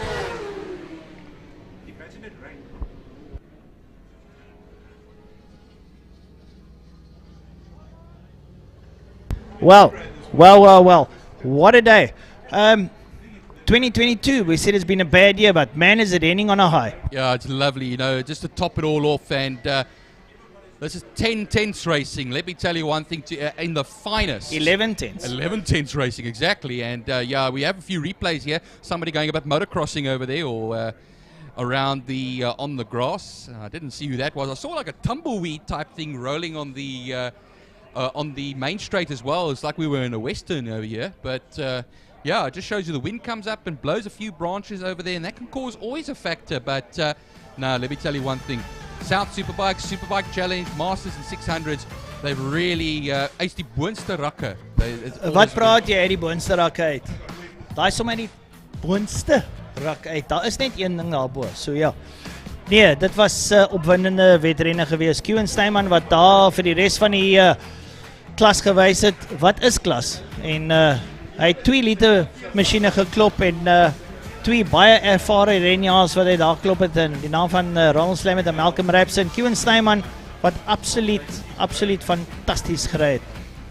Ons het nog 'n wedren. Ek dink hy gaan vir ons nog baie besorg in die tweede wedren. Well, just also looking through the classes over here, Michael du Toit, who was having a lovely battle with Hilton Redlinghuyse. He won the Superbike Challenge class ahead of Matthew van Niekerk and Brad Bodsworth. Of course, the top master out there was Malcolm Rapson ahead of Jacques Ackerman. They finished 3rd and 4th overall, but the winner of the Masters class is Malcolm Rapson. And also Michael du Toit will get 3rd in that particular Masters section. The winner of the Challenge. And then just the other 2 as well, we had Mike Hunter and Jamie Hall. They took up the remaining positions in the 600 class. But this is only the first half of the program. We're going to be doing one more bike race now before lunch. And if you are interested, the lunch break has a fan walk with the Formula Supercars and the Fine Cars as well. Sponsored by Caltron for the Supercars and the Bijou Trustees for the Fine Cars. And then we start our second half of the program. And let me tell you one thing. It gets better as the day goes on. Remember, these guys are far from done. They'll go and get fed, maybe take a lie down quickly, you never know, but they'll be back out there even more furious than they were before.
Australia Technology, Clubman's Classics and Breakfast Run motorcycles on pole position. Robin de Vos. Well, he's there on the Castrol Honda.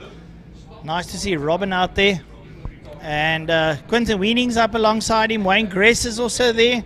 And we're going to have a lot of good fun out there. These boys have been out there. Minky and Glover on the 888 motorcycle. Waiting for Minky to work his way through if he's here. And it'll be good to see Minky and Glover out there.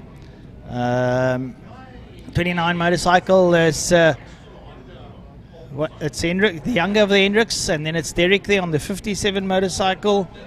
Then we've got Nico Venter, Willem Rowe, Mitch Robinson on the R6 Yamaha. He's out there. So I know I'm a broken record sometimes, but not breaking records, but a broken record. And I always like to talk about, look at that Castrol Honda out there, reminiscent of the mid-90s of Superbikes, Edwards and Slight. Colin Edwards with the VTR SP2, also the Castrol Honda.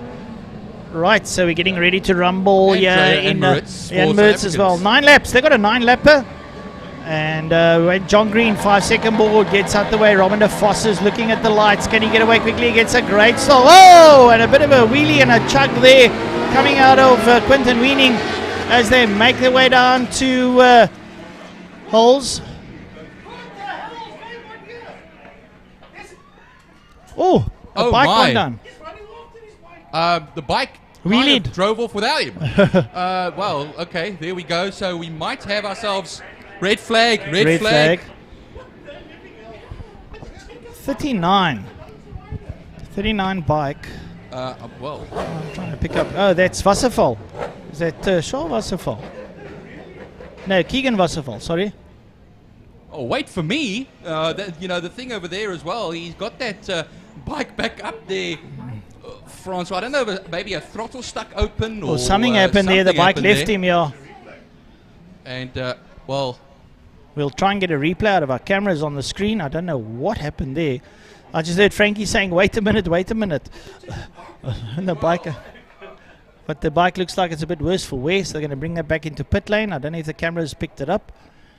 Possibly we can see a bit of a rerun, but they're going to have to restart the race.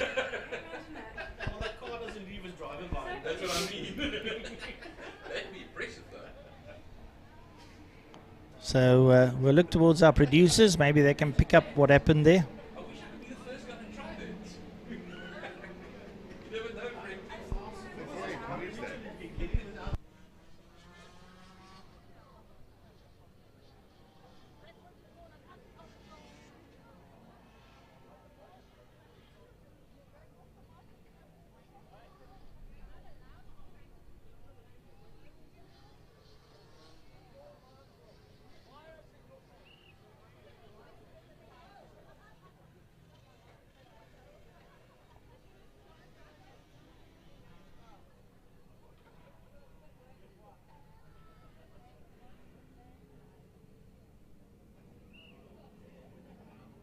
I actually see now, I think the marshals have not seen anything in their life like this before. We've been racing at Killarney since, I'm telling you, for many, many years now. I think Dave was around the first Killarney races here many years ago. I don't know. I'm spitballing over here. But, I don't think many of us have seen something like that before. And it would be great to see a replay. Because, we do have some comedic moments here at Killarney as well.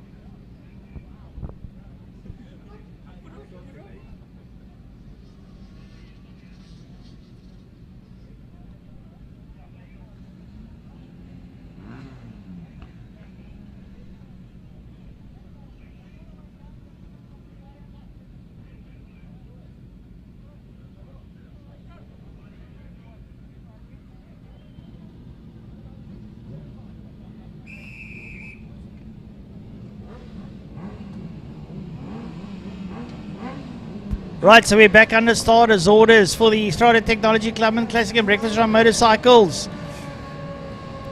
Take two. Guys, please stay on your bikes. Oh, and a false start coming out of Minky and Glover. A huge false start coming out of Minky and Glover. And he's going to be penalised quite heavily for that one. And he dives down into second place. Robin de Vos gets the whole shot up alongside him, Quinton Weening. And they make their way through. So, Robin de Vos gets that Caltex Honda going. And in there, Minky and Glover. But like I said, a massive, massive false start. He just idled his way forward. Going around his outside there is, looks like Wayne Gress. Gets around him and Robin de Vos leads out. Robin will be reveling in this one to be leading out on a bike circuit. They make their way through Interceptor Corner and up the Tigerberg straightaway. Well, they come around here on this very first lap of 9. And nice, good, clean start from everybody on that second occasion there. So they'll then make their way down the back straight for the first time in their race today. Remember, 3 bike races today. We've had 2 already. 3 more after lunch a little bit later on. But that Honda makes it down the straight, that Castrol Honda, towards the embankment at turn 5, the banked turn 5, I should rather say, per Tamina Fastron. And then underneath the City Cape Town Bridge, past that old bus stop chicane that used to be used for the bikes.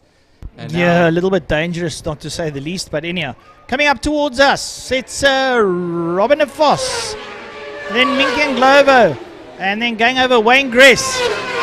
After Wayne Gress, Wesley Hendricks, Quinton Weening, Evert Koorts, Derek Hendricks, Nico Venter, Willem Lowe, JB Skeepers. Then Sabotka, Robinson, Ferreira, Thompson, Thomas, Schmidt, Morris, Symes, Rimmer, and Hendricks. Well, Koorts, number 69 in 6th position. He's leading the breakfast run class at the moment. Skirmers is in 2nd in class. Sabotka is 3rd in class at the moment. Just looking at the classic bikes, Mario Ferreira, the Boxer Cup rider, of course, him and Morris are the 2 in the class of 2 BMW Boxers, 13th and 17th respectively. We're having a look here in 6th place. A Breakfast Club runner, Evert Koorts, finding himself in 6th. That is brilliant running there, Byron, to say the least. Robin de Vos deciding to light up the circuit. He's out there on the Castrol Honda. Then it's Minky and Glover. Behind Minky and Glover is Wayne Gress, who's trying to close down on Minky. Gress has a look up at the inside. He's late in the brakes going into turn 5 up behind Minky and Glover. When Glover unfortunately doesn't realize he had a false start, he'll probably get a 30-second or a 15-second penalty. That'll put him way back down the field. But in the meantime, he should race on to try and make up the time.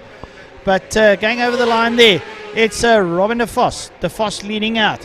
And now Gress goes past Ndlovu. Ndlovu realizing that, yeah, it's probably did something wrong. And he lies in 3rd place. Up behind him, Hendricks, then Koorts, and Koorts is doing a sterling job up to 5 already, ahead of Weening and Venter. So, yeah, keep an eye on Evert Koorts. The man's from the Breakfast Club, and he's having a rock-solid race in there. Well, yeah, 7 laps left to go, including the one we are currently on at the moment. De Vos still leads by 3.9 seconds over Wayne Gress. Ndlovu still hanging in there, 2 tenths of a second further back, and then Hendricks a further 8 tenths back. But Koorts, like you're saying there, Francois, doing a mighty job there on that Suzuki 750. And it just shows you that the breakfast run guys and girls come up quite nicely. This is where it all starts for them. And we actually have a healthy complement of them. I see if I count there all together, it's about 9, 10, 11 of them all together. So the healthier it gets, the better. Yeah, no, it's great to have the guys coming off the streets, joining the track day. Then they start the Breakfast Club. They come in the Breakfast Club. They work their way up then to the Clubmans. From Clubmans, they go to Superbikes. It's brilliant. It's lovely stuff. I mean, I can think of some great Clubmans riders that started the Breakfast Club. Robin de Vos, absolutely reveling in the front here. He's having a lot of fun there on the Castrol Honda. Wayne Gress comes through. Wesley Hendricks, Evert Koorts, Minky and Glovo. And up here in Ndlovu, Quinton Weening, Nico Venter, then Shemmers, Sabotka, then Hendricks, then Willem Lowe, and Mitch Robinson in there as well. Shannon Thompson, Thomas is there, Schmidt, then Ferreira and Morris on the 2 twins going through the boxes, I should say. Then Symes, Rimmer, Hendricks works his way through. Vossefall, we know, unfortunately, he lost his bike at the start. One man we haven't spoken much about over here as well is Quinton Weening, who currently lies in 6th position, a 10th of a second off Ndlovu. I see Koorts has made it up now into 4th position on that number 69 bike. Look at the times that he's putting in, a 29 flat, I think it was, in Sector 1.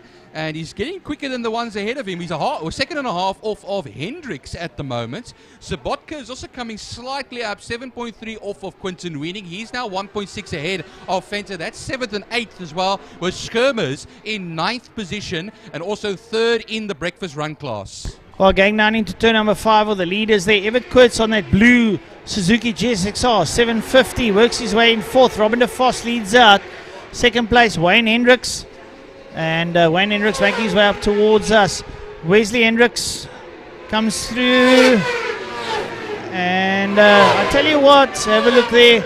Evert Kurtz under a bit of attack there from Quinton Weening. And they make their way through holes now. Up the Uber straight up towards Quarry Corner. Will Kurtz try and stave off the attack there from Weening? Kurtz does. Weening sits there behind him. Quinton Weening on the Yamaha R1, chasing that GSXR 750 of Evert Kurtz. But Evert Kurtz is doing a sterling job, and he's got a very relaxed ride about him, going through the King down towards Interceptor Corner. He doesn't look like he's fighting the bike at all. So, and he's closing up on the back of Wayne Gress. So Evert Kurtz out of the Breakfast Club. Yeah, he took about a 10th of a second out of Gress on the last lap. I see a 1:21.211 by Wesley Hendricks, number 29 bike, on the last lap. Hendricks currently lies second, and it was 4.2 seconds that he had behind De Vos, who's still charging up at the front there and putting in the 1:22.033 as his last lap. His fastest is 1:21.225, so he's just toned it down a little, turned the wick down a little bit over there. He doesn't have to really do any heroics here. Well, Quinton Weening goes past Evert Kurtz, and he looks up the back end of Wayne Gress. So here comes Robin de Vos. Up behind him is Wesley Hendricks. He comes over the line. Here comes Wayne Gress, and then it's Quinton Weening, and then Evert Kurtz. So lots of good racing on the front end of the field here. A little bit spread out, but nonetheless still giving each other a little bit of something to think about. And we've got 4 laps to go. Well, just looking at Mario Ferreira in 16th position. Remember, that is a classic bike class, and that's on the 1100 Beamer. And you'll be then racing against Morris, because Morris is a little bit further back, out of position, 19th. That Morris will find himself. He's second in that class. But going back to the front then, De Vos still leads it away. Oh, just a quick, sorry, Interceptor Corner. Quinton Weening inside Wayne Gress. So Weening's on the move. Yeah, Weening's coming up. He's actually got past Kurtz. Kurtz 0.8 of a second back when they crossed the line. So the last lap already, Weening got it. Now he's now chipping away at the front. Of course, he was a half a second across the line from Gress. He got past Gress in turn 3. Now he's going to set his sights on the man ahead of him over there as well. He will be now about 2.2 seconds off of Hendricks. I can tell you something, that Quinton Weening is closing down on De Vos. Weening has now suddenly found that he's got an extra piston inside that Yamaha R1, and he's giving it a good clutter, because here he comes, and Robin De Vos crosses the line. Weening comes out of turn 5.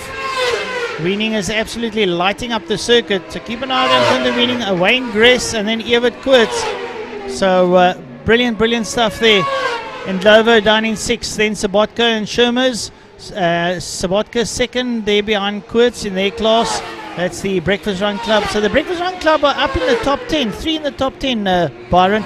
Not too shabby for the Breakfast Club runners. No, not at all. Like I see here, Kurtz leading that class, Skirmers and Sabotka together basically now. 1.6 seconds between the two of them. 7th and 8th overall, but second and third in class. A little bit further down in 11th place, it's Thomas that currently holds that 4th place in class. There's actually Thomas and Thompson. So it's Leighton Thomas and Shandon Thompson that have those positions, of course, 11th and 13th overall. But 4th and 5th in class, then Schmidt will take a top 6 in the breakfast run class. Brilliant stuff there. So Robin de Vos is still leading out. Hendricks, then Weening. Weening pushing pretty hard to get through. He's one of the quicker guys out on the circuit. So we look for our leader, De Vos. He'll be coming up towards us. Wesley Hendricks sits there in 2nd place. There's De Vos, there's Hendricks. And here comes Weening. Weening is lighting up the circuit. Let's have a look at his times. He's been one of the he's the quickest man on the circuit at 1:19.6. He might have broken out. He might have broken out of the class. I think 1:20 is the ban. So He's doing pretty well. He's deciding, well, you know what, this R1 has got the guts. Let me see what I can use out of it. Up the Uber straight, and you can see the back there of Hendricks, Wesley Hendricks. You can see him, who is closing down on the back of Robin de Vos. So this, in the closing stages are starting to heat up with 2 laps to go. Well, Rob de Vos actually has turned the wick up a little bit more again. He's starting to match his best lap times from earlier on in the race. His best time of a 1:21.225 now, a 1:21.354 on the last lap. So that Honda really going at it. And, well, here we go into turn 2 now. Some of the back markers making turn 2, but the leaders are going to go down the back straight. Robin de Vos, Wesley Hendricks, and here comes Quentin Weening. That Yamaha purring like a kitten down towards Pertamina Fostron corner. Lovely to hear that cross-plane motor as it works its way down into turn number 5. Oh, and Hendricks is right up behind De Vos. De Vos has got his hands full. Hendricks is there, and here comes Weening. We're going to start our last lap. It's going to be fun. Yeah, Weening was 2.6 seconds the last time out of Hendricks. Cross the line, Rob de Vos, Wesley Hendricks, and Quentin Weening, a 1:19.181. His fastest lap. He's close to within 1.8 seconds of Hendricks. So it's going to be a bit of a tough ask if he's going to make any inroads over there as well and make any sort of a passing maneuver. But Hendricks is at the moment 0.09 of a second off of de Vos at the moment. So he's also turned the wick up, a 1:20.024 the last lap. But that, of course, was 0.9 of a second slower than Quentin Weening, 0.9 of a second faster. My goodness. Hendricks steady running into the back, and now he looks up at the inside of Vos. De Vos closes the door, and this brings Weening back into the picture. They work their way now out of Interceptor corner up towards the Tigerberg, straight up towards Malmesbury. Into that double right-hander. Weening might just light up that big R1 Yamaha and see what he can do to the boys in front of him. Robin de Vos is still leaning out. They've got a couple of stragglers going down the back straight. Here comes de Vos. And de Vos has been passed by Wesley Hendricks. Hendricks goes to the front. Weening comes cracking down the back straight. Will he go up on the outside of de Vos? He possibly do. De Vos closes the door. Proverbial shutout as de Vos goes high and wide. Weening looks to go up on the inside. De Vos holds out, but it's Hendricks. Wesley Hendricks who leads out. Coming up towards a checkered flag. Checkered flag time. Wesley Hendricks leads out. Robin de Vos is there. Is there a take up on the inside? They're coming up towards the line. Wesley Hendricks, Robin de Vos, and Quentin Weening cross the line. Man, the excitement mounts here on a Saturday afternoon at Killarney International Raceway. Unbelievable racing. Wayne Grace takes 4. Quentin Weening the quickest lap out there today in the Clubman's and Classics and Breakfast Run bikes. Brilliant stuff. And, well, Nicky Lovo has got a 6th place, but unfortunately he's going to get a bit of a penalty for that massive, massive jump start. He just like rolled off the line and the lights were still on. So, brilliant stuff. Byron? It's been exciting, to say the least. Understatement of 2022, I think. Thanks for that. Yeah, I had to get something right. I had to put it in there. So, definitely, Francois, you knocked it on the head there. It is exciting stuff. And, just to end the year off nicely and make us think about, 2023 and what we can witness in 2023. We always look forward to a new year and a good year. But, yeah. You sure it's not a Dunlop?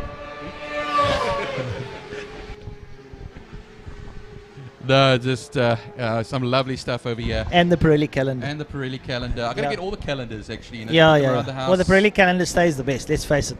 But, yeah, guys, so we're going to have a luncheon break after some very, very exciting racing here in the first half of today's meet.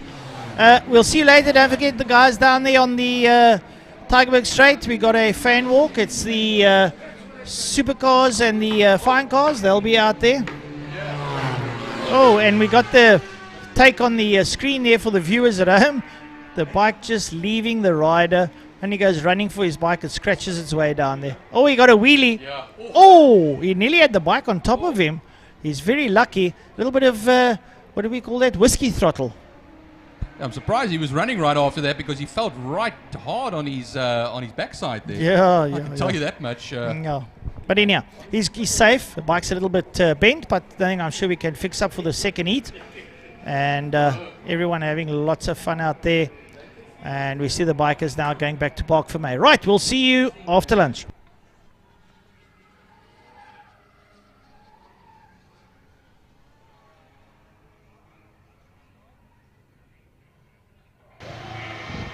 Well, Welcome to the lunchtime show, folks. My name is Dennis Page, and it is lunchtime at the track. But just because the action on the circuit has come to an end for now, that doesn't mean it continues on off the circuit. At least it still continues off the circuit. I've got the alert mystery box over here. We're going to be choosing some winners for passenger rides for the GTI Challenge, guys. They had a draw and an entry raffle at the motor show, and today we're going to be choosing those 3 winners later on. But before we do that, I chatted to a couple of people earlier on, and a couple of drivers did a few driver interviews. So we're going to cut through to those interviews now and hear what some of the competitors had to say about their day at Killarney Raceway. This is the final round of the Power Series.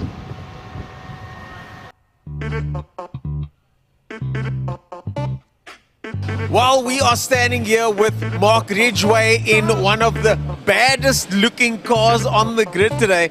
But what's interesting is that that's not the only one. There's a bunch more lining up, and today, a couple of rule changes, a couple of championships to be decided, and you guys have a whole bunch of these Mustangs going into the same corner, turn 1 today.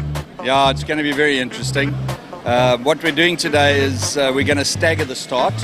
So it's as if you were standing still and starting, and then but you're on a rolling start. So nose to tail, instead of the normal bunched up start that we do. Yeah. That's our rules for next year, so we're doing it now this year just to get into the groove. Yeah, of course, and because the cars are so tightly matched, the guys are going to that first corner. It gets a bit rough and tumble, but they're very expensive as well, and this is a master's class. So you want to make sure they get through that first and second corner. Yeah, you got to protect all the old guys, you know, in that first corner. The old guys, this older gentleman over here has a first place on the cap. Speaking of the championship, how's the championship going at the moment, Mark? So, gold champion is Sean Moore, already for the year. He's out and far, no one can catch him. And then we've got second and third. It's Carl Nell and myself. And then Fabio Tafani, who's missed a couple of races this year, is in the wings. So we've got to watch him that he doesn't come and jump past us. And then in silver, it's Menno Parsons has won that. And then Mark Forget and Gary Thompson are fighting for second and third. Okay, so you're in contention for that second and third place title today. And of course, this is the final round of the season. What's the sentiment in the pits? Looks a bit more relaxed though. Yeah, it's the last race of the season. It's been a long season. It's been tough. I think the guys just want to get out and enjoy themselves. And yeah, I know there's championship points up, but at the end of the day, you want a good, hard, close race. Not too much touching and banging. Just keep it clean and have fun. And that's really what it's all about at the end of the day. Well, we look forward to having fun while watching you guys have fun. It's the final race of the season for everybody. And of course, this is where the V8 Masters go out to play.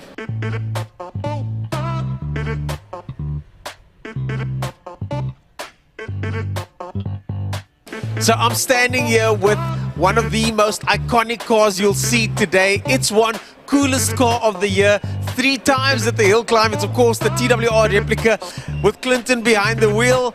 It's a special looking car, Clinton. But when I look at the inside of this car, it looks like it's special to drive as well.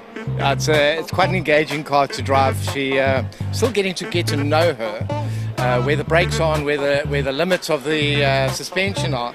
But it's an amazing place to be. The cockpit, it's like you're in a fighter plane. Well, I noticed you sloped down, the pedal boxes sorted, the gear shifters, and I've been told about this car before I've even seen it. What is the hype about this car? Why do you think people like it so much? I think, you know, there are very few cars out there that are V12s any longer. I mean, unless you're buying a super exotic, they have a sound which is of its own. They attract a lot of attention. They did very well in the Bathurst 1000. They did well in Europe, European touring car winner with Tom Wilkinshaw and his crew. Obviously, they spent an absolute immense amount of money on these cars.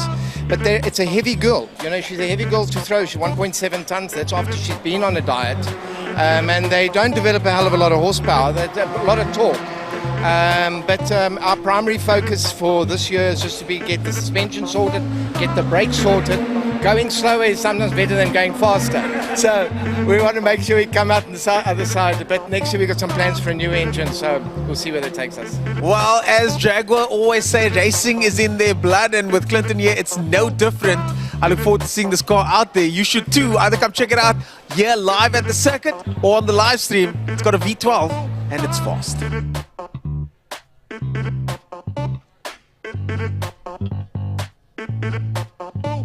I came over to chat to this driver over here because I saw the car going sideways on lap 1 of the classic car race earlier on. But after chatting to you, Mr. Maton, you like going sideways, but not this time. No. We have a bit of a situato here. There's something wrong in the back suspension, so we basically, when I go into the corner, the tail of the car will break away and we lose traction. So you have to go slow, and then when you're straight again, you can squeeze her and go. So you've got no entry or exit speed out of the corner. So it breaks your whole rhythm. You lose so much speed. It's unreal. You'll see that the smaller cars with less horsepower, they actually come past you. You can take them in the straights, but on the corners, they just make up for that speed that they lose in the straight. So at the end of the day, yeah. But there's a problem here. My guys are checking what's going on. Like I said, it feels almost like the car's on marbles. When you go into the corner, the tail just comes out and you lose it. But basically with this car, you just try and keep it on the track because you've got so much horses. It's you're on the limit all the time. So I tell the guys, I just try and stay more or less on the track. Only time when you go on the track is when you go over the middle maniki. So this, when it comes to rear suspension, I mean, it's so tricky because the back could be moving around. But on this car over here, this is the 350 DeVille. We were talking about it now off air. I used to see a lot of these on the road before, but you don't see them so much now. You're one of the few owners around now. Yeah, there's another DeVille up in PE, which a guy is also racing. What makes them easy is that they had the American V8 in them, which you can, super tunable engine, cheap to run, makes lots of horses. So that's what you want, a cheap engine which makes lots of power.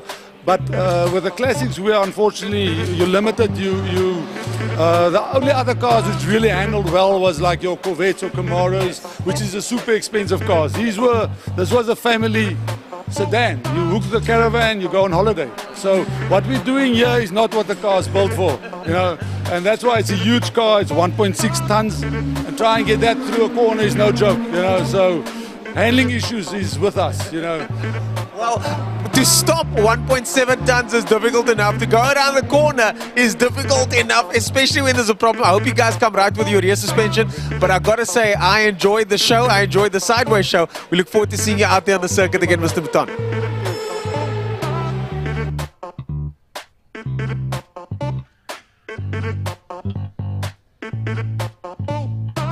I'm here at the Joubert pits in a very loud Joubert pits. It's certainly race day here today, but I'm here with Mike, the winner of the previous race in this Mustang. And Mike, we walked past this car. Meneer, I had to have a closer look at this thing. Thank you very much. I put a lot of love into it. I can see that, and this is what we're just talking about off air now. When you get to a car and you see all the hose clamps are facing in the same direction, there's a mount on the alternator to make sure it stays in place. It's that kind of attention to detail. You don't come to the track to work on your car, you come to the car to race and win, isn't it, Mike? Yeah, that's it. We put a lot of time into preparation. Well, you're not flawless, but we try and cross the T's and dot the I's. And then a little bit of OCD that goes with it.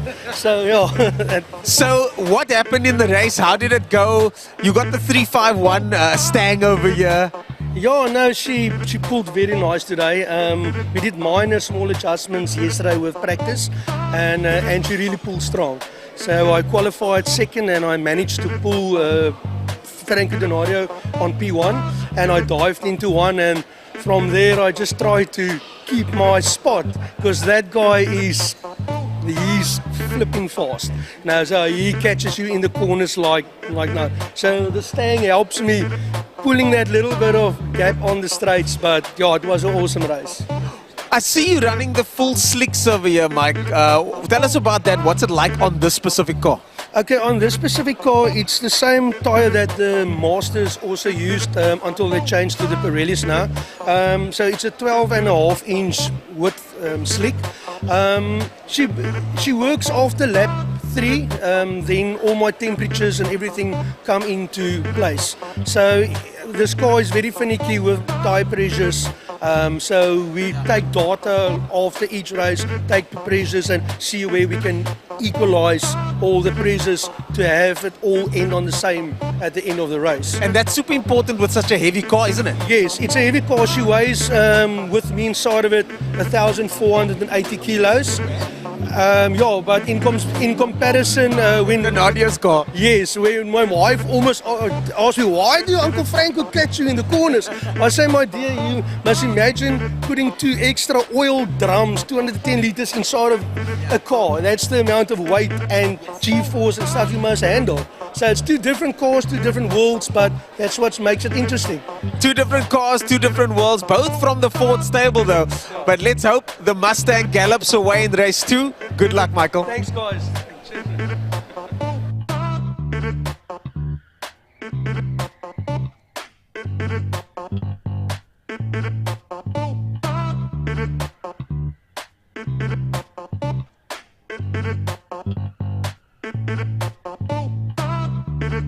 I'm with Richard Schroeder over here, and the grandkids are all in tow today. You had to enjoy the racing for what could be the end of your career. Today could be your last race day, but I won't hold it against you if we see you on the start line again next year. It's been a long time. It's been a long journey. I've been racing since '82, and most of these guys driving with me, I'm like 25 years older than them, 20 years older than them. So. And I'm battling to stay on the front anymore, so I think it's time I must hang up the gloves. Yeah. But you've raced everything from RX-7s, you've owned multiple BMW M5s. This is rear-wheel drive purist racing at its finest, isn't it? No, sure, no. The front-wheel drives for the new generation, young guys like you. But the old guys, rear-wheel drive, the steering sits in your bum. Yeah. That's what it is. Yeah. Bum and your right foot. Yeah, with your wheel kit. Yeah, you must know. No, you must know. The steering is, the tighter you belt it to the seat, the more exciting and the more you feel the track. And that you can't get out of an old man. That's how it is. I don't know about that so much. Still competitive, still fast. Hopefully we won't see you galloping off into the distance. Maybe we'll see you galloping onto the start line in your Mustang next year. Richard Schroeder, we look forward to a great race day today and maybe many more. I don't know. Oh, well, we'll see. But the family, they all accepted it. They never believed this day would come. But they're behind me, so let's go for it, and we'll try our best. Here we go, Richard Schroeder, final race day today. And now that we've heard from the people out there that are driving the cars, I thought, why not chat to someone that knows a lot about cars, but he's not racing today. We're looking for a civilian, but I did one better. We got the editor of Car Magazine here today, Mr. Damien Adams. Damien, welcome to the show. Welcome to Killarney. You haven't been here since pre-COVID days. Yes, so thank you so much for that. Growing up, I enjoyed production racing with my family. I might have been here for the first time as a kid in 2002, and I can remember vividly 330i, Ford Falcon XR8, I think it was, Mercedes C320. So that was sort of what got me into appreciating the racing scene. And I never really did it regularly, but a friend of mine invited me just in February before COVID to the Power Series, and I had such a joy. Just sitting here with my wife and watching the racing. And today I thought I'd come back. I saw the ad on Instagram.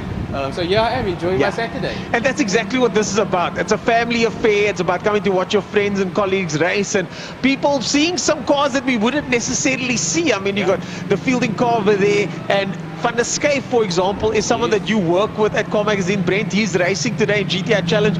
Speaking of GTI Challenge, one of my favorite categories. But which category today is the one that stands out for you? For me, there's two. GTI Challenge is up there, but for me personally, Clubman's. Oh, is it? The selection of cars there is quite special. There's a Corolla here actually that I was looking at because I have a 95 Corolla, and I was thinking to myself, ooh, that's not a bad idea. Maybe we see you at the beginning of next season, who knows?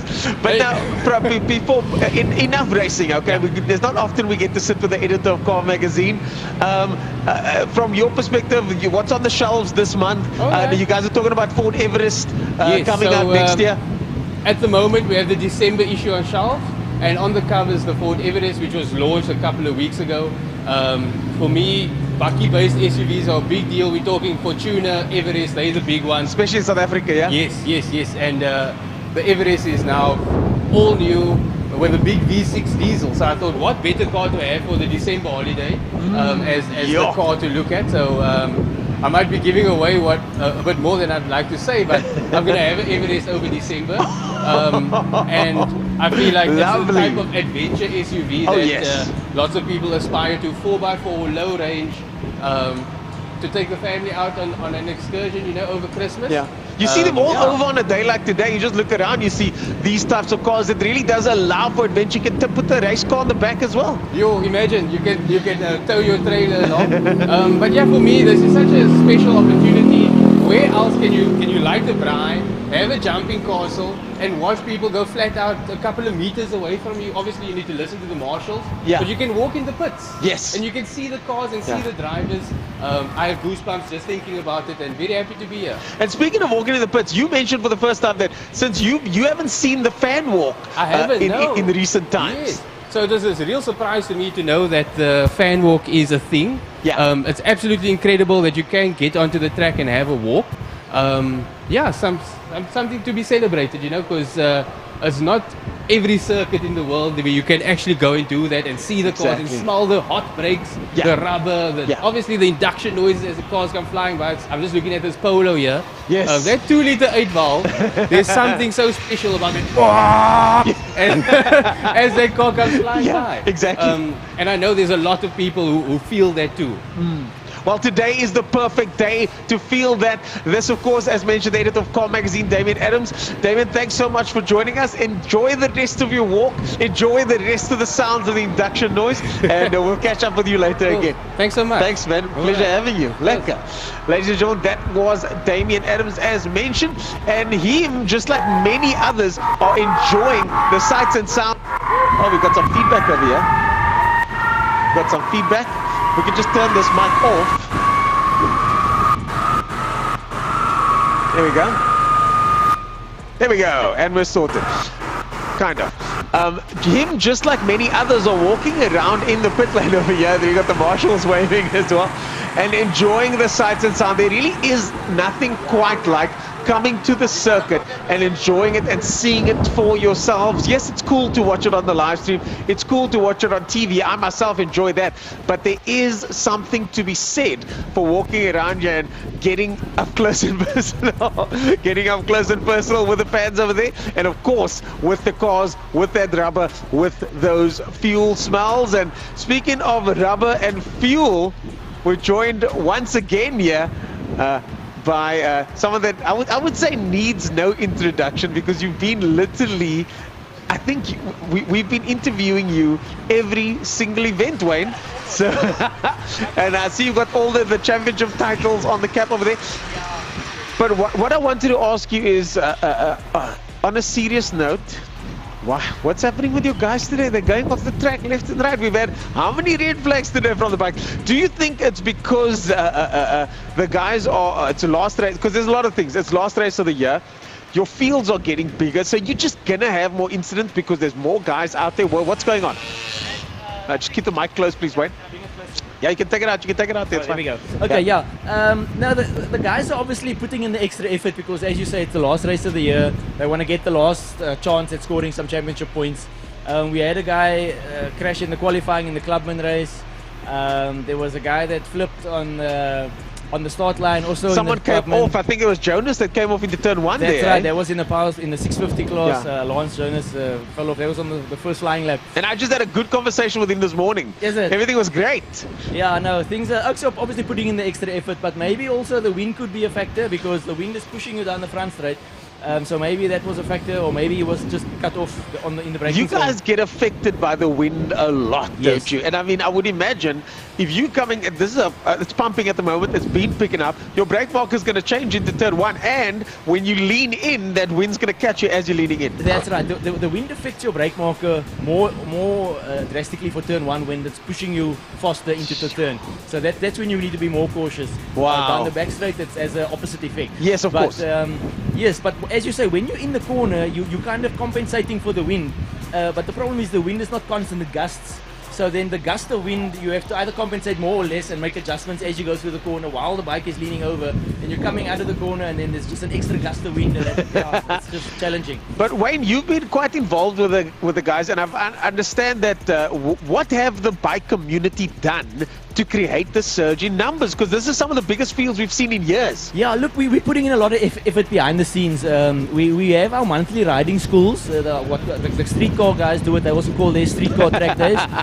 We call our ones motorcycle riding schools. So we invite the members of the public to come down to the circuit with their bike, with their riding gear, and we split them into 3 groups, fast, medium and slow, or group A, B and C, and we give them an opportunity to ride their bikes on the circuit. We teach them, we show them the tips and the tricks, the do's and the don'ts. And that's how my friend Dexter got me. I know Dexter. Yeah, Dexter got me with the rallycross to come back. He said, just drive my car, just see what it's like. Yes. And then next thing you know, you're in it to win it. Now you want to come back and try it some more. It's like fishing. You just got to take the bait. Yes, once you take the bait, once you get them. Just reel him in. Hook, line and sinker. And it's so true though. It's because once you experience it, and we were talking about it earlier on, once you experience what race day is like, the pre-race jitters, the practice, build-up, winning, or even just finishing, it's a very special thing that few people get to enjoy, but it is there for all of us to enjoy if we want it. Yes, no, for sure. I mean, today, you won't believe me, in our riders briefing this morning, I read out names of 9 new riders that's joining us for the first time today. So today we got 9 new guys from the riding schools and from the roads to come and join us. It's amazing. The challenge now is to make sure they sign up again for next year and do the whole season with us. Of course. Because this is kind of the test. A lot of guys want to do the last event of the season as a tester to say, right, is this really what I want? And then next year make the plunge and buy the membership, buy the race license, get the bike fully sorted. Because it's a big commitment. It's a big commitment. Yeah.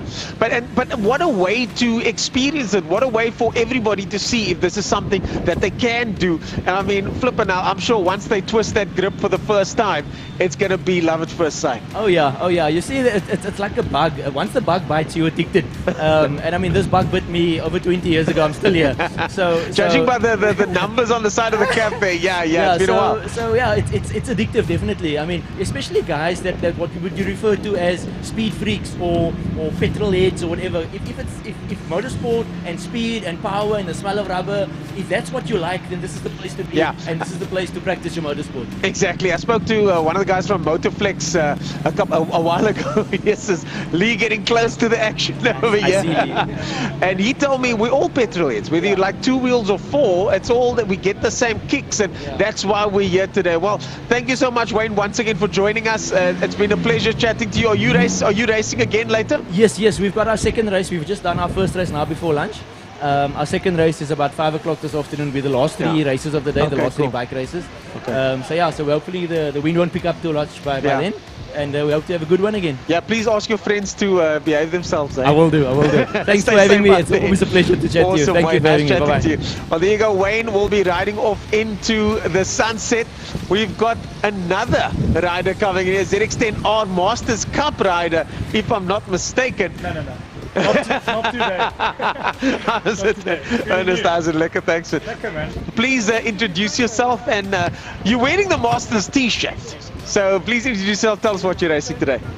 My name is David Enticott. Just keep it a bit closer to you, David. You can take the mic out there, it's fine. My name is David Enticott. Today I'm racing a Kawasaki ER650. First time I've been on the bike, just for an absolute jaw. I do race a Kawasaki ZX10 in the Sunbet's ZX10 Cup.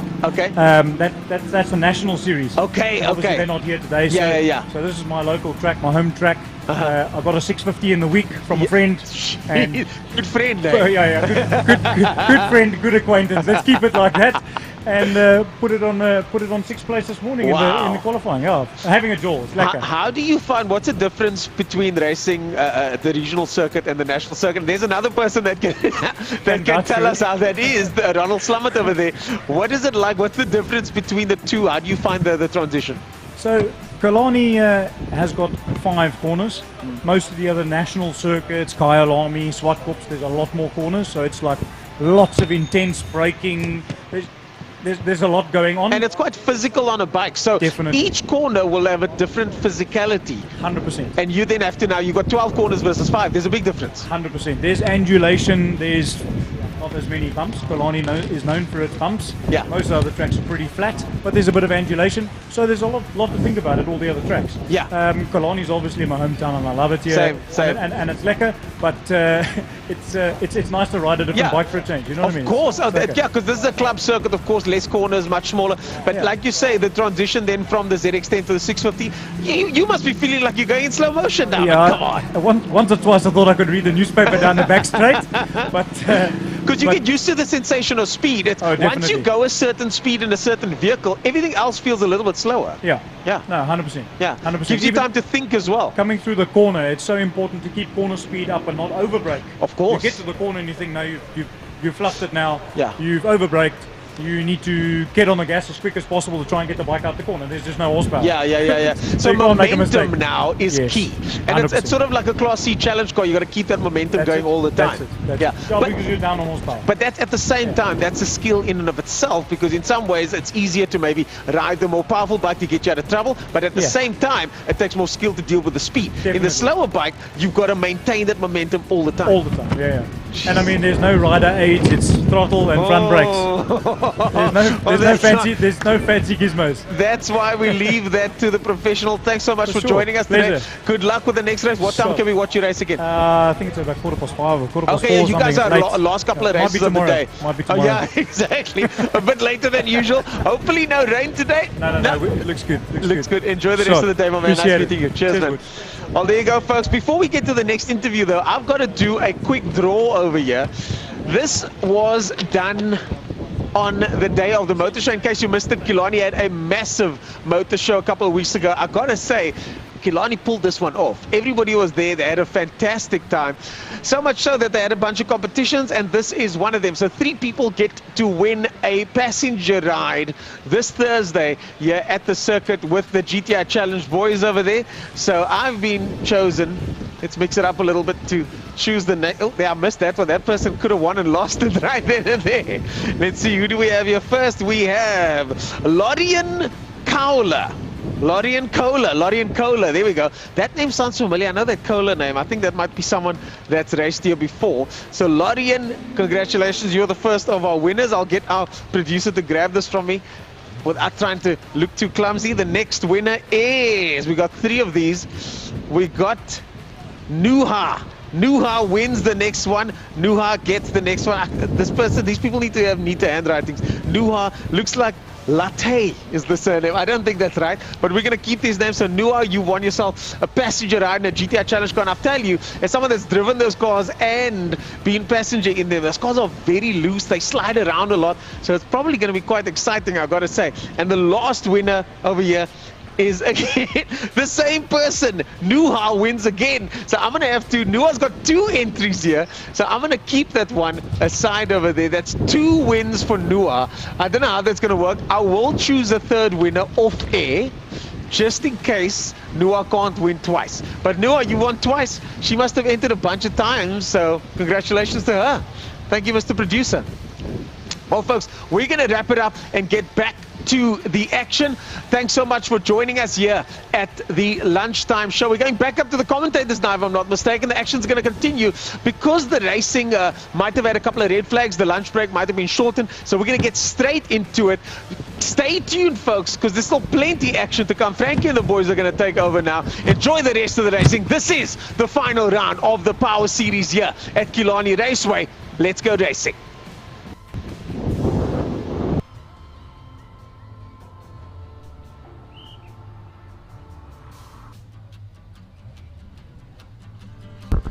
Right, folks, we are back after lunch, and this is the opening race after the luncheon interval, and it is in the Keltron Formula Supercars, and the BJ trustees have fine cars. The cars have lined up on the grid.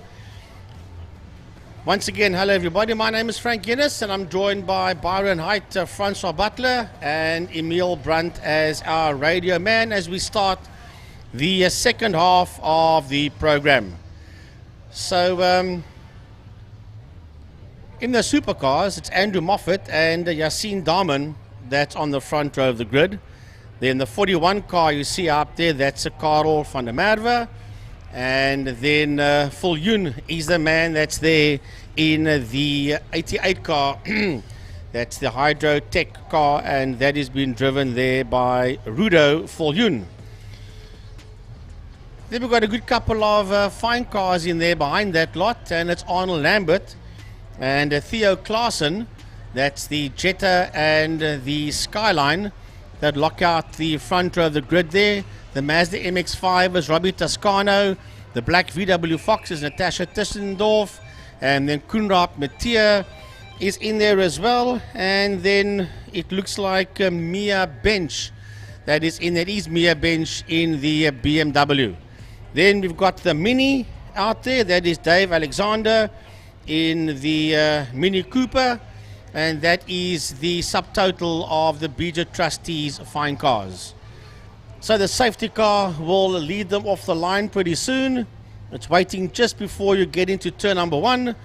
A clerk of the course, Folero, is showing him to go, but he's so far down the road he doesn't see that the COC is showing him to go. There he moves off now. And the supercars get the green flag, and they will follow suit together with the fine cars on the outlap behind the safety car.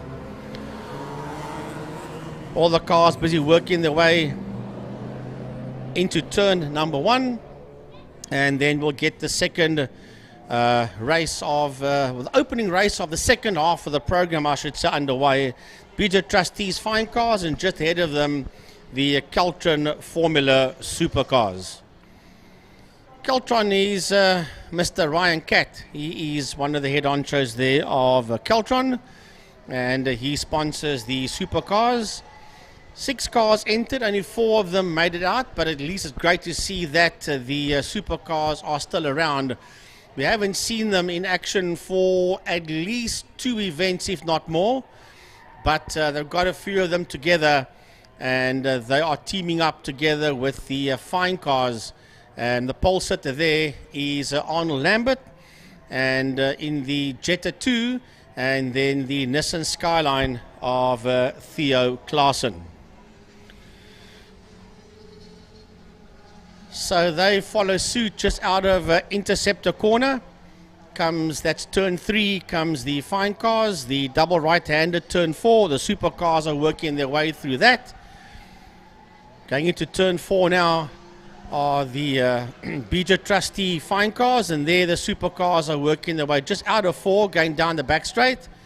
And then the fine cars also coming out of turn 4 now, the double right-hander, and working their way down the back main towards Pertamina Fostron, and that is turn 5.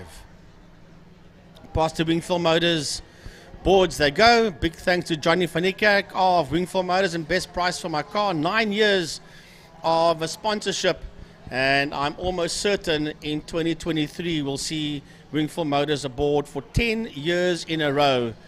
And wouldn't that be awesome? And I'm pretty sure that that is something that we are going to see in 2023. So they worked their way through and out of turn 5, that is Fostron corner, and they worked their way towards us. The safety car has already pulled off the circuit. The lights here in pit lane and pit road is on. They're coming down towards us now. The lights will go off shortly. Now the lights go off, and the supercars work their way into turn number 1.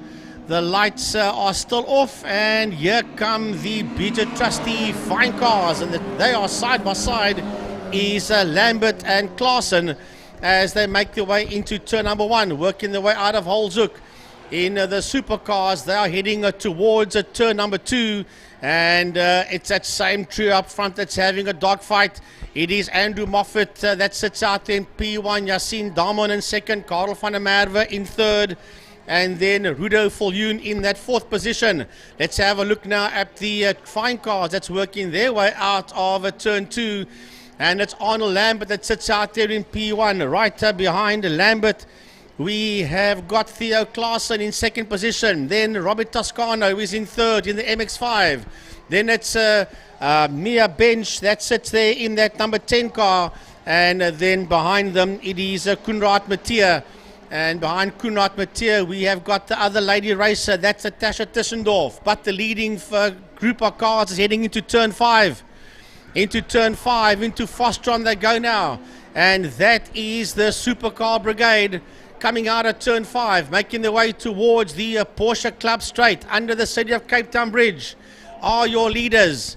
And it is Andrew Moffat from Yassine Darman from Karel van der Merwe in that third position. Losing a bit of ground to the top 3 is Rudo Viljoen in that 88 car, because right behind him are the first 2 of the fine cars, Arnold Lambert and Theo Klaassen, as they head into turn number 1. Then side by side, Mia Bench sits on the outside of Robbie Toscano, the Mazda MX-5 up on the inside of the BMW, and then Kunrat Mathieu in the Porsche is in there as well, followed by the VW Fox of Natasha Tischendorf, and then crossing the line now is Dave Alexander in that Mini, making his way into turn number 1. Supercars in turn are making their way towards turn number 4. Towards turn number 4, heading through turn number 4, it is Andrew Moffat. Andrew Moffat that leads them down the back main with Yassine Darman in that second position. They're beginning to get away there from Karel van der Merwe. That's in that third position. And they're all getting away from Rudo Viljoen. That's in that fourth place. As a matter of fact, the 2 leading fine cars have got their nose ahead of him, and that is Arnold Lambert and Theo Klaassen. Down the back main goes Lambert, goes Klaassen. Then third in the fine cars, we have got Robbie Toscano, followed there by Mia Bench, Kunrat Mathieu, and Natasha Tischendorf. But the fine cars are making their way into turn number 5, into Fostron corner, as the supercars are working their way out of turn number 1, and Yassine Darman sits in second, but is all over the back end there of Andrew Moffat, as they work their way up the Joubert Straight towards turn number 2, with Karel van der Merwe in that third position. And as Byron joins me now in the commentary box, in the fine car category, it is Arnold Lambert that sits out there in P1, followed there by Theo Klaassen, and then a lovely fight for 3, 4 and 5. Mia Bench, Robbie Toscano, Kunrat Mathieu, followed there by Natasha Tischendorf, and then we still got the Mini out there of Dave Alexander. Only 0.4 of a second between Moffat and David. My apologies, Frankie, for joining you now. I was in the safety car, so that's why I was leading the field around. So I was running from this field, now I'm commentating on them. So Andrew Moffat leads 0.4 of a second from Yassine Darman, then Karel van der Merwe. Arnold Lambert coming up quite nice into 4th position in this race. So 1:31.895, his last lap time. He's just ahead of Theo Klaassen, 0.8 of a second. 6 laps to go, including the one they're currently on. Quickest man out there with a 1:27.015 is Yassine Darman. That sits there in second position to the overall leader, Andrew Moffat, as the 2 of them come around to start another lap. 5 more laps to go as they work their way into turn number 1, with Karel van der Merwe in that third position. And then P4 and 5, which is first and second in the fine cars, is Arnold Lambert from Theo Klaassen. They work their way under the City of Cape Town Bridge, down the home straight, which is the Porsche Club Straight, into turn number 1. Then you've got Mia Bench, the lady racer, 1 of 2 out there. Mia Bench in the BMW, then the Mazda MX-5 of Robert Toscano, the Porsche of Kunrat Mathieu, and then we should have, well, then we've got the 4th supercar coming through of Rudo Viljoen. Then behind Viljoen is Natasha Tischendorf, and going down the back main towards turn 5 Fostra now is the Mini of Dave Alexander. Yeah, Dave rounds it all off. Only 11 of them out there. DNS's for Greg Hume, Stephen Manuel, and Roger Lewis. Craig Hume not taking part today in the Opel Supercar. Stephen Manuel in the SGL Skyline not taking part, and then the MGA of Roger Lewis. But as I'm taking a look, it's a much closer battle at the front, Frankie, of the fine cars class than it was in the first race. It was 0.7 of a second when the Jetta of Arnold Lambert crossed the line with Theo Klaassen's Skyline 0.7 off of him. Well, I'm noticing now that Yassine Darman is sitting in that third position behind Karel van der Merwe. He was right on the case of the leader, Moffat, that's heading into turn number 1. So something must have happened out there that we didn't pick up. He obviously had a moment off the circuit, and he has rejoined and he's rejoined in that third position as he crosses the start-finish line now. That's a 10 car that you see on your screen at home, and he's now chasing down second place man Karel van der Merwe out of turn number 1. So Daman wants that second place back from van der Merwe as the two of them work their way up the Joubert Straight towards turn 2 into Quarry Corner. Closer every single time, almost here. Lambert and Klaassen, 7/10 of a second between the two of them. 2 laps ago was 8/10, took a 10th out on the last lap, keeping it there for now, matching the lap times most likely over here. A 31.3 for Lambert, a 31.4 for Theo Klaassen. And that's a tight battle at the front over there compared to the last race where Arnold Lambert basically just checked out. Mia Bench in third position ahead there of Robert Toscano in that Mazda, 5.5 seconds further back. Then it's Koenraad Mathieu. He's got those snake eye on his pop-up headlamps. Apparently what I hear from him as well is that he knows a lot about snakes and everything like it. So that's one of his things that he does. And he's played homage to them on his 928 Porsche. So down the back main goes your supercars, and that is second and third. They're going to catch up to the Mini of Dave Alexander in turn 5 in Fostron Corner as your overall leader and class leader Andrew Moffat heads back down into turn number 1. He's got 3 more laps to go, and it's going to get very, very close here for second and third. But I did see the previous lap that the 10 supercar of Daman was very tail happy coming out of turn number 2 as he and Van der Merwe both put a lap there on the Dave Alexander Mini. So the two of them working their way out of turn number 1 now, and with only approaching 2.5 laps, I don't think at this point in time that Daman is going to get any closer to try and get that second position back from Karel van der Merwe as the two of them exit turn 2. Well, Mia Bench crosses the line. She is 10.5 seconds off of Theo Klaassen in second place in class. He's still hassling Arnold Lambert. Arnold was about a 10th of a second faster on the last lap, so it's about 8/10 between the two of them as they cross the line. That's the top 3, of course. Toscano, like I mentioned over there in the Mazda, and then Mathieu still hanging in there in 8th position ahead of that supercar of the number 88 of Viljoen. Just a little bit further back there, Natasha Tischendorf, she comes up. It looks like Rudolf Viljoen has actually lost a place now in that 88 car. Dave Alexander will be coming up next, but he's 52.5 seconds back off of Rudolf Viljoen at the moment, and Rudolf Viljoen is going very slowly indeed off the racing line. He is, and looks like he could be coasting almost certainly to a hold. White flags are waving for slow-moving vehicle on circuit. Yeah, he's got a problem out there with that 88 car. I'm not sure what it is. He was very, very slow. He's going to get lapped now by the overall leader in turn 1, which is Andrew Moffat.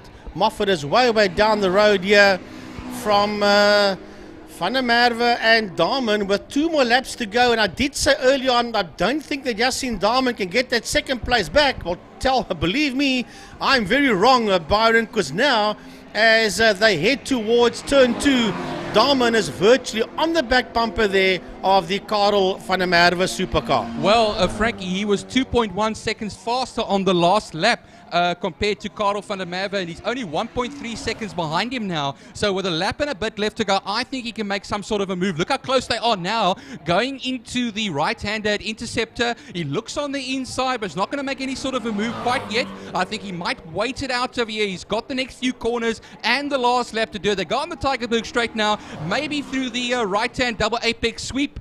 Let's see them as they come through, or down to Pertamina Fastron in 5. Yeah, I think there the move will come in turn number 5, which is Pertamina Fastron. There they go down the back straight. Van der Merwe second, Daman third. Van der Merwe's got the outside line. Daman's got the inside line. They are side by side heading down into turn number 5 as the leader comes through to start his last lap. That is Andrew Moffat, but down into 5, and still as they work their way out of turn number 5, out of Fastron Corner, it is still Karel van der Merwe as they head towards the set of Cape Town Bridge that hangs on to that second position. But here comes Daman, Yassine Daman. He's got that inside line as they race into turn number 1. Well, he'll make a move into turn 1 there, Frankie, and he will take it at a slight lock-up there from Karel van der Merwe, the left front. So it just shows you, yeah, now comes the fine cars race. That's also the battle for 4th and 5th positions. It was well, it's now 7/10 of a second. It was 8/10 of a second at one point, but what happens is Theo Claessen's going to have to push that GTX quite wide. Oh, and he got a bit of a wiggle going through that section. A little out of shape coming into turn one, Frankie. So there is less than a half a lap now to go for your overall and class leader, and that is Andrew Moffat in the supercars, working his way down the back straight for the final time today, down the back main towards a Fostron corner. Turn number 5 goes your leader as he works his way into turn number 5. Through turn 5 he comes now. I'm sure our cameraman will pick him up. There he goes into turn 5. Here he comes out of Fostron corner, working his way towards a checkered flag. The flag is out, and Andrew Moffat brings the supercar home in P1. Yassine Daman and Karel van der Merwe making their way out of turn number 5, out of Fostron corner, and they will bring those two supercars home in second and third positions. Here they come now. Yassine Daman comes across the line after having lost that second place. He gets it right back, 14.4 seconds back off of Andrew Moffat. Karel van der Merwe takes third position in class, the only, or the top 3 of course, and Rudo Viljoen also pulled out of the race, looks like it. So only 3 of the supercars left. Where's Arnold Lambert? He should be coming now. And here he comes out of turn 5, and a much bigger gap between himself and Theo Claessen. Theo Claessen had a big moment there in turn 1 and lost a heck of a lot of ground. So here comes the Jetta, will take the victory for the second time today. Theo Claessen will scoop second. And then Mia Bench actually closed up a little bit there. So 3 seconds back, she takes that third position in class. Now coming towards us now is the Mazda MX-5 of Robert Toscano as he finishes his race, and then Koenraad Mathieu in the Porsche finishes as well. The Mini will also cross the line. That is Dave Alexander in that number 2 Mini, and then Natasha Tischendorf will cross, but Tischendorf will be ahead of Alexander, as Alexander is 1 lap down. So Moffat, Daman and van der Merwe in the supercars, and Lambert, Claessen and Bench first, second and third in the fine cars. Fine cars sponsored by BJ Trustees, and a supercar sponsored by Keltron Electrical Engineering. And there you have it. That's the first race of our second half of our program. Yeah, like I explained earlier on, I got a ride in the safety car with Daredevil Dave Milan, and I'm still recovering right now. It's a white knuckle ride that day, I'm telling you. Don't worry, I had you covered. Yeah, no, I could hear that through the window actually, Frankie. You had me covered quite nicely. I was thinking in my head, Frankie's probably thinking, where the hell is Byron? Yeah, but I had you covered. Just leave it at that. As always, thank you very much, Frankie. Thank you, everybody, for being here today. Remember, there's a lot happening at Killarney today. It's not only a main circuit event, there's also a gymkhana happening behind turn 2, behind Granny is there too. I can tell you that much. Not going to Checkers today, but doing some burnouts and donuts and everything over there, putting everybody to shame. I can tell you that much. And let me tell you, it's happening there. Go and check it out. Come and check everything out. There's plenty of racing happening here today. It's a party here at Killarney, and it is the last of the main circuit race meetings for the year. The Power Series. And remember, there's still a number of events coming up here at Killarney. We've got CHD on the 3rd of December. I know our karting is finished for the year. I think short circuit also finished for the year. 8 hours coming up, yeah. The 8 hour on the 17th. That's the 8 hour for motorcycles on the karting circuit. Yeah, but before we get to that one, Byron, we have got the 9 hour. 10th, yes, that's the 9 hour. It's the Friday and the Saturday. The actual 9 hour itself will be on the Saturday, and you'll be racing on the Friday and on the Saturday before the 9 hour. And then not only do we have on the 17th the short circuit, but the Friday, the public holiday. If it all forms into place, we'll be having a whole day of rallycross racing on the rallycross circuit. So I hear Francois Butler has squared himself a drive for that one. I will hopefully, I will be behind the microphone for that, and yeah, I'll be looking forward to some action here at Killarney still, CHD. I know also on the 3rd, when CHD is racing, there's an event at Vescas as well. It's a Western Province Regional Oval Track Championship. And then on the 10th, here there's also a Christmas holiday race at Mega Oval in Worcester. Bottom line is there's still a lot of racing all over the place before we get to Christmas and New Year.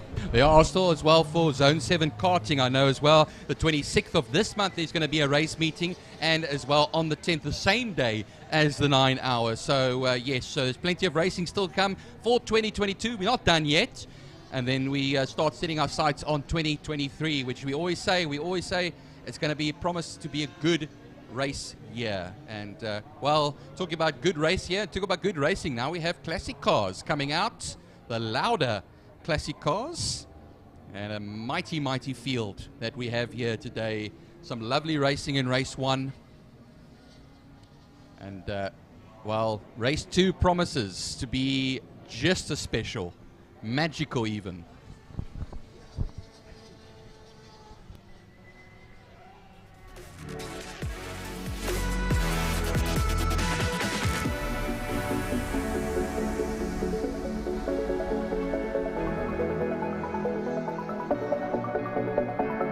So there's your program. As I said, Lauda Classic cars coming up next. We have our Formula Libras going to be following suit for the 3rd race after lunch. Thermo Fires, Clubman Saloons, Pirelli V8 Masters, Alert Engine Parts GTI Challenge, and then we round off the day with 3 bike races. And if anything is we've seen earlier on, it's some good stuff coming up as well. Lots of good stuff if you talk about saloon cars and bikes. But Bridgestone Super Twin Cups, Super Sport Motorcycles, South Superbikes, SBK Challenge and Masters, and the Strato Technology Clubman's Classic Superbikes and Breakfast Run motorcycles. So there we go. That's our whole program.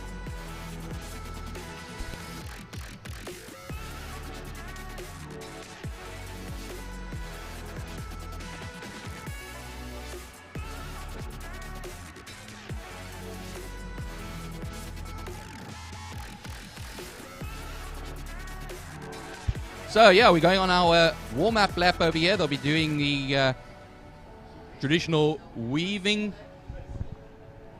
and getting the heat into the tires.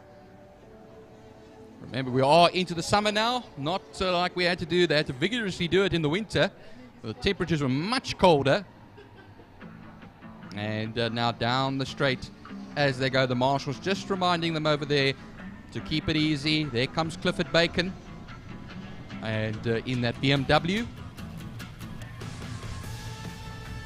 And looks like Cliffy Bacon will round everything off as everybody just slots into position. There comes Trevor Momberg. Like we said, he wasn't here the last time. Now he came back for this last race meeting of the year.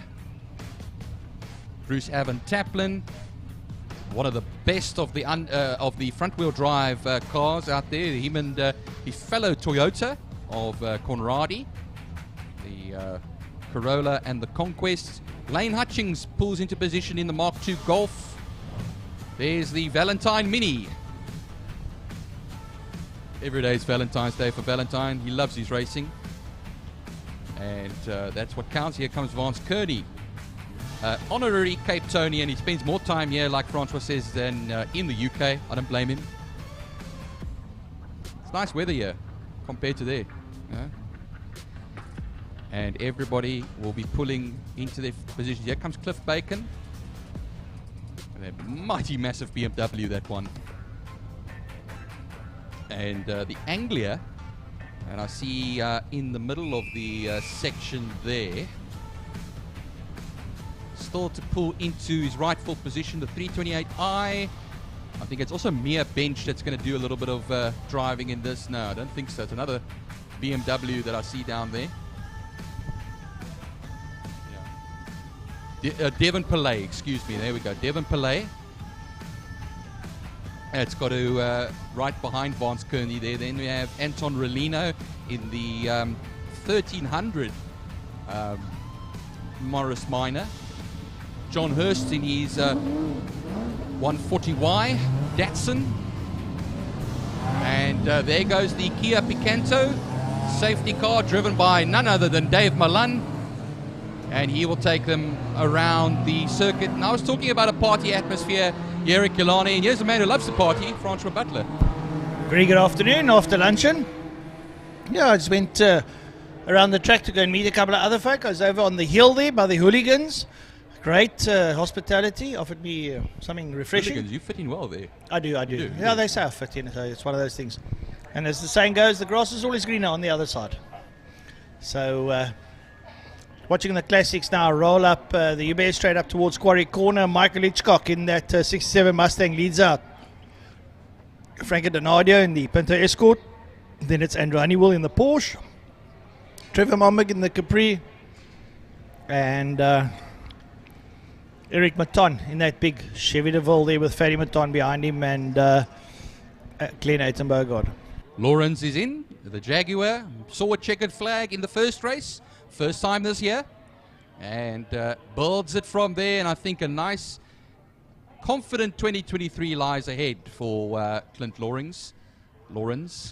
Clint Lawrence. Lawrence, yes. Lawrence. L-A-R-U-A-U-N-T-S.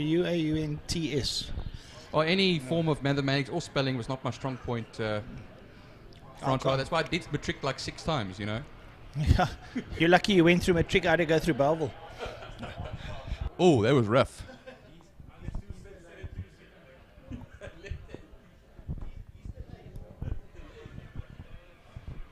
Right, so your little pace car moves down the back straight. The whole field bunched up there behind the pace car, a couple hundred meters behind. And Dave Malander decides, well, you know, I haven't seen Killarney looking this good. I'll just take a slow drive down the back straight towards turn number 5. No, it was Dave Malan knows how to drive. I can tell you that much. This is a man who drove many years ago. He raced a Mini, and well, he's still very much. Well, every race meeting, he is the designated safety car driver, and really, he puts it out there. Man with a lot of passion, very sweet guy as well, and a real stalwart here at Killarney. But yeah, we go down the back straight now. A whole gaggle of cars, beautiful classic cars. Louder classic cars, and it's going to get nice and louder now, I can tell you that much. As they come around, the Picanto will pull to the right. The lights will be on, and when they go out, hey, 8 racing laps lie ahead. And 8 absolute laps of pure excitement. Right, so they're moving their way out of turn number 5. Michael Hitchcock leads there from pole. In the Ford Mustang, Frankie Donadio on his outside. Andrew Honeywell will love to stick his nose up on the inside, going down to turn number 1. Come under the Cape Town Bridge, across the line, the lights go off, and we go racing down towards turn number 1. Michael Hitchcock has that. Oh, and Frankie Donadio looking around the outside. He's on his inside. He's sitting on the outside. Is Hitchcock going to go across him, or will Donadio hold the line? Donadio holds the line, and Hitchcock gets caught with his proverbial socks down, and they make their way towards Quarry with Frankie Donadio leading out. And I think they had a little bit of a kiss of competition there. There's Trevor Momberg in 3rd position, Andrew Honeywell in 4th, and then Eric Maton in the DeVille. He currently finds himself in 5th position ahead of that other Mustang. The 2 Matons have been glued to each other this race meeting. Here they go, and then Ayton-Bogard in the Granada. They all make it through turn 3 now. Avon Taplin, first of the front-wheel drive cars, like I say as well, and the leader in Class B at this particular moment. Fantastic driving now as your leader now. Look at Frankie Donadio wind up that Pinto down towards turn number 5. Then it's Michael Hitchcock, sorry, my mistake. Hitchcock there in 2nd, going down towards turn number 5. Not close enough to mount any form of a challenge, but someone who is under tremendous pressure is, looks like Momberg and Honeywell and Maton are all in one crowd. They're having their own little scuffle. Well, yeah, they come now to the line. It is the Ford Escort Mark 1 Pinto that crosses the line. We'll see the gap between himself and Michael Hitchcock. It's half a second between the two of them. Look at this gaggle going on now, as Francois had been pointing out. Oh, and a slight little bit of a tank slapper there for the DeVille as they come into turn 1. Well, Eric Maton was trying to outbrake Andrew Honeywell there, but you know, you've got to stop about 3.5 ton. It's not that easy. Trevor Momberg, Honeywell front-wheel drive inside of Quarry, and he's going to pass Trevor Momberg. Eric Maton looks to hold that inside line. He might be able to shut out Momberg going down in towards 3. Does he give it enough stick? I don't think not. Trevor Momberg slots in there behind Honeywell and makes his way into interceptor corner. Yeah, that's the top 5. Then we have the 68 Mustang of Mouton coming up as well. All nose to tail as we look at that 3rd, 4th, and 5th at the moment. Honeywell holds the 3rd position for now, but for how long? The DeVille goes onto the inside of side by side through Malmesbury.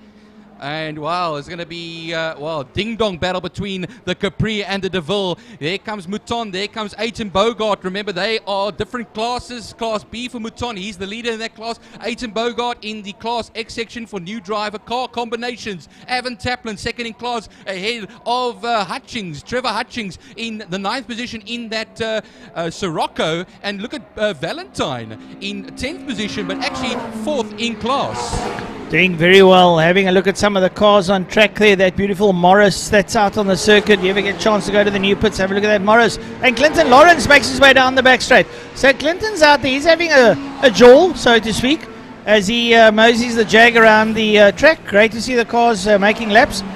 And still Franco Donadio leading out into Quarry Corner. He's got Michael Hitchcock trying to get in there with him. And well, Andrew Honeywell in that Golf Porsche doing extremely well today. Finds himself in 3rd. And Eric Maton puts it sideways through Quarry and he's holding it. Oh, what a steer coming out of Eric Maton in that big Chevy DeVille. He smoked it up coming out of 2. Left a couple of lines there for us to go and play on later as he makes his way down into the Scepter corner. Just looking down in 11th spot there, Francois Nel in the Anglia is currently leading that class. That's Class C ahead of Conradi in the Conquest. And that is about 4/10 of a second between the two of them. Then 1.5 seconds back is the 353 BMW of Cliffy Bacon. That's now the top 13, the fringes of the top 13. And of course, that group is about 2.3 seconds off of Valentine. Valentine still keeping it within 4/10 of a second of Hutchings in Class B in that little Mini. Amazing stuff over here. But now we have Aiton Bogart as well. That's all over the back there of Fadi Mouton. That's now that's basically, it's going to be Ford versus Ford, Ford Grenadier versus Ford Mustang. And, well, that's going to be close battle between the two of them as they come around. Yeah, now side by side towards the line. And it looks like the Mustang will just pip it. You got to see Black Stripes going into turn number 1 as Eric Maton handles that DeVille and tries to outbrake the Porsche. But he left a couple of black lines of brake marker as he went in there. But Eric Maton is hanging it out there in heat number 2 as he chases down Andrew Honeywell going into turn number 2, Quarry Corner. And there the DeVille goes sideways again as he brings it out. The crowd down there must be having lots of fun. Through the kink he goes. He might pull the same stunt going out of 3, but I think his tyres are starting to give the ghost. Well, Mouton and Aiton Bogart are keeping each other occupied. This could allow Bruce Avon Taplin to start closing up the gap. There goes Trevor Hutchings off the circuit in the Sirocco, the orange Sirocco, onto the infield. And it looks like he'll be pulling that car out of this race. And he was in 9th position, 3rd in Class C, or B, sorry, excuse me. Yeah, I know, that's very unfortunate there for him. So Trevor Hutchings parks the Sirocco, the Jägermeister Sirocco in the middle. And keeps that out the way. So still Frank Donadio leading out on Michael Hitchcock. Andrew Honeywell in 3rd with Eric Maton now a little bit off him. Then it's Trevor Momberg, followed by Fadi Maton, Glenn Aiton Bogart, Bruce Avon Taplin, Lane Hutchings and Dion Valentine are your top 10. Well, we have 4 laps left to go, including the one they are currently on at the moment. Just looking down the backstraight, I see Vance Kearney is making some moves at the moment. Oh, let's go back to the front quickly. Andrew Honeywell makes his way past Eric Mouton. So the Porsche 944 Turbo will be ahead of that DeVille, and they're leaving Trevor Momberg behind. Yeah, as the commentator standing up here watching Eric Maton keep that big Chevy DeVille in check now as he goes into Quarry Corner up behind Andrew Honeywell. He's quite hot in there. The back end might step out. No, he holds it nice and tidy going through Quarry. Still chasing the back end of that 944 Porsche of Andrew Honeywell is big Eric Maton in that Chevy DeVille. And can that man drive an 8? Oh, for sure he can drive an 8. He's having a bit of fun. We've got 3.5 laps to go and lots of racing still to come. Well, Donadio still really runs it at the head, 2.4 seconds ahead of Hitchcock. And then it's 7 7 seconds, excuse me, between Hitchcock and Honeywell. But Mouton still hanging in there. Trevor Momberg falling a little bit back. Mouton, of course, that's Fatty Mouton, still holding it ahead of Aiton Bogart in this race. 0.08 of a second. Down the back straight, though, here comes Honeywell into turn 5 per Tamina Fastron. And then what happens is they'll run it out there towards the line now as here comes Donadio, crosses the line. 3 laps left to go, and he will head into turn 1 as they're coming up to lap Clinton Lawrence now as he comes in the Jaguar. Remember, it's all about seeing a checkered flag here for Clinton Lawrence, and they still come into lap John Hurst as well, the 140Y, and that could now bring the Porsche and the DeVille together very closely. Yeah, Clint Lawrence giving way there for Franco Donadio and Michael Hitchcock.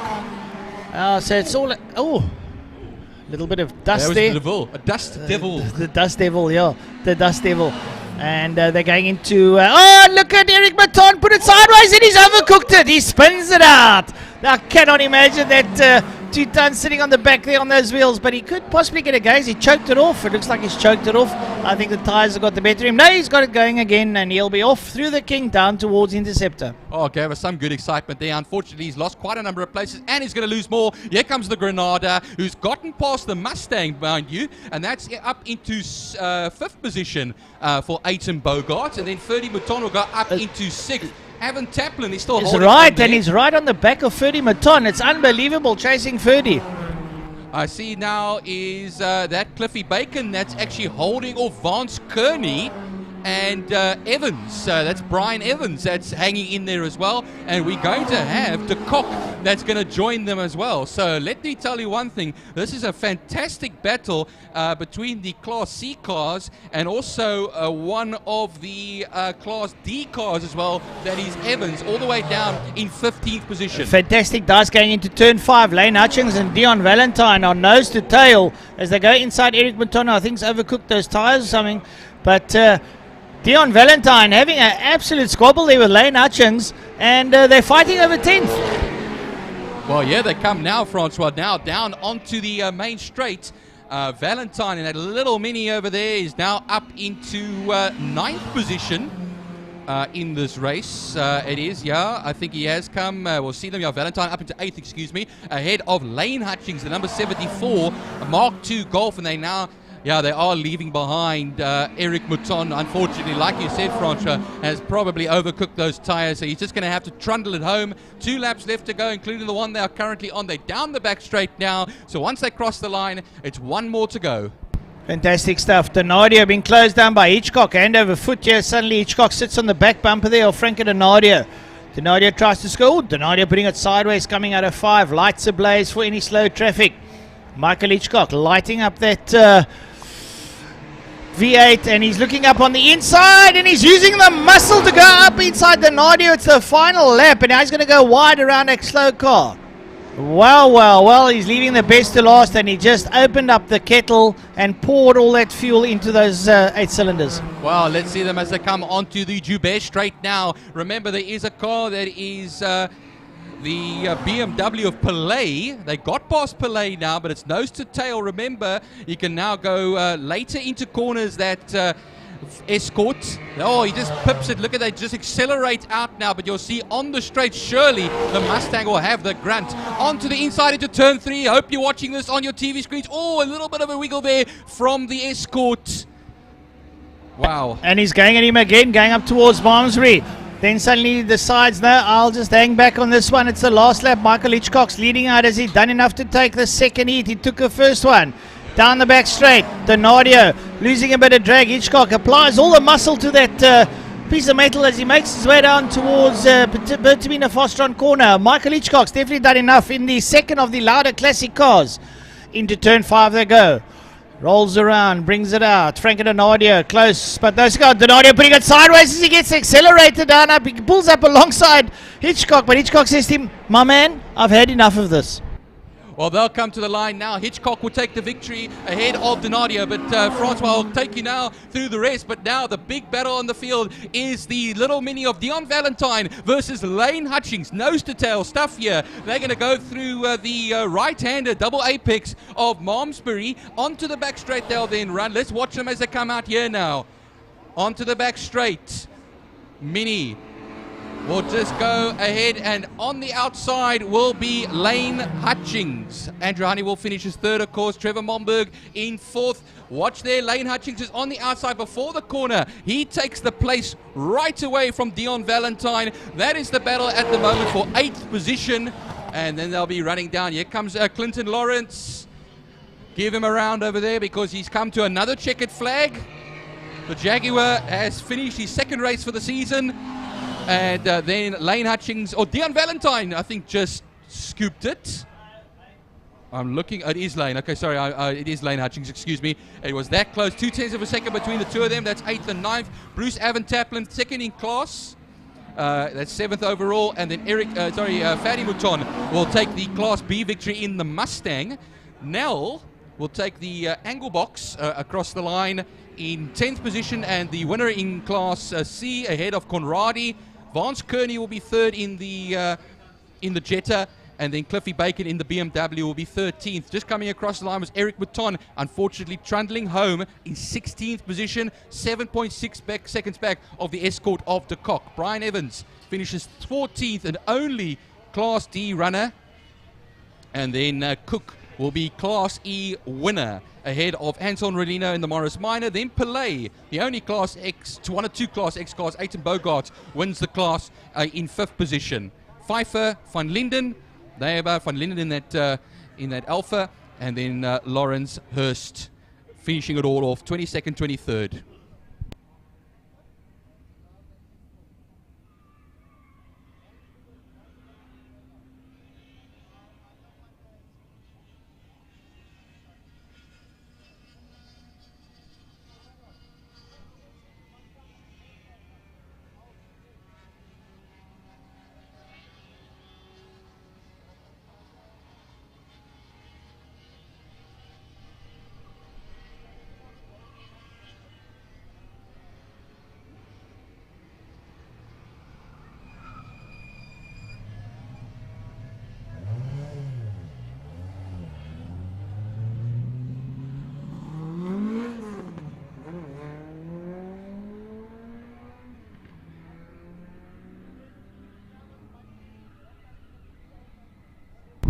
Right, folks, going around the circuit, Franco Donadio is the Lada Classic Car champion for 2022, a multiple oval track champion, a multiple stock car champion, and now a track champion.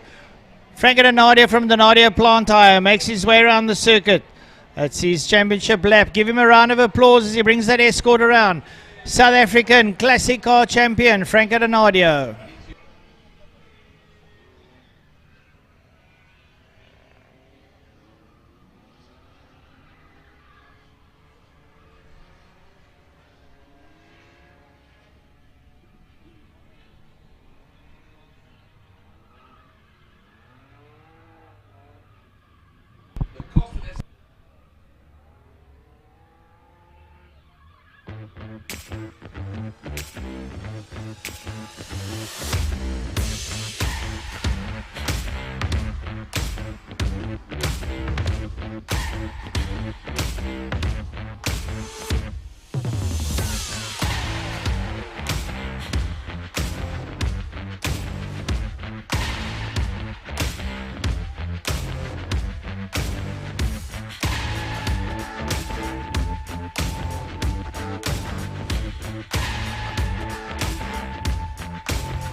All right, so Formula Libra coming out onto the circuit, and we spoke about Darren Liebenberg earlier, speculating on a 600 or 1000 motor. He's got a Kawasaki 636 motor. That comes out of the old ZX 636, and quite a powerful motor in its own right. And they've got that in Darren Liebenberg's car. So that is a prototype car, so to speak. A motorcycle engine, chain drive, all the rest. Normal motorcycle gearbox. That blue car making its way up towards Quarry Corner with a white stripe in it. That's Darren Liebenberg. Then out there behind him, James Beaumont making his way up. Zaina Munson is out there. Donovan Ramsey, they'll work their way around. There comes the pretender to the throne, Mr. Byron Mitchell, in that Formula 2000 Volkswagen. And Frankie, those were lovely days when we had that Formula VW racing. I mean, we had the biggest of the biggest there. Yeah, we never had huge fields of them because there was a purposefully built Volkswagen 2-liter motor for them. Yeah. And they took over from the Formula GTI single-seaters after they died out. And then the Formula Ford, your SA Drivers' Champ, came from the Formula Fords, which technically didn't seem correct. And then they brought the Formula VWs out, and they lasted for a while. And we progressed from there now to the Formula 1600s. Now that was the golden era of racing there too for single-seaters. But yeah, Formula Libra, man, has it grown over the last 2 years. Yeah, I remember a couple of years ago when they couldn't get 7-8 cars out, and they were given one race of 10 laps in the beginning of the day and then told to lock and load afterwards. And that was a good couple of years ago, and between then and now there's been a lot of progression and a lot of work done by the committee in the Formula Libra category, and 16 cars entered. I think it's about 13 of them that has come down here today. So yeah, a lot of movement in the right direction for the Formula Libra brigade. And it's actually very strange. I mean, I know South Africa is a saloon car based type fraternity in terms of racing, but we go look at the UK, Formula Ford, Formula V, they got their own classes and they got 40, 50 cars in a field. It's absolutely brilliant. Yeah, single-seater open wheels in the UK. We had the G4 Formula 4 Challenge in UK, where we had like Jared Baburski. Jared went over. Our karting champion went over there now as well. Did very well. The guys, Andrew Rackstraw was there. He did well until someone took him out. He was lying fourth, and then someone decided to hoof him into touch.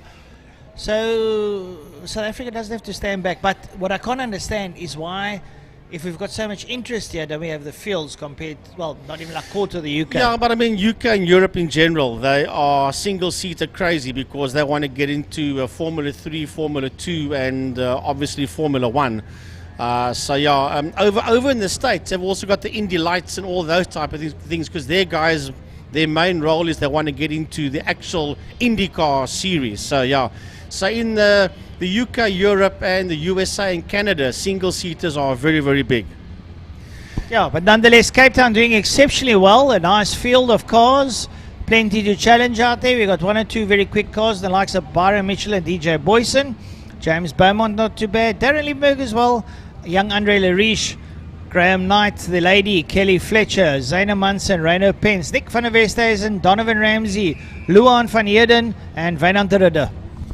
Right, we are about to get ready to go here with the single-seaters, the Formula Libras. That's Formula Vs, Formula Fords, Formula VWs, and one sole Formula M car with that 636 Kawasaki motorcycle engine in. That's a 22 car. That's right. You'll hear that motorcycle engine as he comes past. The lights go off and away they go as they work their way down into turn number 1. And once again, a lovely start off the line there by DJ Boyson.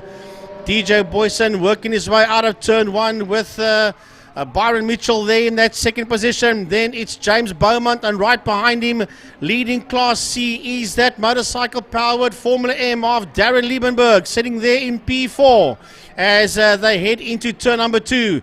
Then Graham Knight in the Formula Ford, he's there in Class C. Then there's a whole heap of Formula Vs behind them that's been led there by Andre Lariche from Zaina Munson, and right behind him is Kelly Fletcher. Right, so Barry Mitchell out there. DJ Boyson trying to close him down. James Beaumont. Andre Lariche, surprisingly in fourth there with Graham Knight giving him a little bit of trouble as the leader makes their way down. It's DJ leading out over Byron. Whether they're going to make a bit of a race or not, I don't know. There's James Beaumont. Then it's the very quick 600 there of Darren Liebenberg. Andre Lariche has got passed by Graham Knight. Knight now leading out down in towards turn number 5, Pertamina Fostron. And Graham Knight was looking very racy in the first heat. He had got chucked to the back and worked his way all the way back up. Lap number 1 is in the bag as the two leaders make their way into turn number 1. DJ Boyson and Byron Mitchell working out at turn 1. Then leading Class A and sitting in P3 is James Beaumont. And then here comes what has happened to Darren Liebenberg. Liebenberg has gone missing. Liebenberg has gone, he hasn't gone missing, I lie. He's still there coming out at turn 1. I didn't see him.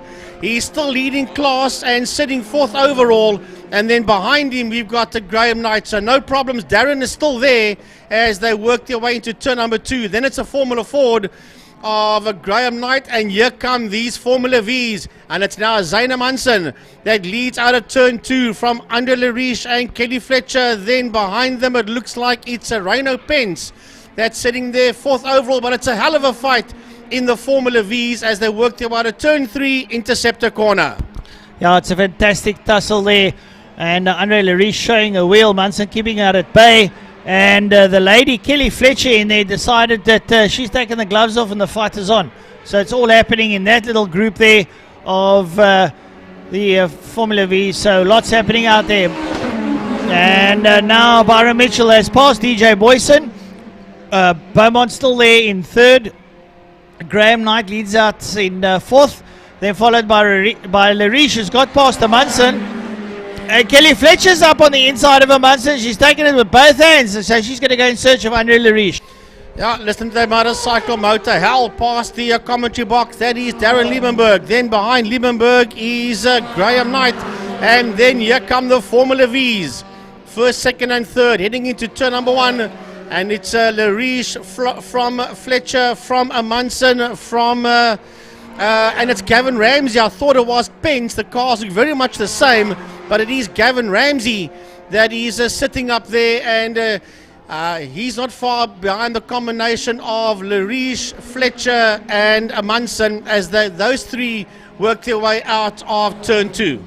Oh, lovely racing out there. The two leaders go down into turn number 5, DJ Boyson up on the inside of Byron Mitchell. No shutout in the offing. They're side by side. Mitchell gets the upper hand now as he exits and plants that accelerator down onto the floor.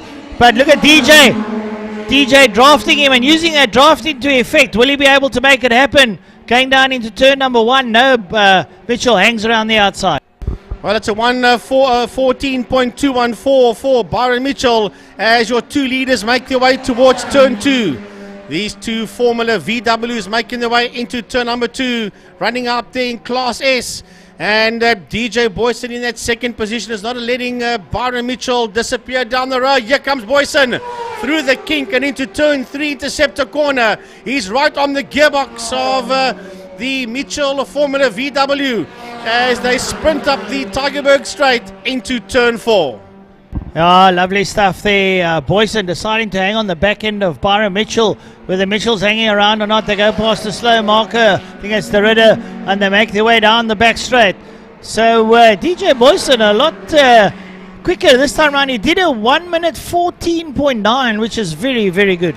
Yeah, compared to 1:14.2 of Mitchell, that's not bad at all. And this time he's not letting Byron get away from him as they work their way towards us. Here they come under the City of Cape Town Bridge to start another lap. Mitchell sitting out there in P1, and he's been hassled heavily here by DJ Boyson. Man, DJ's looking very racy as they exit the turn 1 and work their way up the Joubert Straight towards turn 2. And look at this, and all of a sudden here comes Boyson up on the inside, one lunge, and DJ Boyson retakes the lead coming out of turn 2, demoting Mitchell down into P2. I'm sure Byron's not going to hang back. I want to come back for more, but DJ Boyson with a very late maneuver on the entrance of Quarry, and on Exington they already had a car length there over Mitchell. Byron Mitchell closes back up behind him, up the Tigerberg, straight up towards Malmesbury. Sweep for our viewers on screen. There they enter turn number 4, and Boyson's leading out Mitchell. Will Mitchell now draft him, going down towards turn number 5. Wait and see as they hammer it down, and Byron Mitchell goes around the outside. DJ Boyson might do a late break maneuver and try and shut him out as Mitchell goes around his outside. Byron right around the outside there. Drive around the outside in turn 5 in Pertamina Fostron. And Byron Mitchell hits the lead once again as they come down the home straight under the City of Cape Town Bridge. On the Porsche Club Straight, heading into turn number 1. There's a blue flag for one of the slower Formula V cars that's going into and through a turn number 1 as those two VW Reinhardts make their way towards turn 2. But let's have a look a bit further down, because James Beaumont, that's coming towards us, he sits 3rd overall and he's 1st in Class A as he makes his way all on his own into turn number 1. And then we're waiting for the next car to come through. That will be Darren Liebenberg in the Formula M car, and he's working his way into turn 5 into Fostron corner. Now Darren Liebenberg pushing that Kawasaki powered car up towards us, and he's doing some fantastic times. Just having a look there, he's done a 124.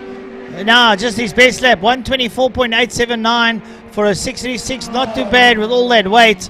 James Beaumont a 117.9, DJ Boyson a 114.5, and Byron Mitchell a 114.3. So everyone giving it a good bit of clutter out there, and some fantastic racing on circuit.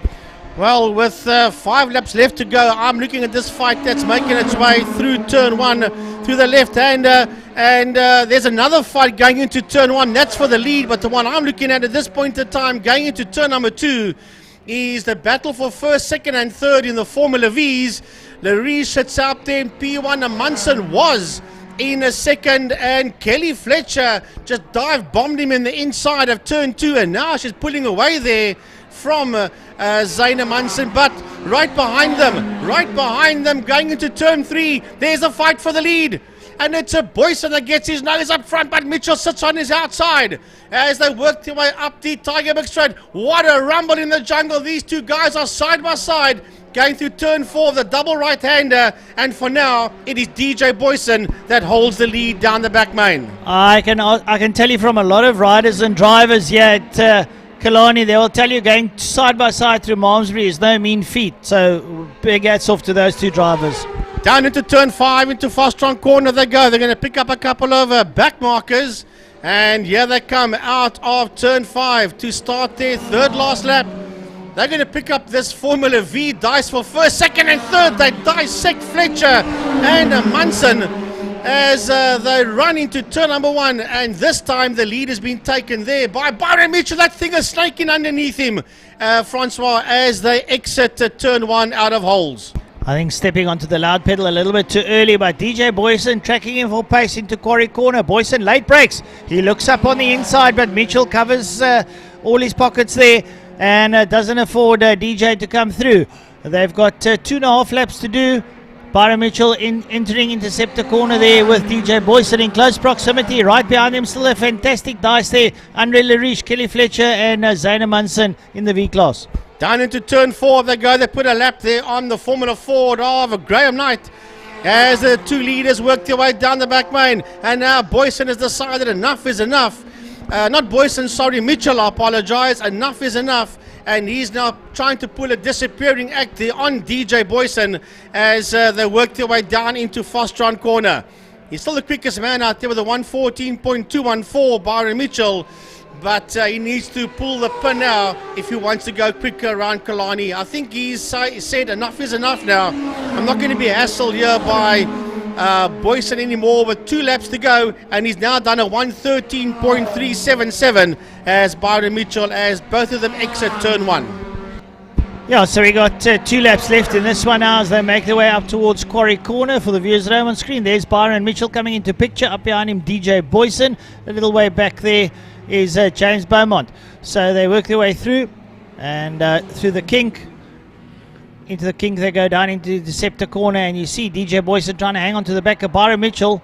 But Byron now starting to stretch his legs. There's DJ in picture, making his way through Interceptor corner, up the Tigerberg straightaway, up into Malmesbury. And I think Byron Mitchell's decided this is where I turn the screws. Yeah, turn the wick up and down the back main he goes. Now Boyson puts a lap there on Liebenberg as they work their way down the back straight towards turn 5. When they come around, they'll start their last lap into 5, Fostron corner. They work towards the City of Cape Town bridge. There's one more lap to go for Byron Mitchell and for DJ Boyson. Will this be another quickest lap by Byron Mitchell? Yes, a 1:12.804.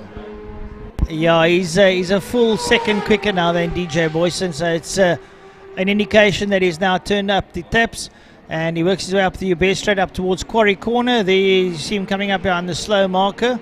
There's Byron Mitchell, and up behind him DJ Boyson. He works his way through Quarry Corner, makes his way down through the kink on the way to Interceptor Corner, and he gets past the slow marker.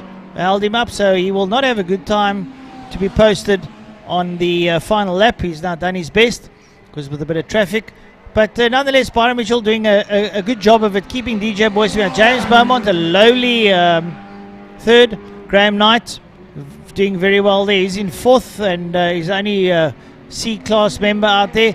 Then Andre Lariche, Van der Westhuizen and Fletcher all having, and the Munson's dropped back, so Van der Westhuizen's got past Fletcher, so it's all happening out there.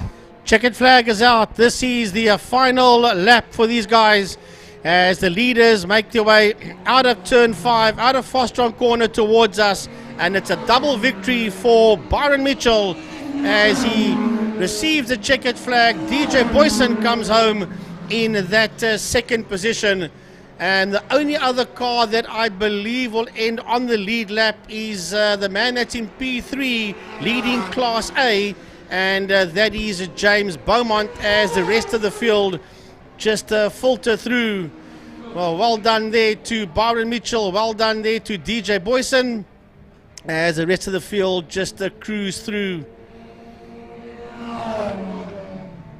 Darren Liebenberg has finished his race. Crossing the line is Graham Knight, and here comes Andre Lariche across the line ahead there of Kelly Fletcher, who finishes second and in class. And here comes your Class A winner, and that is James Beaumont.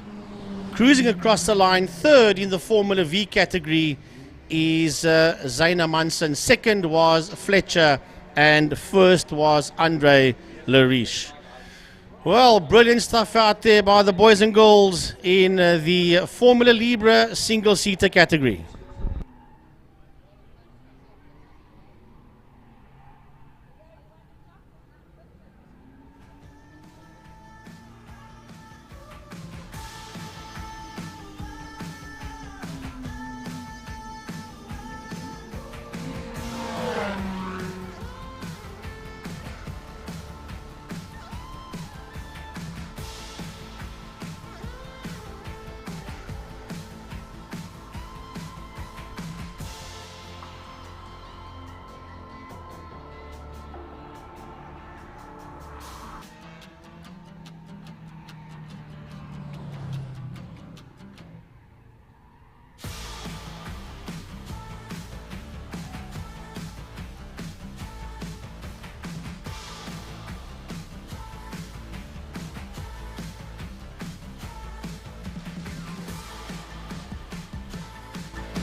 Right, here we go. Thermofires, Clubman Saloon Cars worked their way out onto the circuit for their second race of the day. Remember that Anwar Levy had problems with the brakes binding. The front brakes were binding and he never got underway at all. And that car was dragged off the circuit. And we wait for them just to take their positions up on the grid as they exit the pit area. There was 37 of these cars that entered when I got the entry list here on Wednesday. And I think if not all, then basically all 37 cars arrived here today. And we'll have a look, see what these guys do out there in the second Clubman's regional saloon cars.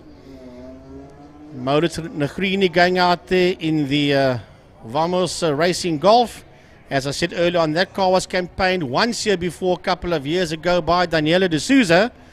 And that was the one and only time that she drove that car around here. And Maurits Negrini, that races oval track at Saldanha in the West Coast, he is behind the wheel of that Vamos Golf in Class X today. So Byron, you're going to join me Mike's side with this one in the Thermofires Clubman's Saloon Cars. Yeah, and it's well, we saw Dolanchek earlier on, and the likes of Kursi Swanepoel out there in the E30 BMW, Toyota Lexus of Dolanchek. Don't say Toyota. Just Toyota Lexus, Lexus Toyota. You know, everything's like intertwined. You know, and yeah. Lexus, it is, and yeah, well, we'll be getting ready for that race right away, and Paul Minnick, saw him out there as well. Francois Fontonde. And they're down the back straight as they run now. They'll be pulling into their positions and they'll have an 8-lapper. So the car's coming towards us. Remember that Dolanchek, I think he got P5 in race 1 and he was a pit lane starter. Right now he will start in P1. You're not going to catch this guy for dead, that's for sure. Then the Lexus of Kursi Swanepoel in the KSD and Skulpatsvlei and DNE reinforcing Lexus. He's there on the front row on the outside of Joshua Dolanchek. I see that Shane Smith has taken up his position as well there in P9 in that yellow and red Beamer of his.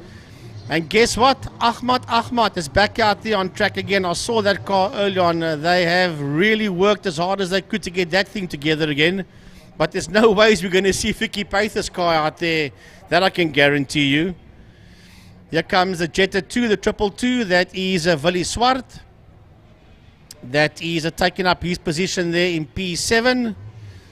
And then Kiara van der Kerk of Wingfield Motors and Best Price for my car. She'll slot there into a grid slot just ahead of Ahmad. Trappis van Tonde will come in there. He'll pull in there the 44 car just behind Shane Smith. Then Bruce Meyer coming through, and then the Jive Boxy BMW of Mansour Parker will be in there just behind Dolanchek. And Paul Minnick also pulling into his slot there, Byron. And then the 149 of Graham van Rooyen. It's Jan Tischendorf as well there in the Opel Monza. Yes. It's always nice to see Opel Monza. I don't see them much around anymore, but it's great to see one here racing. And a whole lot of BMWs getting into position. Clint Renard gets into position. He also spun earlier on in the first race when he tried to avoid that collision at the front. And he's well and truly back in. There comes the Honda. And that Ital Oven Honda. And that Honda was going around with a bonnet up earlier on as well. So basically blindfolded, if you could put it that way. I don't know if the bonnet clips, something happened over there that just the bonnet flapped up. And the 33 car. That's Cedric Berger. And he wants his grid slot. Remember, he campaigned in the BMW for most of the season. And now giving that Honda Ballard a shakedown for 2023. Mr. Ital Oven himself, Cedric Berger. Bossy Berger used to race here as well in a Golf a while ago. But it is Cedric that is there behind the wheel of that 33 Honda Ballard. Oh, full field, Frankie. Yeah. And we looks like we're ready to go with what we were saying. Like 30 odd cars out there and thereabouts. Nias Modak is going to be a pit lane starter. In that 47, he's just cruising past the bottom of the commentary box. I don't think they will allow him out onto the circuit right now. No, they won't, as the safety car leads them on their outlap. So Nias Modak will have to start from pit lane, just like Dolacek had to do in race number 1. So the Clubman's just rolling through. I see the Silver Dream machine, the beamer of Eugene Gasbury. He is right alongside Trappist van Tonder. He's there with the Trappist van Tonder and with JP Shea. And who's there with JP Shea? Van Rooyen, Graham Van Rooyen, and then the Nissan Sentra of Anton Jacobs. So Byron, safety car leading them through the kink towards turn 3, interceptor corner. 47 is the pit lane starter. Oh, that's Nias Modak. That is Nias Modak, yeah, a name that's been around for a number of years now. But they will gingerly make their way around on this warm-up lap and then get into position behind the safety car, driven by none other than Dave Malan, as I said earlier on. Killarney's own Stig. Killarney's own Stig, yeah, Mr. White Knuckle Ride himself. Down the back straight they'll then run. And then all hell will break loose once that Kia pulls right into the pits. Yeah, Dave Malan has been the safety car driver here at Killarney for many, many years. And Tyne was making a joke, the only guy to lead every race and not finish it. Oh dear. Sounds like a nice record to have until you kind of end it. So, yeah, yeah, I don't know. He's there. That's the main thing. That's the main thing. Dave Malan, he's there. That's what it's all about. So, Byron, Dave Malan will lead them out of Cape Town corner. The safety car will peel off. And then it will be in the hands of Joshua Dolacek that will lead them around. The lights in pit lane is on. We wait for the lights to go off. Then 8 laps of Thermofire Clubman's saloon car racing action. The lights are on in pit lane. Watching them down from the window here. Anytime from that red line, they can switch the lights off. And it is hammer time as away they go. Working their way down into turn number 1. And through turn 1 they go now. Everybody got off the line rather neatly indeed. Can they all make it through turn number 1? They're all getting through turn 1. Yes, they are. And it is up front. It is not Dolacek, but it is Swanepoel. Kwesi Swanepoel in the Lexus has got the run going into turn number 2 with Joshua Dolacek there in that second position. Then behind him in third is Clint Renard. Then we have got Mansur Parker. Daniel Kutsia is right in there behind Mansur Parker. Then it is Bruce Meyer. Willie Swart is right in there with Shane Smith. And yes, Trappist van Tonder. Trappy said to me earlier, watch the space today. My goodness, is Van Tonder pedaling that polo up the Tigerberg Straight into turn number 4 of the double right-hander. And Van Tonder sits in there just behind the BMW of Shane Smith and just behind the Jetta of Willie Swart. Down the back straight, they then run into Pertamina Faster on turn 5. And as Frankie pointed out, it is Swanepoel that leads the way now down towards the bridge. Very close though between himself and Dolacek, and Clint Renard hanging in there in the background as well. We see them as they cross the line right now. Swanepoel, Dolacek, Renard, and then fourth is Parker from Kutsia, Meyer, Smith, and then Van Tonder leads currently Class C at the moment ahead of Barcy Burger. Yeah, that as they make their way out, that is Cedric Burger, that is in that Honda, then right behind Cedric Burger. There's Willie, so Willie's lost out a couple of positions, and he's just ahead there of Paul Minaken. Here comes Ahmad. Ahmad in a battle-scarred BMW. He's going to fight his way through. He's just ahead there out of turn 2 of JP Share. And then behind JP Share, Graham van Rooyen. And then the Silver Dream Racer BMW of Eugene Gasperi as that whole group makes its way out of turn 3. Interceptor up the Tigerberg Straight towards turn 4, the double right-hander. Just going down the field, Class X, Franco leads from the Greenie and Levy. That's the 3 in Class X at the moment. Tischendorf leads currently in the Opel Monza on the screen at the moment, going through turn 3. And that will be ahead of Geldenays, 2.9 seconds to be exact, as they'll come to cross the line to end lap 2 of the 8 racing laps. Here they come now, and towards the line we run.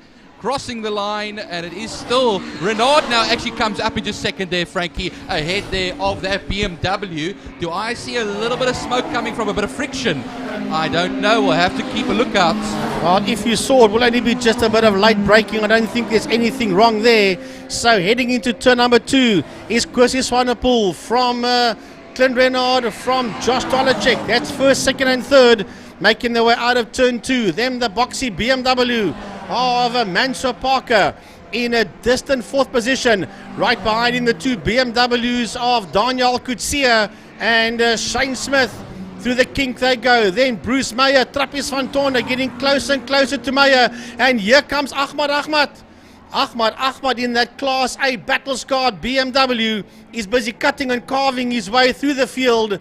He is ahead there of Cedric Berger and is catching up to the Polo of Francois van Tonder. Just taking a look at the classes now, Frankie. Daniel Coetzee, he leads Class B at the moment. Van Tonder, number 44, currently leads Class C. And then we have Jacobs, of course, in the Sentra. Number 39 leads Class D at the moment, ahead of Van Niekerk. It was only 900ths of a second between the two of them when they crossed the line the last time out. Here come the leaders now, looks like it, towards the line, and it's going to still be Swanepoel. It was a second between himself and Renaud. It's now 0.6 of a second between himself and Renaud. Renaud's got a 1:21.800 as his fastest lap of the race. Yeah, Clint Renaud in that Golf 2 sitting there in P2 is the quickest man around, as Byron said, a 1:21.800 as they head into turn number 2.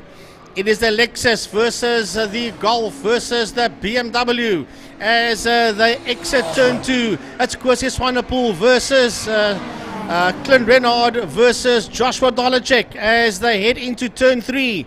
Through Interceptor corner that trio goes, and there's nothing between them, and here comes Dolacek. Dolacek a lot closer now to Renaud as the Lexus just powers away from both of them into turn 4 of the double right-hander, and Dolacek wants through. Josh wants through, he wants that second position, and Renaud is fighting as hard as he can to hang on to P2, and closing up on them in P4 down the back main is that boxy BMW of Mansour Parker. Yeah, 3 seconds back is Parker, but look at Smith and Coetzee in Class B are having a lovely battle between themselves as well. The 2 BMWs, they're leaving Meyer behind 3 seconds further back, but going a little bit further back as well, Van Tonder still leads from Cedric Berger in Class C at the moment, 1.1 seconds, so the gap is extending. Paul Minnick a little bit further back there, 1.3 seconds back. He is 4th in Class B at the moment. Yeah, now come the 2 BMWs in Class B, and it will be Smith from Coetzee, 0.7 of a second. Then we'll have Meyer come across the line, and look at this whole gaggle of cars here. Look at that Honda is coming up the field very nicely there as well, up into the top sections. And we're saying his praises too soon. Francois van Tonder slowing down, going into turn number 1. He came past us very, very slowly indeed. He's in there now behind JP Share. Let's have a look and see. I don't know what went wrong, but Trappist is back on pace again, and he's now behind the group that's been led out of turn 2 there by Cedric Berger. It's Cedric Berger, Paul Minnick, Willie Swart, Graham van Rooyen, JP Share, and Francois van Tonder. And all of a sudden, Trappist is back on pace again. What happened down the home straight? Yeah, I don't know. but he lost a lot of ground, and now he's involved in a group of 5-6 cars that's working its way up into turn 4. 4 laps left to go, Frankie, including the one we are currently on at the moment. I see Berger is currently leading a whole queue of cars ahead of Minnick and Swart. Here comes down the back straight now. Remember, this is the battle for Class C and Class B at the moment. There they go down the straight, and they are ahead of that Ital oven machine as they go into the turn 5 section. It's almost going to be side by side over there. Berger, Cedric Berger, who's in that particular car at the moment. He keeps it now ahead. Looks like Ahmad is slowing down. Yes, right there by pit entrance. Ahmad's whole race comes to an end as he pulls the BMW down into pit lane. But let's go back to the business end of the field. Going into turn 3, Interceptor corner. There are your 3 leaders making their way out of turn number 3, out of Interceptor corner. And here comes Renard. Renard up on the inside, of course, is Swanepoel on the outside. Clint up on his inside. And into the lead goes Clint Renard coming out of turn 4. Paul Minnick gets up ahead of Cedric Berger. He will come closer now to the other Class B entrance, and Smith still leads that battle by 1.8 seconds over Kutsia. 8.2 seconds further back in 7th position is still Meyer. Swanepoel leads though overall Class A and ahead of Renard by 0.8 of a second. Let's have a look and see here what's coming out of turn 5. Here they come towards us now, and that's out of Fostron corner. That is the leaders. That's Clint Renard. It's Kwesi Swanepoel. Behind Kwesi is Dollarcheck. And there goes Swanepoel into turn number 1, into the kitty litter. And that is all she wrote there, sadly, for the Lexus of Kwesi Swanepoel. Oh man, that's so unfortunate. They were coming up to lap a car that was also smoking as well. But Tiny saying over here, definitely outbraking himself. That was Lee Fielding that they came to lap up there in turn 1. Yeah, definitely unfortunate. 2 and a bit laps left to go now, Frankie. It's now Renard that leads now basically on his own there. And Dolanchek will be further back, 1.5 seconds further back. Parker will come up into 3rd position, and then Smith will still lead his particular class at the moment. Van Rooyen now currently leads a Class C at this particular moment in time by 1.7 seconds over Swart. And going very slow now, picking up the pace between Interceptor corner and turn 4 was Mansour Parker. And he's actually going, but he is pretty slow. He's now in there behind Shane Smith. And then we've got Fielding at the back marker, and he's going to be overtaken there by Daniel Kutsia. That's going down the back main into turn 5. Fostron corner as the leader comes around to start his last lap. Unfortunately, that's Modak going very slowly there as well now, Frankie. I think now as well that Swanepoel car, there's been a fire. They must have put something out over there. Huh? So the brakes, definitely a fire in the brakes. And, now the last lap it is. Yellow flags will be waving into that first turn. And coming across the line, it was Kutsia. Meyer will be next, and Minnick has come up so nicely as well. He was 2.2 seconds back with Meyer the last time around. A lot of action, a lot of fighting going on around here. Remember, there's no overtaking. The marshals have got trouble out there with that Lexus car that they're trying to extinguish. We presume fire from the brake calipers of the Swanepoel Lexus. So there's no overtaking at all going into turn number 1. But it's all about the man that's going down the back straight for the final time. And that is Clint Renard, all on his own, into Fostron corner, into turn number 5. That Golf 2 works its way through. And he'll be super chuffed with that one as he works his way all on his own. You see him there on the screen. That is your race leader, the Golf 2 of Clint Renard, as the checkered flag beckons. And Renard comes home the victor in race number 2 with Joshua Dolacek right there behind him in that 2nd position. Mansour Parker will come through in 3rd, surely. We'll have a look. See, yes, it is Mansour Parker. Right behind him is Shane Smith. And then it will be Daniel Kutsia crossing the line. There's a couple of back markers. But Byron, here's another fight coming out of Fostron corner. Well, running it to the line, then it will be Bruce Meyer, Paul Minnick. Here comes Bruce Meyer. Paul Minnick will come along then. And then it will be Willem Swart and JP Scher. Just ahead of JP Scher there. And then it will be Cedric Berger. That should come through that section. There we go. Yes, Cedric he has. Berger. Yeah, there we go. Just behind Graham van Rooyen. And then Gaspool coming through in 12th position. Waiting for him, here he comes. That's Eugene Gasperi coming through there in the Silver Dream machine as he brings that 95 car towards the checkered flag. Then Chiara van der Kerk comes to the line, followed there by the 151 of Anwar Levy. And I think that's about the subtotal of the field. Great racing out there by the Thermofires Clubman's regional saloon cars.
Pirelli V8 Masters roll out onto the circuit for their second race of the day.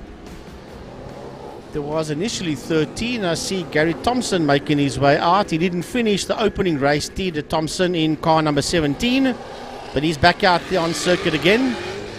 And neither did Richard Schroeder, for that matter, in the number 4 car. But he's back out on track, working his way into turn number 1. Just behind him there is Roy Campos. So the Pirelli V8 Masters gold and silver class drivers out on the circuit for their second race of the day.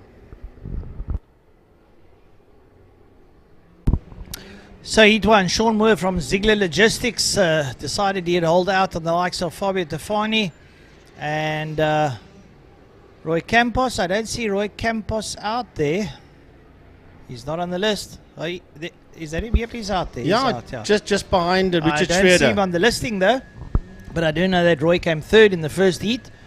There behind Fabio Tefani, so he did quite well. So let's have a look, see how this second heat pans out. Sean Moore, the man to beat. Fabio Tefani, pretender to the throne. Then we'll have the likes of Barry Ingle, Roy Campos, and the rest of the Carl Nell all making their way through there. Let's just make sure, Francois, because I see Brian Evans' name in car 29, and that is the Campos car. That is the Campos car, so and Brian it's Evans. not Campos. Campos raced the car in race 1, and it is Brian Evans that's driving that car. Well, I presume it's Brian Evans. And have a look at yes, it is Brian Evans that's driving the 29 car in race 2. Well, at least we got a proper auto correction there, and now been able to sort ourselves out in that respect. We'll chat about the bikes when we get to the bike races. There's also a bit of an error there, but we'll discuss it when the time is due. So the V8 Masters rolling up onto the grid proper with your pole sitter, Sean Moore from Ziegler Logistics.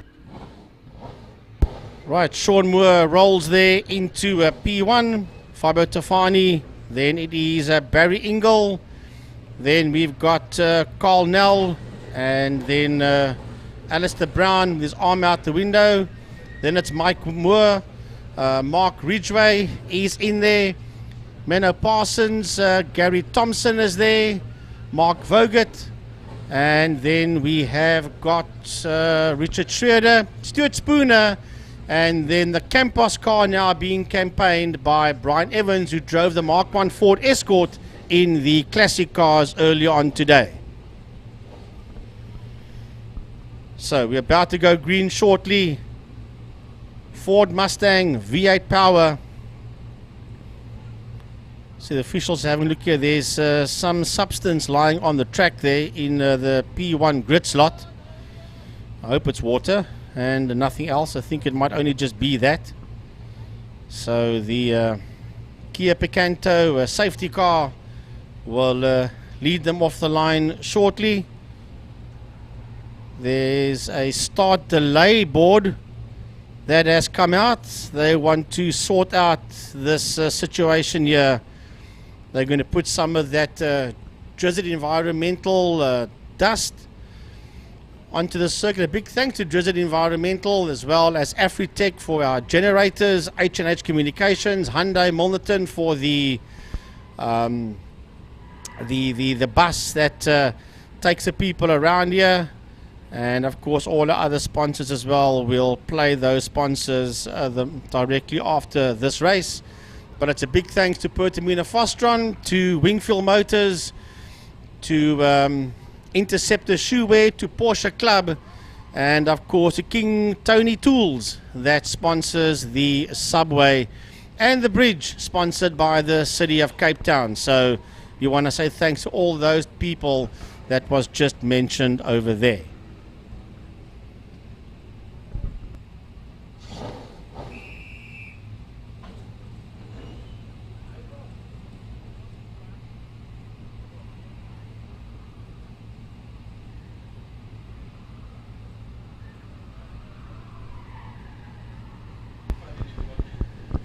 The Kia safety car leads them off the line, and Sean Moore will do the honors. He's watching that safety car work its way into turn 1, and when the green flag waves, which it now does, they will leave the line and then follow the safety car around.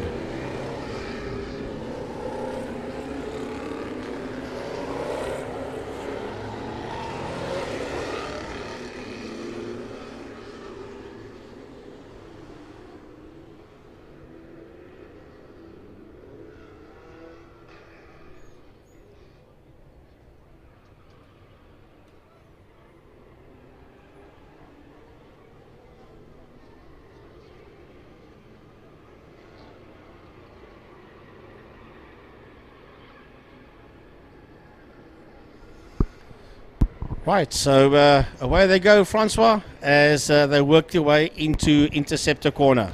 Yeah, and like Byron rightly said, I think it's nice of the Province Motor Club that they're giving the V8s their own field, a good field of 13 APVs out there.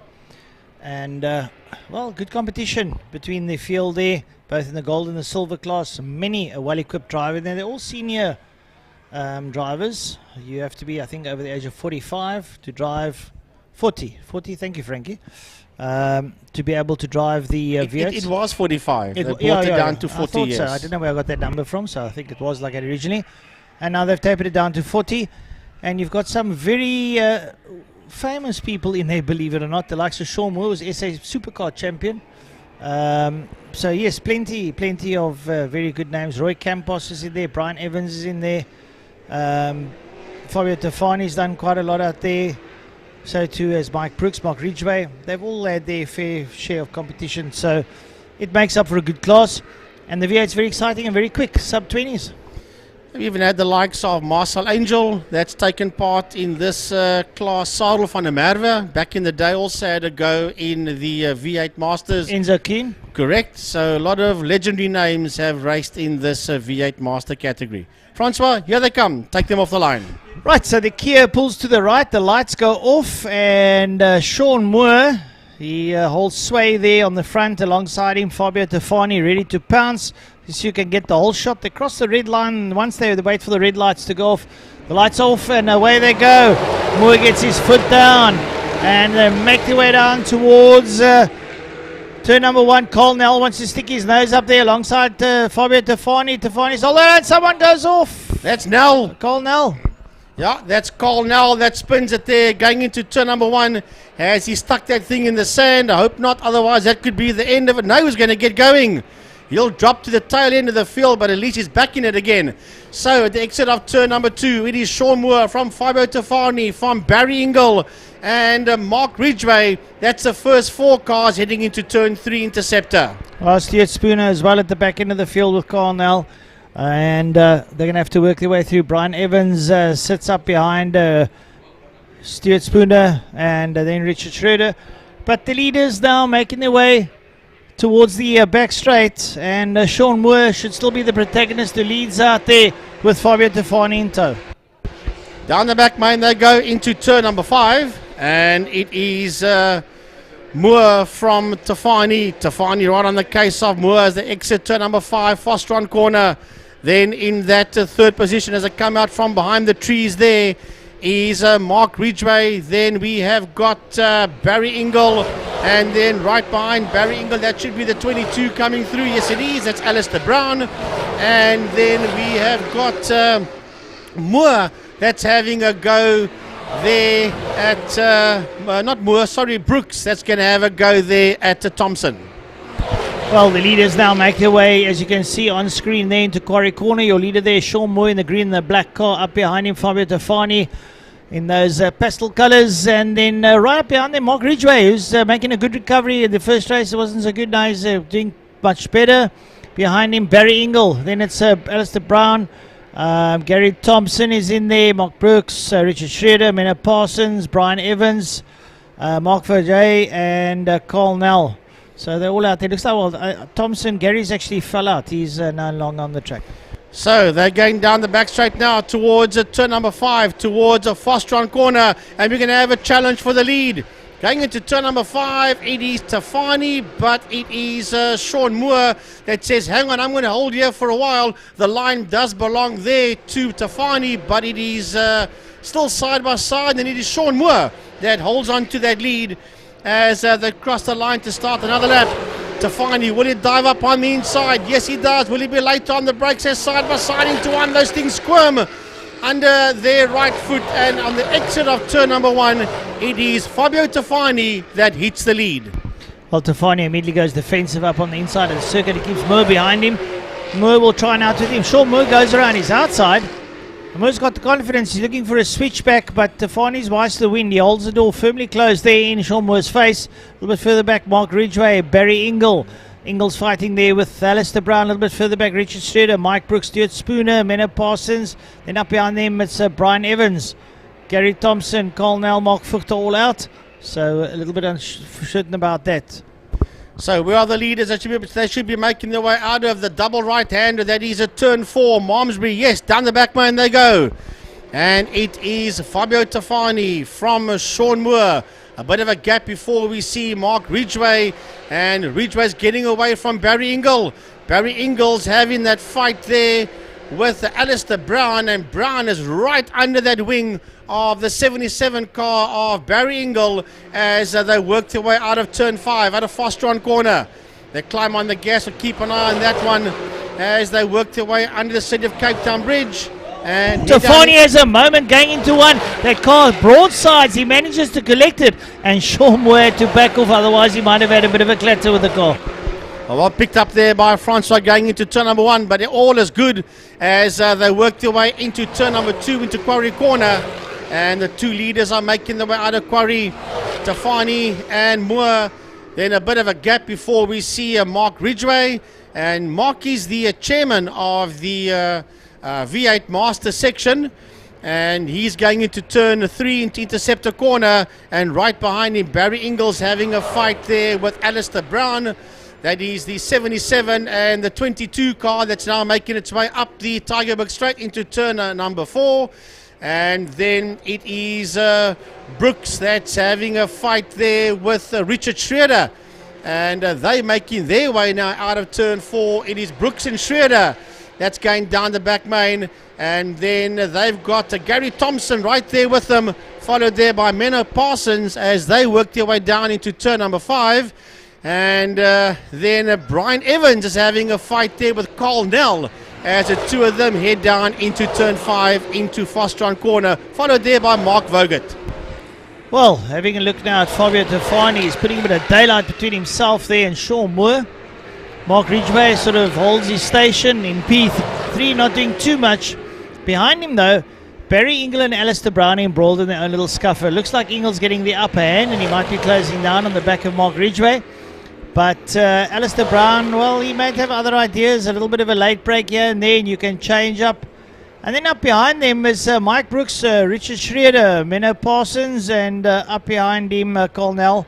So there's also a little bit of tussles going. So, Frankie, a couple of two-car dices throughout the field. Yeah, the one that's ripped itself apart, though, is the one for the lead. It's a huge lead now that Tafani has got on Moore as they make their way down the back main into turn number 5 into Fostron corner. And then a distant third position there is Mark Ridgway. And then, yes, as you were saying earlier on, there's a fight behind him between Barry Ingle and Alistair Brown. They're having their own little war going down into turn number 5 as they work their way out of turn number 5. And then behind them, there's little two-way tussles happening as the groups of 2-2 work their way out of Pertamina Fostron. Yeah, and coming up to us now, that's TRS Constructions, Richard Schroeder. Right up behind him, though, there's Mike Brooks, then Menno Parsons and Stuart Spooner. Then a little bit further way back now, Carl Nell has got the better of Brian Evans, has pulled away from him. And then a little bit further back behind Brian Evans is Mark Vogel. Yeah, so we'll keep an eye on all of them. Where are the leaders? The leaders are going now into turn number 3 out of Interceptor corner. And it is Fabio Tafani that's getting further and further away there from Sean Moore in that second position, with Mark Ridgway in a comfortable third.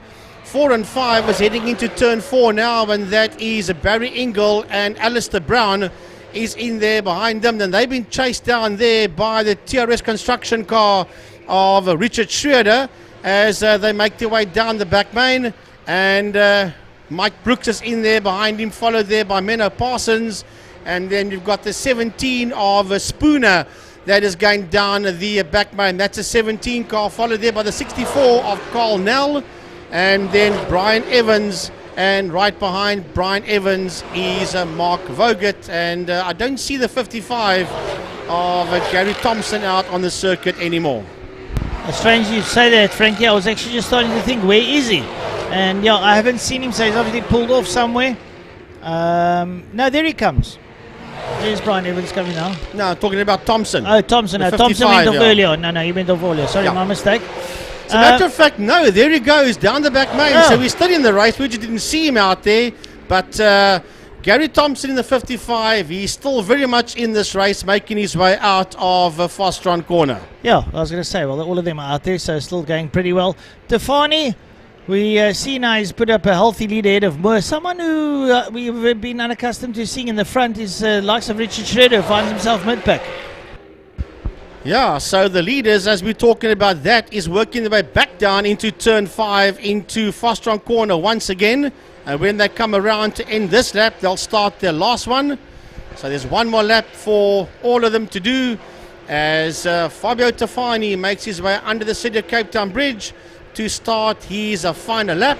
And right in there behind him is Sean Moore coming around as well, together with Mark Ridgway, all on their last lap. Barry Ingle starts his final lap, so does Alistair Brown, and so does Richard Schroeder, and then Mike Brooks as well, together with Menno Parsons, Stuart Spooner, Carl Nell, all coming through to start their last lap. Then we have got coming around to start his final lap as well is Brian Evans, and right in there behind him is a 21 of Mark Vogt coming around to start his final lap. And heading into turn 5, Fostron to towards the end of his lap is the 55 of Gary Thompson. Right, so the leaders making their way now into turn number 4 there on screen. You see Barry Ingle ahead there of Alistair Brown. They're going to work their way down the back straight. Your leaders going down towards turn number 5. Pertamina Fostron for the final time today. It's that man, Fabio Tefani, that leads out. He's got a healthy lead of about 2 seconds over second place man Sean Moore, who won the first heat. So Sean will not be too happy. Fabio Tefani coming back here, showing his prowess. He's the champion, so he makes his way up over the line. Sean Moore will be second. Checkered flag time. Tefani takes seat number 2. Sean Moore will come through. Mark Ridgway worked his way back to third. He did wonderfully well there. And this dice that we've been having between Barry Ingle and Alistair Brown. Barry Ingle getting the upper hand over Alistair Brown there, followed by Richard Schroeder. Then behind him we'll see Mike Brooks work his way through. Menno Parsons up behind him. And then we have Stuart Spooner. And behind Spooner we have Carl Nell. So it's just Brian Evans that's going to bring it home there with Verger. Right, here comes Evans across the line in the Campos Transport car. Then it's a Mark Vogt that finishes his race as well. And then there's one more car out there that's making his way into turn number 5. And that's a 55 of Gary Thompson that's busy making his way down into turn number 5. He's the last car out there. And Gary Thompson will bring the 55 car home to the checkered flag in 13th position. So that concludes the Pirelli V8 Masters for the day. One more car race to go, and that will be in the Lurt Engine Parts Volkswagen GTI Challenge. And then we'll end the day off with 3 motorcycle races. So one more car race to go, GTI Challenge, and then 3 motorcycle races after that. There you see a replay of Carl Nell spinning off the circuit there in turn 1 in Holzhoek. As he rejoins at one stage, I thought that there was a possibility as you look out the window that he had the car stuck in the sand. Thank goodness he didn't. The car was on the track and he was on the little apron there, so he could easily have got stuck on that. Luckily he didn't, and he got that 64 car of his running once again, and he rejoined. There you see Evans go through as the camera pans back to the 64 V8 Master Ford Mustang of Carl Nell. Then just another replay of the same incident. Muscling his way through there on the 22, you would have picked up there in that incident was Mark Ridgway muscling his way through there on the 22 of Alistair Brown. So Alert Engine Parts GTI Challenge, that is coming up now, and we're pretty much on time. It's now 7 minutes past 4, and this one's scheduled to start at 10 past 4, so we are running spot on time, and then we will have the 3 motorcycle races after that. Bridgestone STC and SSP motorcycles, South Superbikes, SPK Challenge and Masters, and then the Strato Technology Clubman Classic and the SB Breakfast Run motorcycles. So 4 more races before the end of the 2022 Wingfield Motors and Best Price for My Car season. And what a 2022 season we have had here for our main circuit club and regional championships. Only gets better every year, I can tell you that much. And next year, 2023, you only got about a few weeks left of the year. Still a few motor racing events still to come, at Killarney and around the Western Cape. Yeah, let's go through the calendar. Next weekend, what is next weekend's date? I've got nothing on next weekend. There is an oval track event next weekend, and that's at George Motor Club. And that's the 3rd and final round of the Heavy Metal Nationals. That is at George Motor Club next weekend. And Zone 7 is next weekend for dirt karting. Okay, that's that. And then we move on to the 3rd of December. There is, other than Cape Hell drivers that day, there is, I think it's the 3rd round of the Western Province Dirt Oval Track Championships at Vescus Oval there between Saldanha and Vredenburg. That's on the 3rd. Then we fast forward to the 10th. We also got a double header that day. We've got the Festa 500 Christmas race meeting that day at Mega Oval in Worcester. But the Friday and the Saturday right here is the the 9-hour. They'll be racing the Friday and the Saturday, and then of course the 9-hour will continue, and that will be from 12 until 9 the evening. So the last 45-50 minutes of that race will be in darkness, and that's going to be a pretty good one. And then on the 16th, we've got the Rallycross here at Killarney. And then the 17th, we've got the 8-hour short circuit. Oh, and another one that I forgot about on the 17th. It's a Christmas race day, oval track race day, Cape Agulhas Raceway, and that is in Bredasdorp. So that's a calendar until then, and then we all go on holiday and we see you in 2023. Before anybody goes anywhere, tomorrow at Para Radio Control Club. Okay. Their final meeting. Mm-hmm.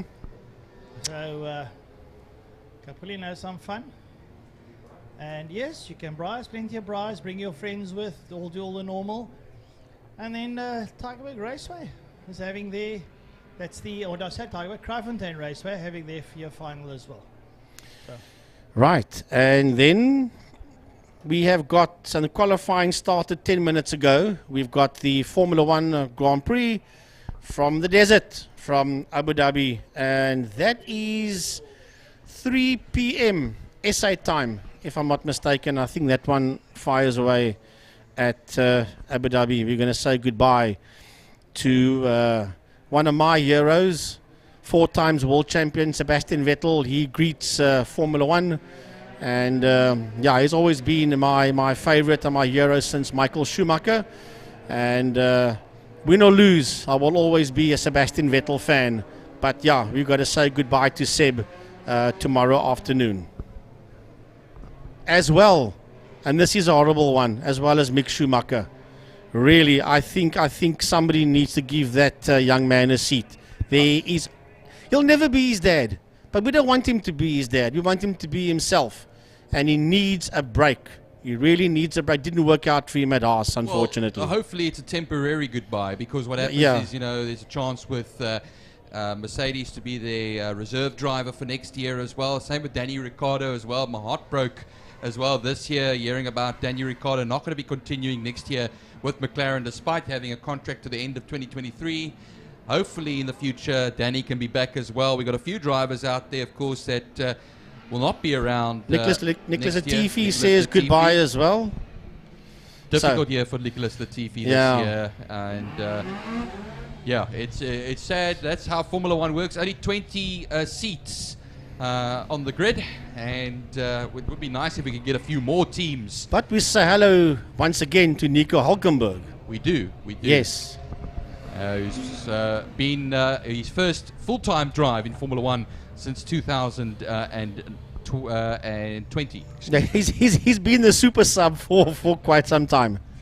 Yeah, no. Yeah, Racing Point. Yeah, he was yes, with Racing Point. He was a full-time driver. He's done some reserve work. Yep. But back again as well. So there we go. So now we go on to the Alert Engine Parts GTI Challenge for their second race of the day. They'll be doing the warm-up behind. No, they won't. No? So it's done, finished. They just did warm-up on the screen. That's a standing start. Yuri Swart, Colin Meader, Dario Busi, Charles Visser, Kai van Sale, and Greg Edwards. Then Mario Roux, Jacques Geldenhuys, and then the 71 of Nathan Victor. That is your Class A contingency. Then Class B, pole position is Tate Bishop with Carl Walsh on his outside, John Henry Vaughan, followed there by Ian Cup. Zaki Hendricks is there as well, together with Carl Visser, Mark Thompson, and Brett van der Skyf. And then we'll pick up those Class C cars. I think it might be Faisal Jacobs that's there on pole position, with Seth van der Biele there on his outside. So the lights go off and the Class A cars get underway. And it is a great thought off the line there by Umpi Swart. That leads him down into turn number 1, and right behind him is Colin Meader, followed there by Dario Busi. As the Class B cars get going, Byron, they make their way into turn 1. Yeah, and Bishop looks like he gets the whole shot there in the Jetta into turn 1. The Class C cars get going as well. Didn't see actually over there if Barden and Abbas come through. Jacobs in that gaggle as well as they come through into turn 1. Everybody, or every one of them, all cleanly through. Yeah, we'll pick up that Class C battle as it progresses. I can tell you that Rasik Harris is sitting there in that third position, and behind him is Faisal Jacobs, and in there as well as Seth van der Biele. So we'll get that lot sorted out the moment they sort out their situation. But the Class A cars, down the back main they go. And it is Yuri Swart from Colin Meader, from Dario Busi, from Kai van Sale. Down the back main, Charles Visser is in there as well. Then the number 4 is in there. That is Geldenhuys. And then we have got Nathan Victor, part of that group as well, together with Greg Edwards and Mario Roux. And that's the whole gaggle of Class A cars that's making their way out of Fostron Corner. John Henry Vaughan right ahead there of Carl Wiltshire as well. So jumped him on the line and putting immense pressure there on Tate Bishop. Yeah, now they all come along underneath the bridge. It's going to be side by side there. Look at them as they run towards the line. That's Bishop just with the nose slightly ahead there. Alongside him will be the Polo Classic. And then they'll go into turn 1 once again as they cross the line. Wiltshire in third position over there as well. Oh, but kicks a bit of dust up and has just taken second place right away there, with Ian Cup, the number 65, in fourth in that class. Well, the Class C cars heading down into turn number 1, and it is Rasik Harris that leads in there from Faisal Jacobs. Then it's a Nur Abbas that is there in that third position, ahead of Seth van der Biele. That's at first group of Class C cars, but there's lots of them that's making their way now into turn number 2, into Quarry Corner. The Class A guys are making their way now out of the double right-hander. Down the back main they go. And it's Unpiswat getting away from Colin Meader. Dario Busi and Kai van Sale is right there. Then it's Charles Visser.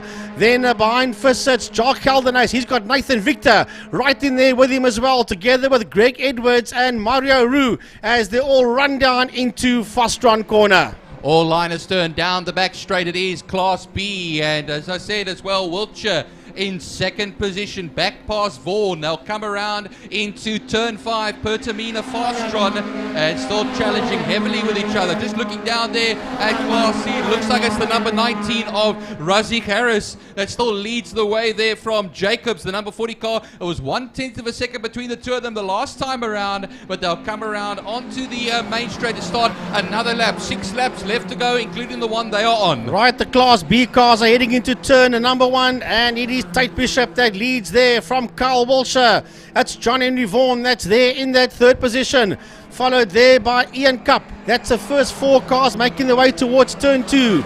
Then behind them it's Zaki Hendricks, followed there by Carl Visser. And those are the 6 cars that's working their way through turn number 2.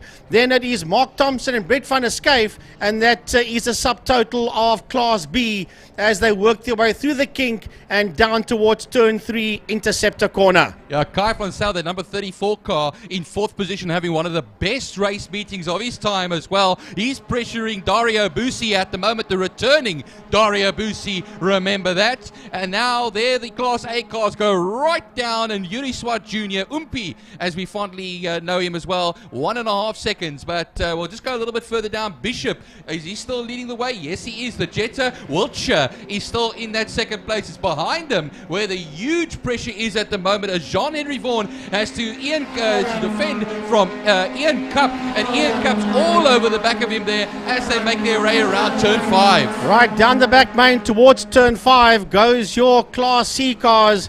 And it's Razik Harris that leads that one, from Faisal Jacobs in 2nd, and Seth van der Biele is there in that 3rd, but he sits on the outside of Jacobs as they work their way into turn number 5, but Faisal Jacobs holds that position. Remember, these 3 came 1st, 2nd and 3rd in race number 1 in Class C, and they broke away from all the other Class C drivers.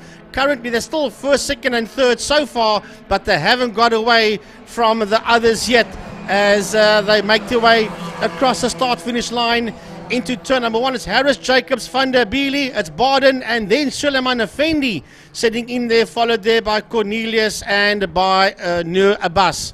So where are the Class A cars, Byron? They're heading down the back straight. Just going to Class B quickly. Ian Cup goes right through in turn 3. Yeah, that's turn 3. On turn 3 on Interceptor on John Henry Vaughan. So there we go, change of position. Meanwhile, going down the back straight now is an into turn 5 Pertamina Fastron. Are our leaders Yuri Swart Jr. 5 laps left to go. When they cross the line now, it will be 4 laps left to go. Last time around was 2.5 seconds between himself and the rest of the field. But look at the tight battle over here now as well. 2, 3, 4, and 5 all together. Yeah, it's awesome. 125.450. Umpi Swart is the quickest man out there. And yeah, they go into turn number 1. Into turn number 1 they go now. It's 2nd, 3rd, 4th and 5th. They are side by side and nose to tail out of turn number 1. And it's Dario Busi that's got his nose ahead there of Colin Meader.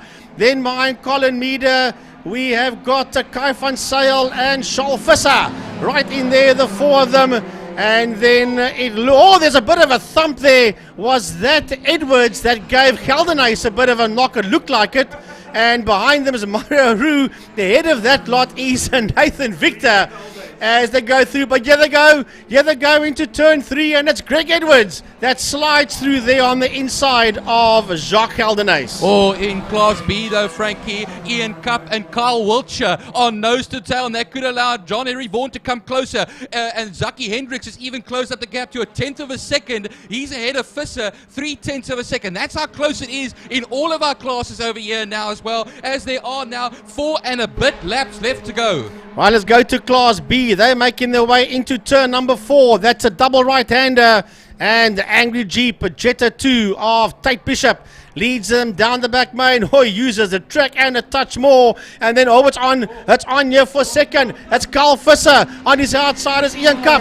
And here comes John Henry Vaughan right on his case. And then Carl Visser and Zaki Hendricks is in the house as well, as they are fighting there basically for 2nd, 3rd, 4th, 5th and 6th positions as they exit turn 5, Pertamina Fastron. One of the best battles on the circuit at the moment. front, and I just see it now there. Breaking away from them is Tate Bishop as they go down the straight now. Ian Cup's got his work cut out for him over there as well. A little bit further back, Harris still leads Class C at the moment from Jacobs and Van der Biele in the third place in class, 19th overall.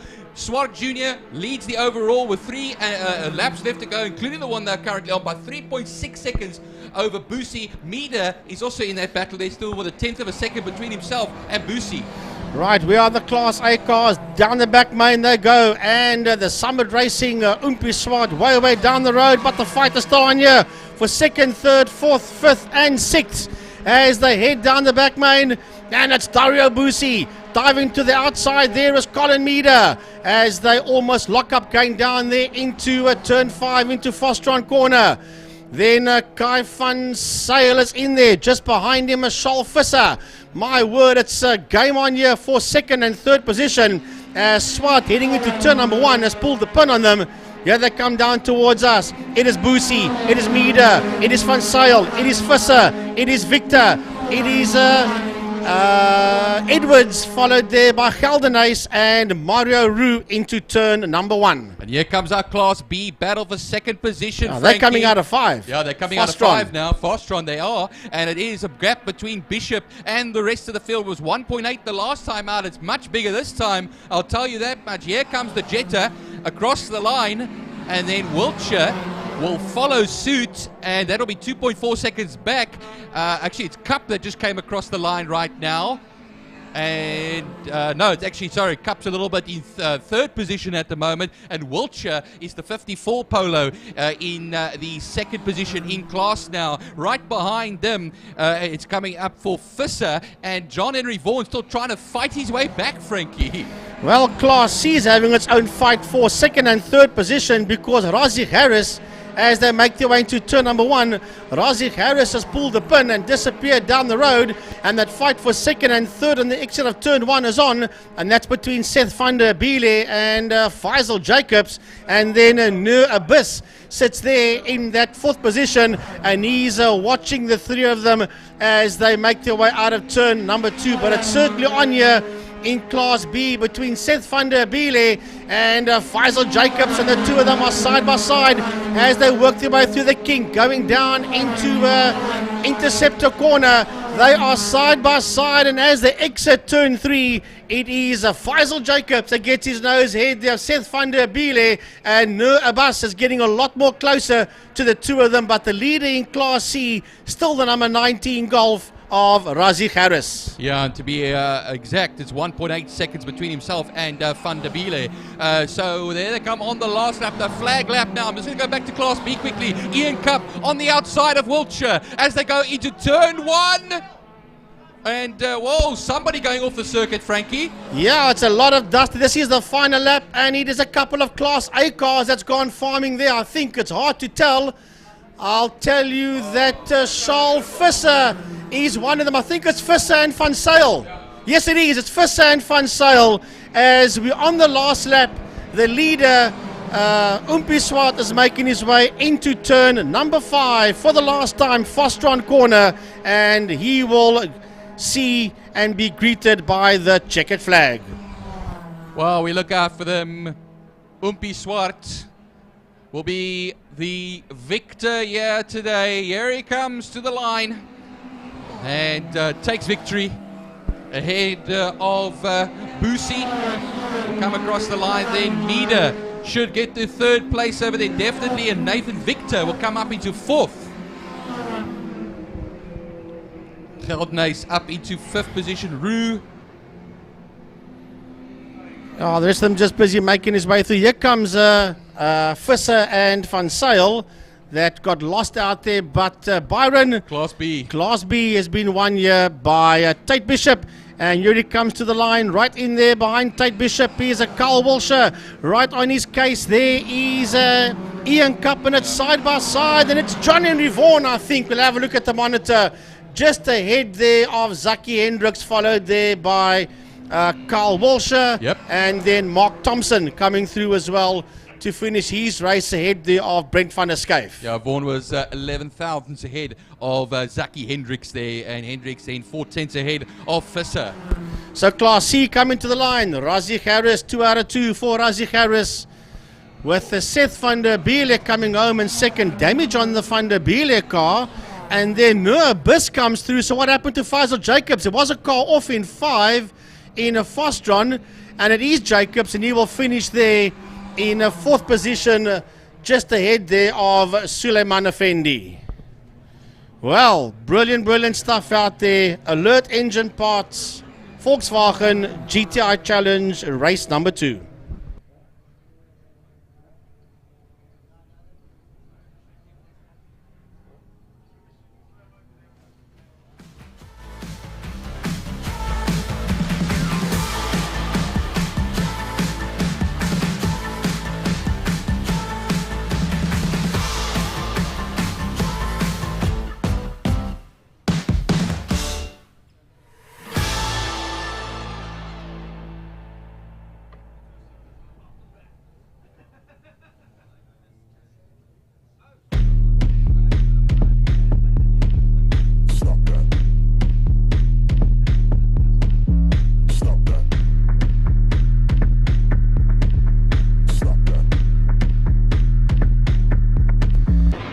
Well, the fight for the 1-2.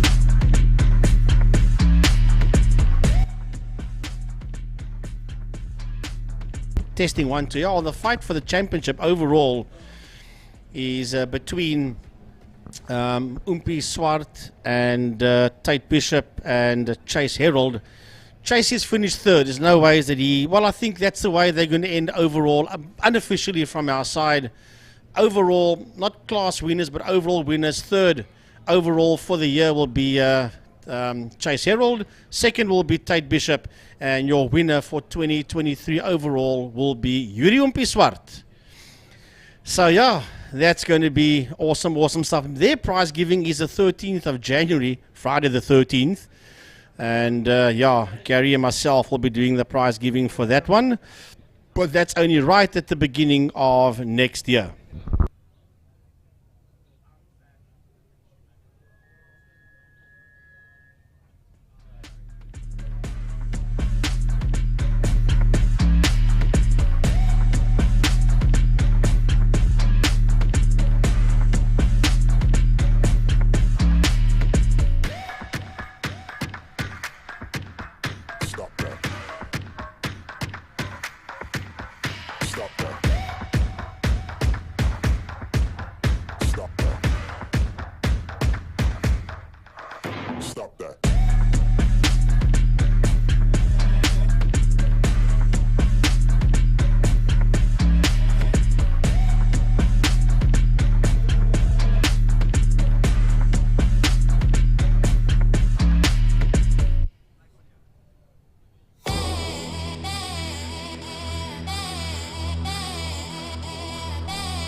Well, we get to cap off the day with bike racing. 3 bike races to end off the day. Bridgestone Super Twin Cup and Super Sport motorcycles coming up next. Of course, the Super Twin Cup are the 650s and the Super Sports are the 300 class. And then we have the Superbikes and the breakfast run motorcycles after that, the Clubmans. But like I said, first Super Twin Cup and Super Sports.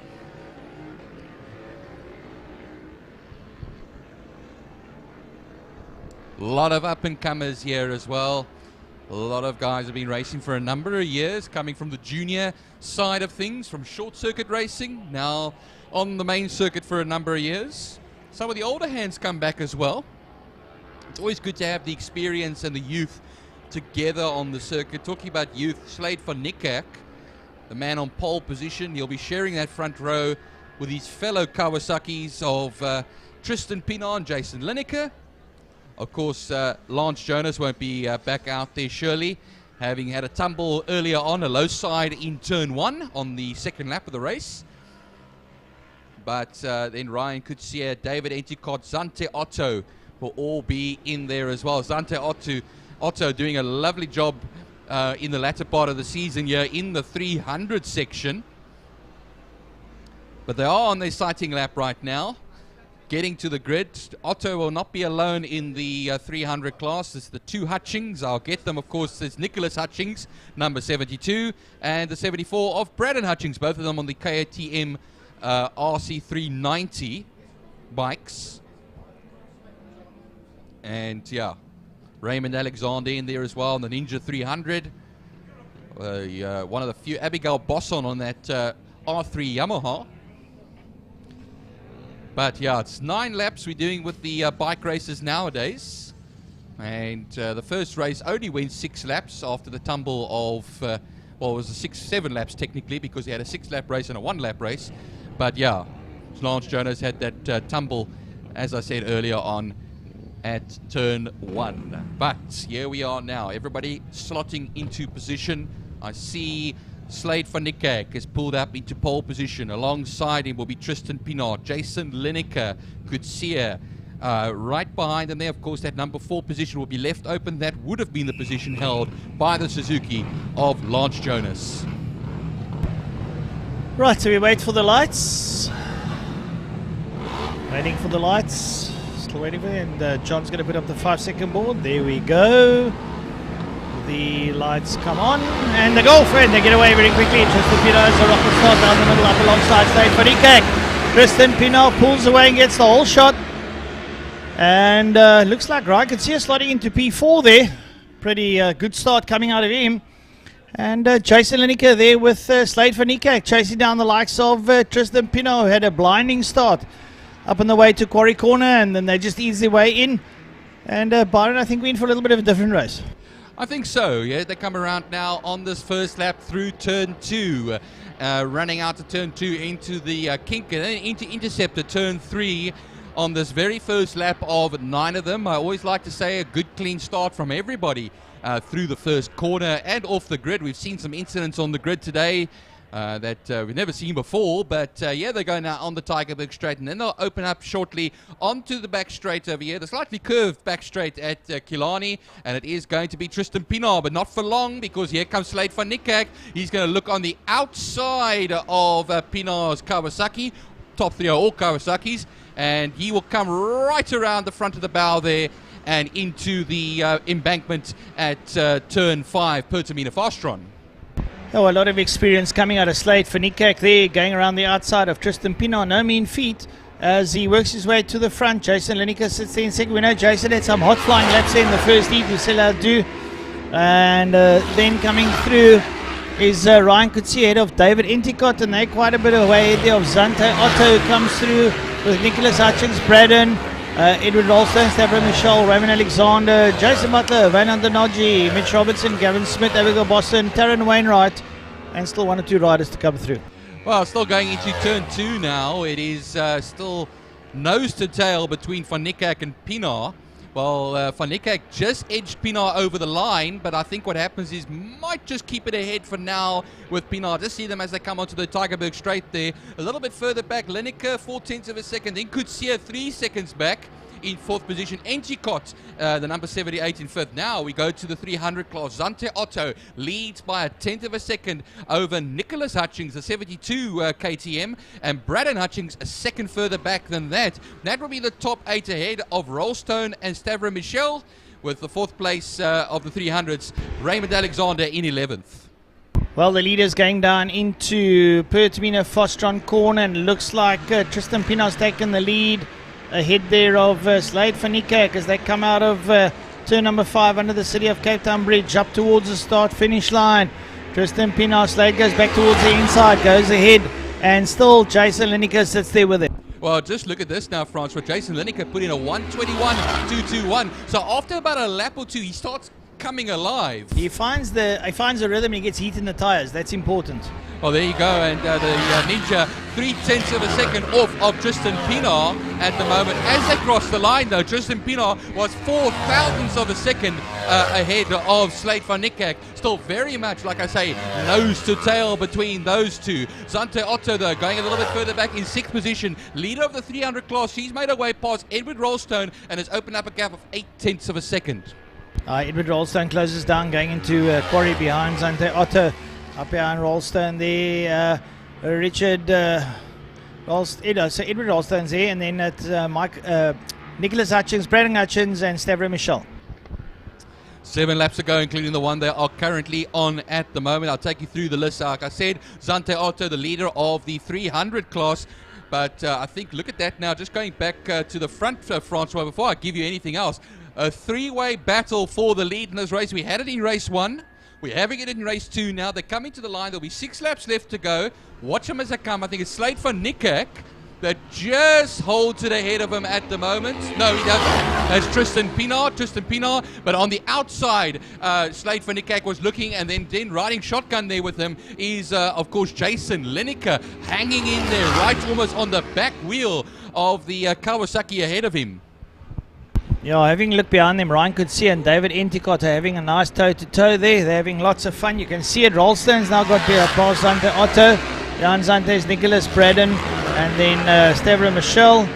And then up behind Stavro, we've got Jason Butler, Wynand Donaji, and Raymond Alexander. Well, Rolstone's back ahead of Otto, back up into the top 6. And Otto will be 0.8 further back now.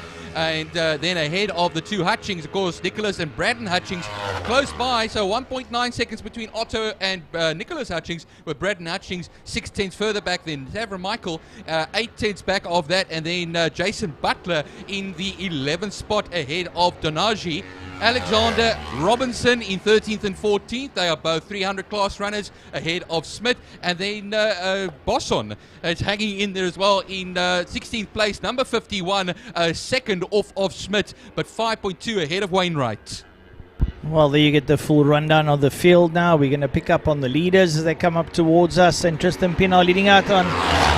No, it's not. I lie. It's Jason Lineker, and Tristan Pienaar comes through on Lineker going into turn 1. So Lineker was leading out, but Pienaar regains the lead. It's a shoe-shine shuffle between the 3 of them, choosing out who takes what. And I suppose it's just whether you're going to be late on the brakes at the end of the day, Byron. I think so, Francois. Yeah, they come now once again now into turn 2. Pienaar will just keep it ahead as they come through turn 2. Let's see the lap times between them. Jason Lineker briefly actually led the race. A 1:21.193 and was 0.4 of a second faster than Tristan Pienaar. The slowest of the 3 in lap time for the last lap was Slade Van Niekerk. And Slade Van Niekerk now sits at 3rd. He's got Tristan and Jason Lineker. The man that impresses me the most in this bunch, Tristan Pienaar is very good, but Jason Lineker has grown over the years. Now he's drafting Tristan. He's looking up on the inside. He might have the inside line. They might sandwich Tristan as Slade goes through on the outside. Slade goes by, he drafts Tristan, and so too does Jason. So Tristan's going to go now back from 1st to 3rd. He got mugged going into Pertamina Fastron corner as they come out there. And now coming up towards us, we have a look-see. And I think Slade has now whipped his way up to the front. Indeed he has. And then Tristan and Jason having a fat squabble going down towards turn number 1 holes. Yeah, Lineker still keeps second at the moment, but you're looking out for Lineker. All you need to see is that flash of red as the Red Devil grows the horns over there onto the Joubert straight. They then run. They will be coming up to Trevor Smith now, and Trevor Smith on that Kawasaki Ninja. They will be coming right past him. Oh, it's going to be tough now to get past. He's holding him up just a little bit over here. They'll have to look on his outside and then slide past as nothing changes but a stab there from Slade van Niekerk. He decides to cancel it out completely and holds his position in third at the moment. They have left the rest behind. Ryan Coetzee 14.9 seconds back. He's holding off David Ensikot at the moment, 0.6 of a second between them. They're having a nice battle as they make their way into Interceptor. Now we're going to be looking out for the leaders going down the back now. Slade van Niekerk, Jason Lineker and Tristan Pienaar having a right roll scrap going down towards Pertamina Fostron. And they chop and change places much like you shuffle coins in your wallet. And we're going to have to keep our eye on them. They've still got 3 laps to go when they cross the line. So anything can happen. They're going to be at each other at loggerheads for much of the next 3 laps. Coming down the main straight now as they cross the line. It'll be 4 laps left to go, and it'll be Tristan Pienaar that will just edge over the line, and that's by 0.02 of a second between himself and Slade van Niekerk. Looking at their lap times, a 1:21.103, which is 0.3 of a second faster than Slade van Niekerk, and that's of course 0.2 of a second faster than Jason Lineker at this particular moment in time. Again on the back into turn 5, Edward Ralston, Zante Otto, Nicholas Hudgens, Braden Hutchins and the rest of the crew follow suit. That's in the Supersport 300 class. It's been led out by Otto on the 500 Honda.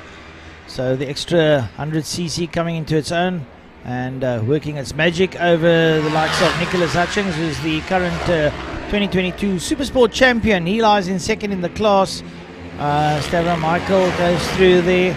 Mitch, and then no, that's Wayne Denaji going through. Then it's Mitch Robinson together with Raymond Alexander working their way over the line. Well, 2 and a bit laps left to go in this race. Just looking at the 35 there of Torin Wainwright coming towards the line. He still has to complete the lap, and that's further down the field, also in the 300 class, just off of Abigail Bosson, as I think he's just crossed it now, 0.9 of a second, and then Garrett Goss, who I think might just have a lap being put on him now. Yeah, Garrett Goss comes across the line. The leaders come across. There's 2 more laps left to go. Slade van Niekerk leads across the line, a 1:25.16, which is basically matching the times of the 2 others as well. The 2 other Kawasaki's 1:20.5s as they cross the line. Right, so on their penultimate lap, the leaders are going around. Slade van Niekerk, Tristan Pienaar, Jason Lineker embroiled in an absolute superb battle, and we'll watch them as they make their way around the circuit. They'll be going up now towards the Tygerberg straightaway, up towards Malmesbury, to work their way down. They'll be catching up some of the slow riders in the 300 class, but they are absolutely rolling around the circuit, 1 minute 20 seconds. So they do pretty quick. First up Slade, then it's Tristan, and then it's Jason. Jason just a fraction off them. He was right with them. He might do a bit of a late braking maneuver and then recollect them going down into Pertamina Fostron corner. And as I say that, he does. And Tristan has a look at Slade, but Slade covers his line. They come out at turn number 5. Slade van Niekerk leads out Tristan Pienaar. Jason Lineker just slightly out of touch with him. He's there, but not close enough to mount any form of challenge. And he's trying to hang in there. They're going to start their last lap as Tristan Pienaar looks up the inside as Slade van Niekerk. Slade flies across the circuit and guards his line. Tristan not able to get through, but Jason van Niekerk, so listen to me. Jason Lineker. The whole family's names went through my head there in one fell swoop. So that's been pretty good. And Ryan Coetzee looks like he's broken the toe there with David Entikot. So a good drive there by Ryan Coetzee. Has really grown in leaps and bounds in 2022. He's on the Project 60 Kawasaki. Him and Slade van Niekerk are the 2 reps out of that race stable. So they're doing well. You've got 2 of them in the top 5. I think that's nothing to be sneezed at. One's leading, the other one's 4th. Brilliant stuff. Well, they'll be coming through the Malmesbury sweep now onto the back straight. and then charge it towards the line. It's the last lap, the all or nothing lap as it is now. Down they go. Slate van Niekerk currently leads it as they go past some back markers. Let's see if anybody's going to swing left or swing right. It looks like setting it up is Jason Lineker at the moment. Will he try and make a move? No, he does, but I don't think he's been able to make it. This is going to be very tight, Francois. This is way close. This is brilliant stuff. Diabolical 3 bikes abreast now, sending their lineup. Let's have a look, see, and bring him to the line there, Byron. Well, here we go then. It's going to be close, and it's going to be Slate van Niekerk from Tristan Pienaar and Jason Lineker. And Jason Lineker puts the fastest lap of the race in as well. A 1:20.368, 3/10 of a second faster on that last lap. And this is it. It was 50 thousandths of a second between Slate van Niekerk and Tristan Pienaar, with in the 10th of a second in there, Jason Lineker as well. A last sector fastest time from Tristan Pienaar. That's how hard these guys were pushing. A good finish by Ryan Coetzee ahead of David Enticott. We wait for Edward Rolstone to come through. He's making his way down towards Pertamina Fostron. So the field pretty strung out, to say the least, here in the closing stages. Well, Ryan Coetzee, gets that 4th position. David Enticott will solidify 5th position. And now we do a little bit of waiting here, see where they come down towards the line. Here is going to be Edward Rolstone on the Suzuki. Crosses the line. Lovely bright Suzuki ahead there of Zante Otto. Lovely stuff from Zante Otto. 2 out of 2 today as far as the 300s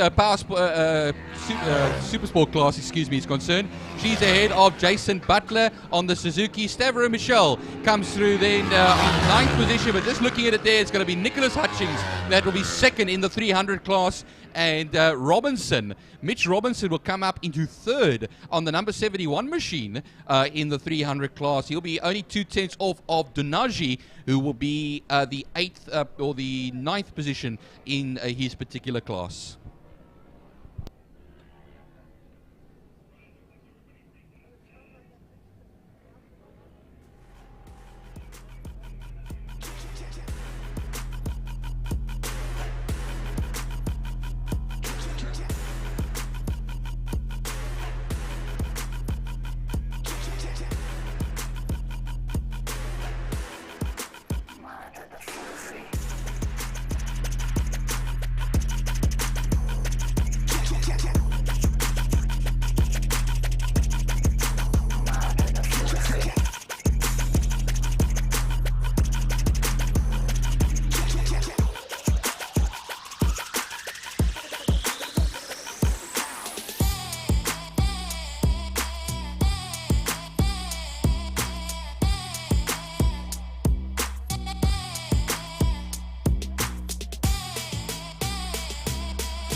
Right, folks, as the South Superbikes SPK Challenge Masters 600 take to the track heat number 2. A little bit of autocorrect in the first race. We were advised that Stayman was on a 600. Apparently 600 was broken, and he borrowed Matthew van Niekerk's spare ZX10. So nonetheless, not take anything away from his great performance down in turn 5. He was on 1,000, so that gave him a little bit of an advantage. But coming from the back of the field to take that race, I think was no mean feat. So still heads up to him after I got messages from about 30 people to say that I need to make a correction. So there it is, the correction. And Kieran Sneyman is on 1,000, not on a 600. Our board already still says he's on a 600, so they failed to advise the timekeepers that they changed motorcycles.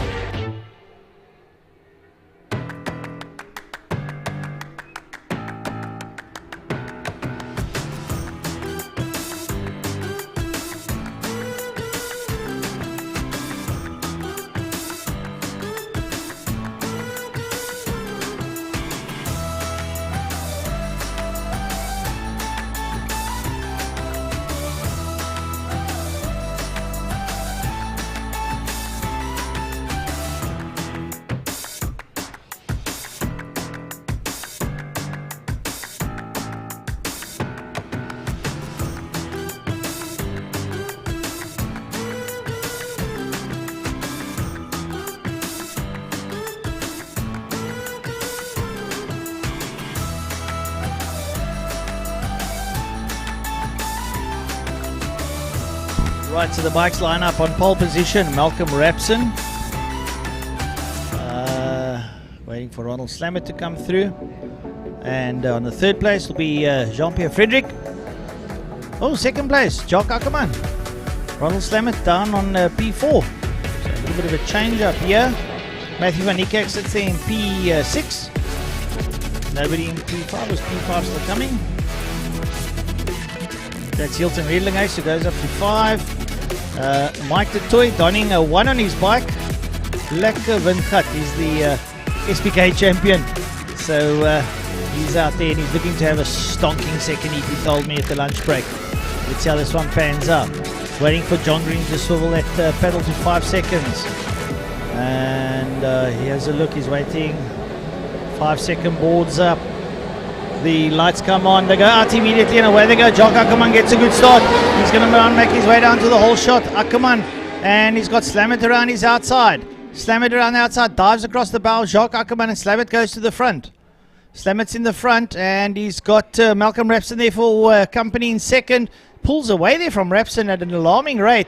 And Rapson flies up on the inside of Ackerman. JP Fredericks in there as well. Michael de Toy's in there. This is going to be a crackerjack race. De Toy slow out of the blocks there and has a bike come up on his inside. His bike's going slower there. I don't know what happened, but he might have missed a gear or something, but nonetheless he's still rolling over. Well, we'll make our way around into the double apex right-handed Malmesbury sweep turn 4. As it is, if you're picking up on the cameras then, and down the way we go. There's Ronald Slamet wheeling it a little bit down the back straight. Then it is the number 1, the fastest accountant on 2 wheels in South Africa. It's Rapson, and then Ackerman will just follow suit there as well. Ackerman really fighting hard there. JP Friedrich on the only Yamaha in the top section of the race. We have a few further down the field, but there we go now, across the line, we complete lap number 1 of this race, and 2/10 of a second between Slamet and Rapson. Sneyman is coming up nicely over there in 5th position at the moment. Well, great racing there. Mike de Toy leading out a group there with Brad Bodsworth, Mike Hunter, Matthew van Niekerk and Sean McCrill, all having a lovely run of it there. Ronald Slamet still leading out with Malcolm Rapson pushing hard. Jock Ackerman, JP Frederick, Kieran Sneyman's in there as well. So they're working their way through. Going to keep an eye on Q and see if he lights up the circuit again here towards the closing stages. He lies down in P5, so lots to happen. Oh, just going into the Superbike Challenge section, Dutoy, who's also a masterclass runner, third in the class of masters, but leading the Superbike Challenge ahead of Brad Bodsworth. Brad Bodsworth, who's also commentated a little bit with us as well, ahead of Mike Hunter, 7/10 of a second between the two of them. Hunter, though, is a 600 class runner, one of two 600 class runners out there. He's 9th overall. The other 600 will be Jamie Hall in the 12th position, number 65, who's 4/10 of a second off of Sean McCrill's Kawasaki there. Here we go, Malcolm Rapson, fastest lap. Well, Kewan Snyman just takes that away, just as I've seen it as well. A 1:13.608 for Kewan Snyman as he comes over there up the field on that, what is a 1000cc machine. Yep, he's on a ZX-10R. He's on the back wheel up behind Jacques Ackerman. And Jacques closes the door in his face, but we've still got 7 laps. Lots of time for Kewan Snyman to work his way up towards the front. And we'll have to wait and see. We know what the boy can do on a bike, and he's putting Ackerman under pressure, going into 3, and he goes up on the inside of Ackerman. Snyman up on the inside of Ackerman, and Snyman moves up to P3. Yeah, making quick and easy work of it there. He's made his way past JP Frederick. Now Ackerman. Now next is Malcolm Rapson. So he's got missile lock definitely on the Rapson Suzuki. Yeah, they go down the back straight though now. And Ronald Slamet still wheeling it there a little bit down the back straight on the Kawasaki ZX-10R. And into the turn 5 Pertamina Fastron section. They'll then rocket it now to the line, and I think what happens is Malcolm Rapson will have a feeling that he's been chased over here by Kewan Snyman. And well, just going a little bit further down, Frederick still having up the 5th position ahead of Hilton Redlinger. Having me some rear charge problems there with Hilton Redlinger. Not particularly happy at the moment on the Kawasaki. He crosses the line then it's Dutoy, then it's Bodsworth, and then it is Van Niekerk. No, Bodsworth goes down to 3rd, and then Van Niekerk up to the 2nd in class. Well, Matthew Van Niekerk, keep an eye on him. He's chasing Michael Dutoy. He suddenly found a lot of more pace in that bike, and he's now trying to catch Michael Dutoy. Went past Brad Bodsworth like he was looking for parking. So Matthew Van Niekerk is on a bit of a fly there, and see if he can reel in Michael Dutoy. Yeah, just also looking as well, Brad Bodsworth just ahead of Sean McCrill there, 8/10 of a second between the two of them. Remember, that's the battle for the last bit of the podium, 9th and 10th in the overall positions, but 3rd and 4th in class. And then Mike Hunter, he's 5/10 of a second back off of McCrill in 11th place, ahead of Ntisana, also one of the masterclass runners. He's 5th in the masters section. And then Matthew Dews, then Hall, and Aronson, Smart, and Ebel. That's how everything rounds off. Ebel actually did not start this race as part of the Superbike Challenge, so only 16 riders left in this race. Over the line, the Red Baron followed there by Malcolm Rapson. Kewan Snyman goes through. He's followed by Jacques Ackerman and JP Frederick. That's your top 5. Then it's Hilton Redlinger. And then it's quite a bit of a gap before we see Michael Dutoy. And Michael Dutoy has been pressured there by Matthew Van Niekerk and then Bodsworth as they work their way down into turn number 1, with your leaders going into quarry, and Kewan Snyman is closing up. Well, Kewan Snyman 2.5 seconds off of Malcolm Rapson at the moment. He's got now a 1:13.423, 2/10 of a second faster than Malcolm Rapson over the last lap here, and the fastest lap overall. And he's pumping in those fast sector times. He's 3/10 of a second faster through the first sector over Malcolm Rapson. Malcolm Rapson 1/10 of a second faster than Ronald Slamet at the moment. They cross the line 2/10 of a second apart. Yeah, brilliant stuff coming out of the leaders now as they make their way down the back straight. Ronald Slamet, Malcolm Rapson, and then getting a little bit closer now is Kewan Snyman. Snyman can almost start breathing their fumes as he closes down on them. He's also in turn 5, rolls through turn 5. You can see them ahead of him. And when they cross the line, we'll have 4 laps to go, so plenty of time for Snyman to catch the front 2. They'll cross the line, and there'll be 4 laps left to go in this particular race. 2/10 of a second between Slamet and Rapson. Kewan Snyman, a 1:12.841, another fastest lap for him, and 1.6 seconds back off of Malcolm Rapson. Is this going to be the lap where Kewan Snyman puts the move on Malcolm Rapson? It will be more towards the back end of the lap, as you can see him coming now into turn 2, and well, like I said, he had missile lock on Rapson. He'll be doing very much likewise to Ronald Slamet. They come through the kink into turn 3 at Interceptor Corner. They've left the rest behind. 4.3 seconds back is Ackerman, but he's now only 4/10 of a second ahead of Frederick. So Frederick going to be battling it out there with the Quacker on that Yamaha R1. Yeah, plenty happening out there now in the Superbikes, and Ronald Slamet down the back there with Malcolm Rapson, and there is Kewan Snyman. Snyman closing up on Rapson now as they work their way toward turn number 5. Slamet holding out on Rapson. Snyman goes through 5. He's very quick through 5. He's got lovely corner speed in 5, and he closes up on Rapson. He's on the back of Rapson, and he's going to work his way down with him down towards turn number 1. Kewan Snyman's now part of the mix as Ronald Slamet leads out Malcolm Rapson, and Kewan Snyman right there. 3 laps left to go now, and another fastest lap time here, 1:12.738 compared to the 1:14.098. That's 1.3 seconds faster. Kewan Snyman is then Malcolm Rapson. Watch them as they go around. They're on the Joubert straight now. A little bit of a wheelie there from Kewan Snyman as they're going to turn 2 now. And now this could maybe be the lap where the move is made. Out of turn 2, he'll run through the kink and then into turn 3 and intercept a corner. He won't look on the inside quite yet. Probably maybe Pertamina faster on down the back straight, running up towards it. Brilliant stuff. How's that dice there between Michael de Toy and Matthew van Niekerk's got past Michael de Toy. So Matty van Niekerk leading out on Michael de Toy there in that SPK challenge. Here we go, back straight. Ronald Slamet, Malcolm Rapson, Kewan Snyman. Oh, I tell you what, this is very, very tight stuff. And Snyman goes around the outside of Rapson. Snyman around the outside of Rapson and goes up into second place. Next target is going to be Ronald Slamet, and we've got 2 laps to go. Yeah, as they cross the line, there will be 2 laps left to go. Van Niekerk leads the challenge class. Yeah, and Dutoy is now a 1/10 of a second between the 2 of them. They've just crossed the lap now. Crossing the line, it's Jacques Ackerman, who's just ahead of JP Friedrich, 7/10 of a second. Redlingace comes through, like we've been saying, having some issues and problems with the rear tire. And then we have the challenge class coming through now. Here comes Van Niekerk from Dutoy. It looks closer, 3/10 of a second. McCrull up into 3rd place ahead of Bodsworth, 1.8 seconds back then. Bodsworth, the number 84 Honda CBR 1000. Well, Kewan Snyman's got past the Red Baron and he's just checking out. He's absolutely flying away there from Slamet and Rapson. They must be thinking, what the heck is inside that bike? It's not what's inside, it's what's on top of it. It's Kewan Snyman. And he is peddling, he's murdering that ZX-10R that he borrowed there from Matthew van Niekerk. So he's doing a sterling job making Matty proud on his bike as he goes down into turn number 5. Now it's just a lap and a bit left to go of this Superbike race. So 1:12.738, the fastest lap of the race by Kewan Snyman. He's been really motoring it today.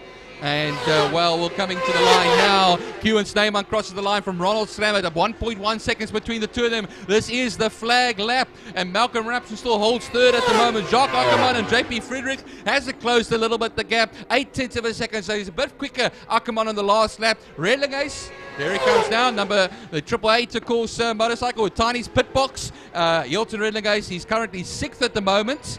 And then we have Matthew van Niekerk coming across the line now, the leader of the challenge class. Hunter still leads the 600 class, though, back in 11th. Yeah, great riding there. Snyman leads out over Slamet and Rapson. Jacques Ackerman in 4, JP Friedrich 5, Hilton Redlingace, Matty van Niekerk, Michael de Toy and Sean McCrull, and Brady Bodsworth make up the top 10. So lots happening out there. Nice scraps going there into quarry from some of the, should I say, back markers, as your leaders make their way now down towards turn number 5. And the checkered flag is out. The checkered flag will be out for Kewan Snyman. We'll try and pick up on him. Here he comes up towards the line. Checkered flag comes out. Kewan Snyman takes heat number 2 as well. Followed here by Malcolm Rapson and then Ronald Slamet. Jacques Ackerman will be the next man to cross the line on the Kawasaki ZX-10R. There we go. JP Friedrich on his Yamaha. 5th position. Hilton Redlingace. Valiant effort as always. And third in the Masters section. Crosses the line in 6th on his Quacker. Then it is Matthew van Niekerk in the Superbike Challenge. They will finish. Actually, Michael de Toy just gets it, actually. Michael de Toy just gets it, and it's by a 1/10 of a second over Matthew van Niekerk. Sean McCrull will come through in 3rd in class. Brad Bodsworth on the Fireblade will get 10th. Now we wait for Michael Hunter who will come across. No, Lubabala and Tisana first and foremost. Yes, comes through in 11th spot. Wayne Orenser. And I think Hunter could have been the man going very slowly around the circuit. He was going very slowly. Michael Hunter on the ZX6. One of 2 600s. That means Jamie Hall actually takes the 600 honours. And I see somebody going off on the circuit onto the runoff area in turn 1. Well, we'll pick it up for you. Mike Hunter does finish the race, but just barely. And Jamie Hall will take the 600 section for himself by 9.9 seconds.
Right, so next up, Australia Technology, Clubman Classic and Breakfast Run Motorcycles. Some good racing there in the first heat. We'll see how we do in the second heat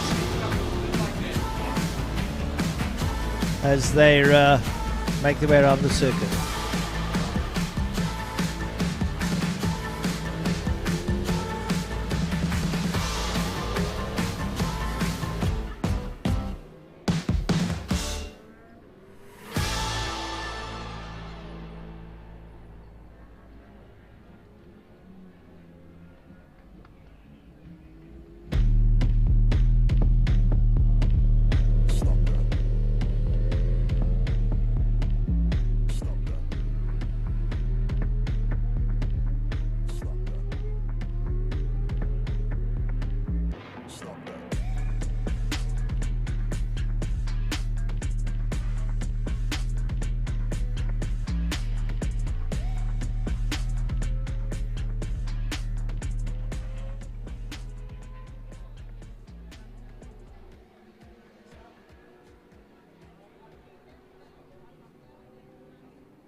Right, so Robin de Vos is there on the Castrol Honda on pole.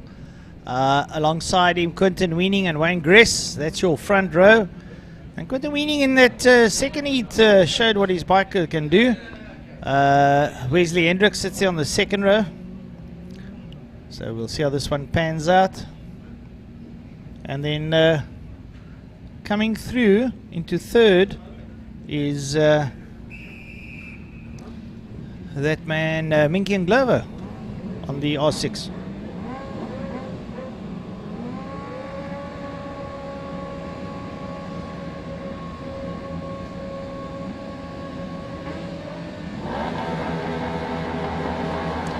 Lights on, lights off, and away we go. This time Minky and Glover gets a good start up the inside line.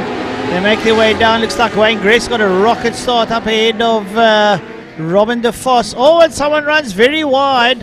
I think that's Quinton Weening. Weening has run very wide and finds himself down in about 10th or 11th or 12th spot.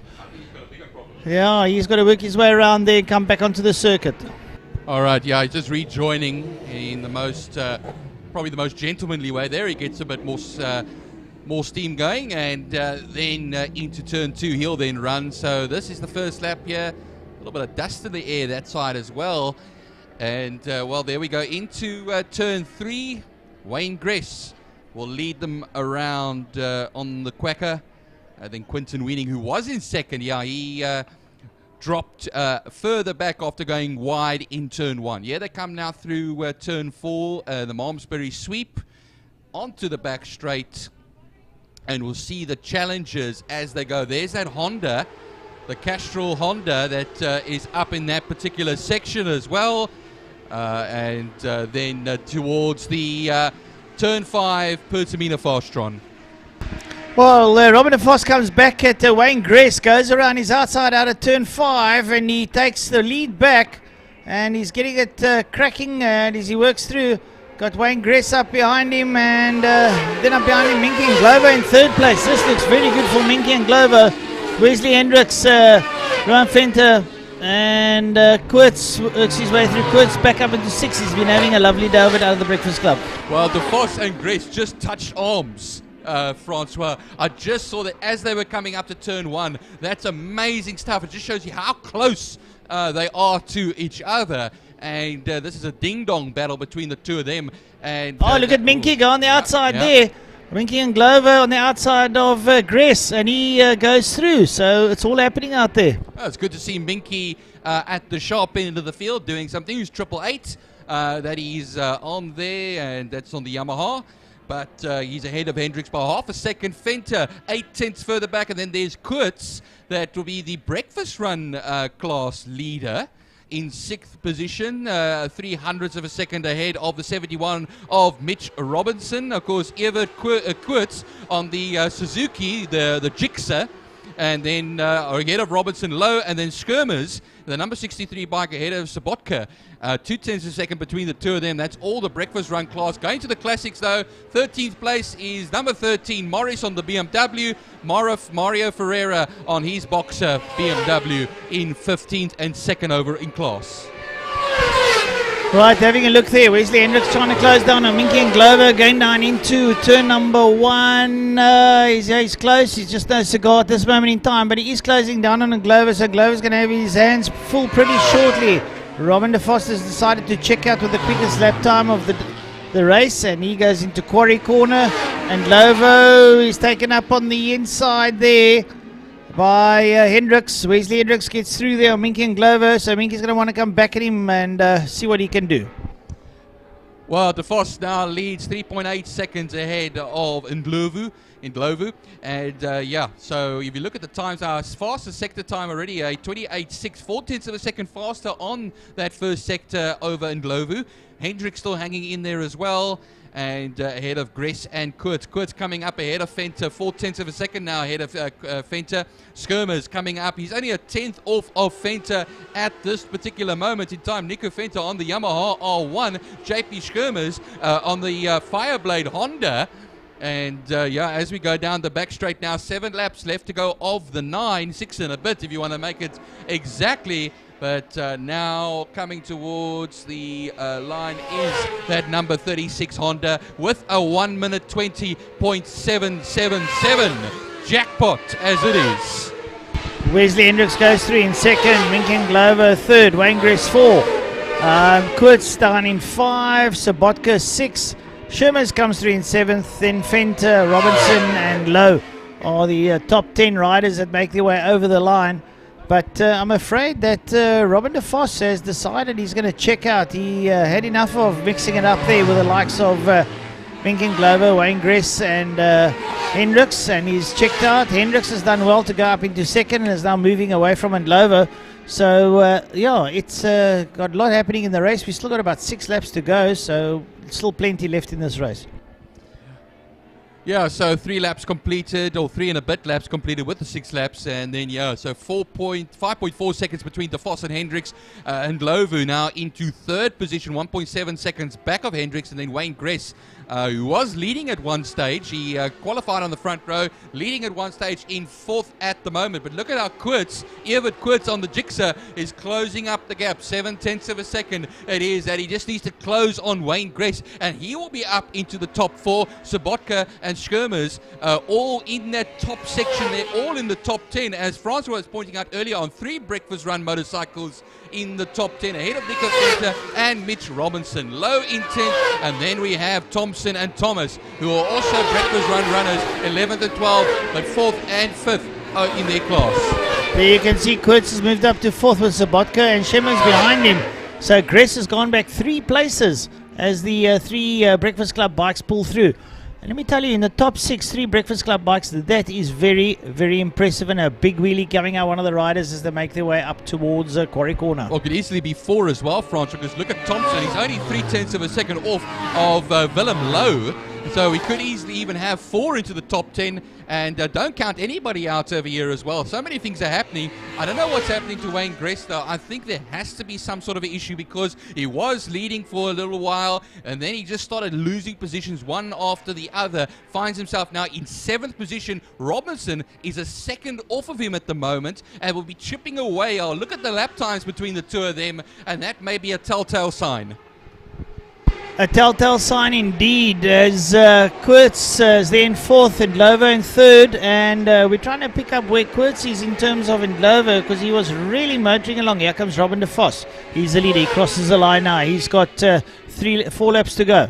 4 laps left in this one. Here comes Wesley Hendricks. He's in 2nd place. Now we have a look there for 3rd place. That's Minkin Glover. And someone's moving along here swiftly, going over the line. That is Kurtz. Sabotka has got past Kurtz. Sabotka goes to 4. So Sabotka from the Breakfast Club also showing his mettle here in the second heat as he sits in P4. Kurtz in 5 and Schirmers down in 6.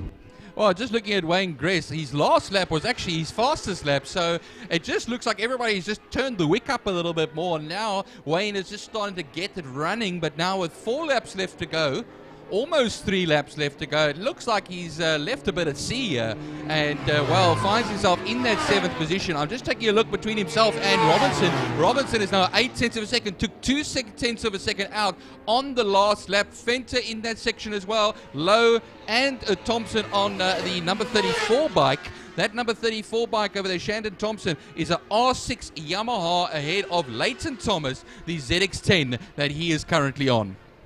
Yeah, and Robinson closing up on Gress. I think Gress has got either a tyre or a brake issue, because he gets quick and then he gets slow. So Robinson's right there with him. And yeah, the challenge is on. Here comes your leader now, across the line. 3 laps to go. Robin de Vos, he's got a healthy lead over 2nd place man Wesley Hendricks, who's got just a healthy lead over Minkin Glover. And I don't know if Minkin Glover is still in 3rd. We'll have to wait and see. Yes, he is. But right up behind him is Sabotka. Sabotka is all over him like a cheap suit as they work their way down into turn number 1. Sabotka would like to go up onto that podium step, and that for a Breakfast Club bike. Well, the interesting thing now, Francois, we had Kurtz that was leading the breakfast run class. Now it's Sabotka. Skirmers is in 2nd. So now Kurtz is now the one who's now dropping down the order here. He's only half a second off of Skirmers. Wayne Gress is the next one to him, 3.2 seconds back. Yeah, and right up behind him it's Robinson. But now have a look there. Going into turn number 3, Up on the inside, Sabotka tried, but Minky and Glover holds his line and goes around, back around the outside. But I can tell you something for nothing, that Sabotka is trying his utmost to get his foot onto the podium. Just looking at Quinton Weaning. Quinton Weaning is coming through the field, 10th at the moment, 0.3 of a second off of Niku Venter at this time. So watch out for the Yamaha taking on 2 more Yamahas coming up now, as Weaning just needs to close the gap past Venter, and then Mitch Robinson is the next one. Could we see a Weaning finish in the top 6 of this race? It is possible. Only 2 laps left to go now, as the leader Rob de Vos crosses the line with a 1:19.903. Robin de Vos doing well. Up behind him, where's the Hendricks? Hendricks goes over the line. He's in second place, but he's 10.8 seconds off the leader. So de Vos has checked out, essentially. And, well, look at this. Shemmers came through his head of Koorts, and Sabotka went down 3 places. So Shemmers is in 3rd. How the weather changes here, Byron. Well, it is Cape Town, I'll tell you that much. It changes very quickly here. It's just a ding-dong battle between the 3 top breakfast run class runners. And, well, Skirmers has now still kept it ahead there at the moment on the Honda. A fastest 3rd sector time overall at 26. 6, I think that was, I saw over there. So we'll have to see them as they come around. There's now a lap and a bit left to go. Just coming to the line now. I just want to just check over here who's coming across the line as it gets back onto our screens. That was Ferdy Schmidt and Mario Ferreira in that section as well. Mario Ferreira now leading the classic superbike class, the boxer class as it is as well, because the 2 BMWs are both in there. Now we look for your leader. Robin de Vos comes over the line. He's up between two slow markers. You want to work his way past them. Let's have a look for Wes Hendricks. Oh, almost 11-12 seconds behind him. Here comes Wesley Hendricks. And he's in second place. What's happening in 3rd? So I think it could be Shemmers. Coming up towards the line and going to cross the line. I think it's Shemmers. Shemmers crosses the line. He's followed by Koorts and Sabotka. So Shemmers holding on to 3rd. He's going to be elated if he finishes in 3rd out of the Breakfast Club with the Clubman's guys in between. It's a mighty performance from young Shemmers as he sits there in 3rd place. And Glover down in 6th, followed by Gress. Robinson in 8th, Weaning in 9th, and Nico Venter down in 10th. This is the flag lap, the all or nothing lap as it is. And, well, Rob de Vos has led now for the last handful of laps here. Of course, it was for a brief moment Wayne Gress that led, but de Vos got quickly back up at the top. And 11.7 seconds between himself and Hendricks. We look out now for that Castrol Honda to come to the line. The top 13 have made it through the start-finish straight. Leighton Thomas and Andre Symes doing likewise. Ferdy Schmidt and Mario Ferreira. But it's all going to be about Rob de Vos now. Here he comes to take the victory on the number 36 Honda. Well deserved. And then Wesley Hendricks will come along in the on the Kawasaki ZX-10. Well, Hendricks crosses the line. We have a look-see as they come over. Sabotka, stunning stuff there of Koorts. And then Shemmer. And then behind them, Minky and Glover. So that's how they work their way over. Next over the line, it's going to be Wayne Gress. A little bit of respectability there. With gain of Quinton Weaning, and then Mitch Robinson, followed by Nico Venter and Willem Lowe. Yeah, Schrimmers or Schimmers, if you whichever way you want to put it. The number 63 bike comes through, the winner of the breakfast run class. Ahead of Koorts, 0.6 of a second, and Sabotka.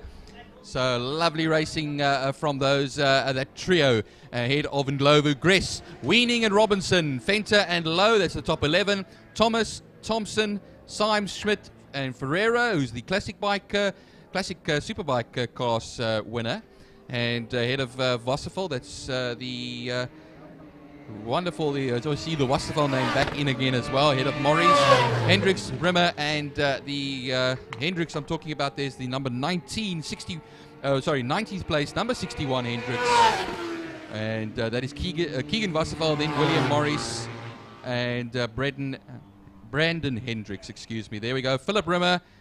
And that is the sum total of everybody that's finished here in the motorcycle race. The 3rd one of the batch and the 6th one for the day. And that is how it's run.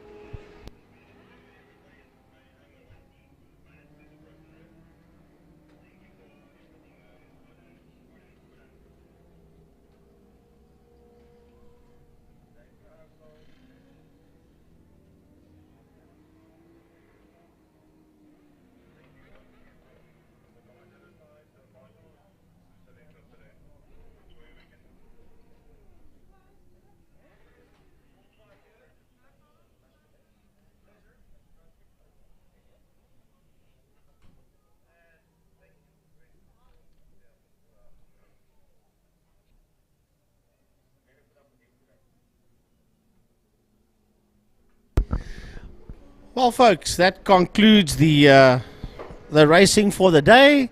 And I'm almost certain we had a fantastic day, all of you out. As a matter of fact, we had an awesome day here in the commentary box. And it was nothing less than absolutely amazing out there. And yeah, from myself, drive home safely, everybody that's here at the circuit. For you people that are watching at home, enjoy the rest of the weekend. Remember, there is a Formula One this coming Sunday, tomorrow 3 o'clock. And then, as Francois was saying earlier on,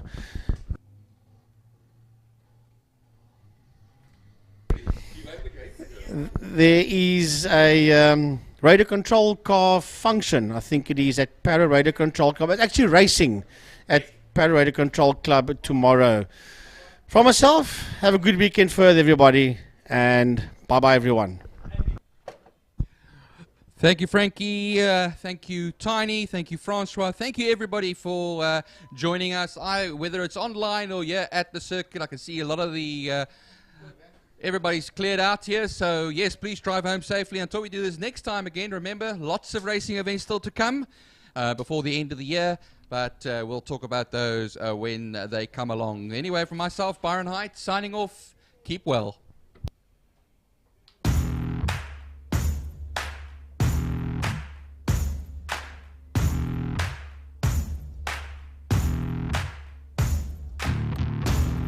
A name that many people already know, but today a little bit more infamous. They had a big accident earlier on. The car, though, Mr. A, the car, it's not the best condition, but it goes. You guys are here on the start line. Yeah, now I'll see now the first 2 laps how it goes, and then if it's right, then I should have more aerodynamics now because the windows are out. Both windows are out, but the committees let the car out there. The car's legal. You guys did the wheel alignment in the pits there, duct tape everything together. Yeah, everything is scrutinized, so we'll go for it. I got so engrossed in the conversation there, I forgot I'm supposed to hold the mic by you. Mr. A, good luck for the race, and we look forward to seeing how the car goes. Thank you very much. Well, there you go, folks. It doesn't matter what your car looks like. It doesn't matter what happens in race 2. It's about the team. Get the car back and going, back on the start.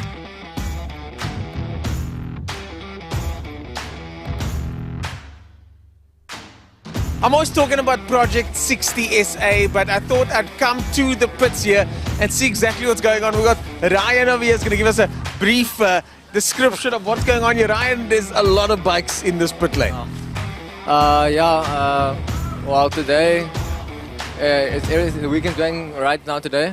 We're quite a team here. Yeah. My teammate just won the championship, and I've sealed 4th. Nice. But for race 1 was a bit hectic. Yeah, you started from the back. There was a technicality. You started from the back, but you fought your way through again. Yes. Unfortunately, this issue was my start button, and on the line, I wouldn't let my dad come and start the bike, so I had to start at the back behind all the 300s, and then there was 6 laps to go, and I passed all the 300s on the first lap, and then I finished 4th. So yeah, but it's all credits to my coach Trevor Westman and Alan Westman and the guys at the shop. We look after so many bikes here. Yeah, no, they do. There's a whole bunch of bikes here. As mentioned, Trevor Westman, Alan Westman, the coaches on this team. If ever there is a team that's starting to make a name for themselves, it's Project 60 SA. Watch out for these guys, champions in the making.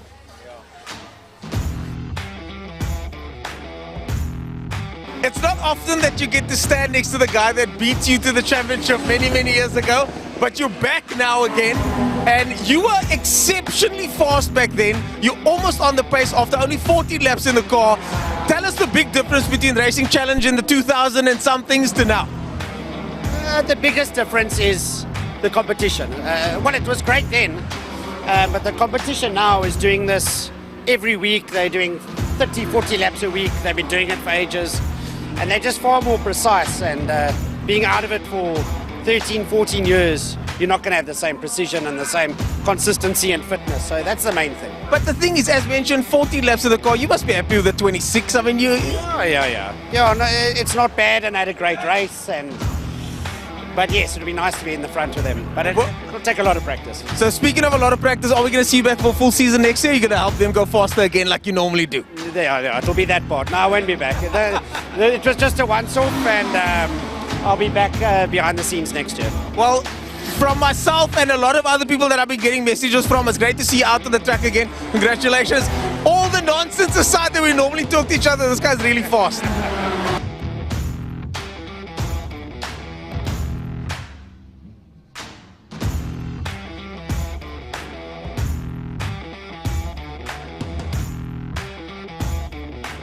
When it comes to motorsport, we've got to pave the way for the next generation. I've got Rocky and Saeed here. Guys, you guys enjoying the racing so far? Yes. And who are you here to support today? Clubman. Clubman's. I don't blame them.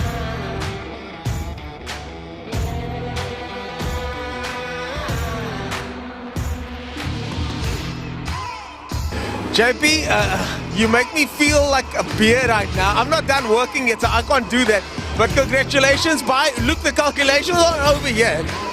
But it does look like you could have won the senior overall championship for the year. I mean, that means you get Western Province colours. And you've been racing for 5 years now. You've been trying for 5 years, and here we are, what looks like the champions. Yeah, like some help with my friends and the guys around me, but yeah, it was a difficult year, but good year, and I think we did it. So yeah, just happy and glad that we got there. And what about this year was difficult? I started the year not trying to go for any championships and didn't even qualify the first 3 races. And so yeah, I had a bit of catching up to do when I saw that I was getting there in the standings. So yeah. Yeah, that moment when you realize you can win this whole thing, then things start changing, eh? Yeah, no, definitely. The last 5 races was a completely different game. Well, congratulations by all accounts. Hopefully this ages well and you remain our champion. And then next year you'll be lining on the grid with the number 1 on your car as the 2022 champion. JP, congratulations, my man. Well done. JP, you're champion, folks. Well, folks, that's it for us here at the final round of the 2022 Power Series. What an action-packed year it's been. So action-packed, in fact, that this wheel is rolling in front of me, trying to cause an incident here. But it really has been an action-packed season. Next year, we'll be back, of course, with more incredible Power Series racing. There'll be plenty more action, though, on the calendar. So go to killarney.co.za to check out the calendar for the rest of the year. But until next year for the Power Series, my name is Dennis Page, and we'll see you guys on track next season.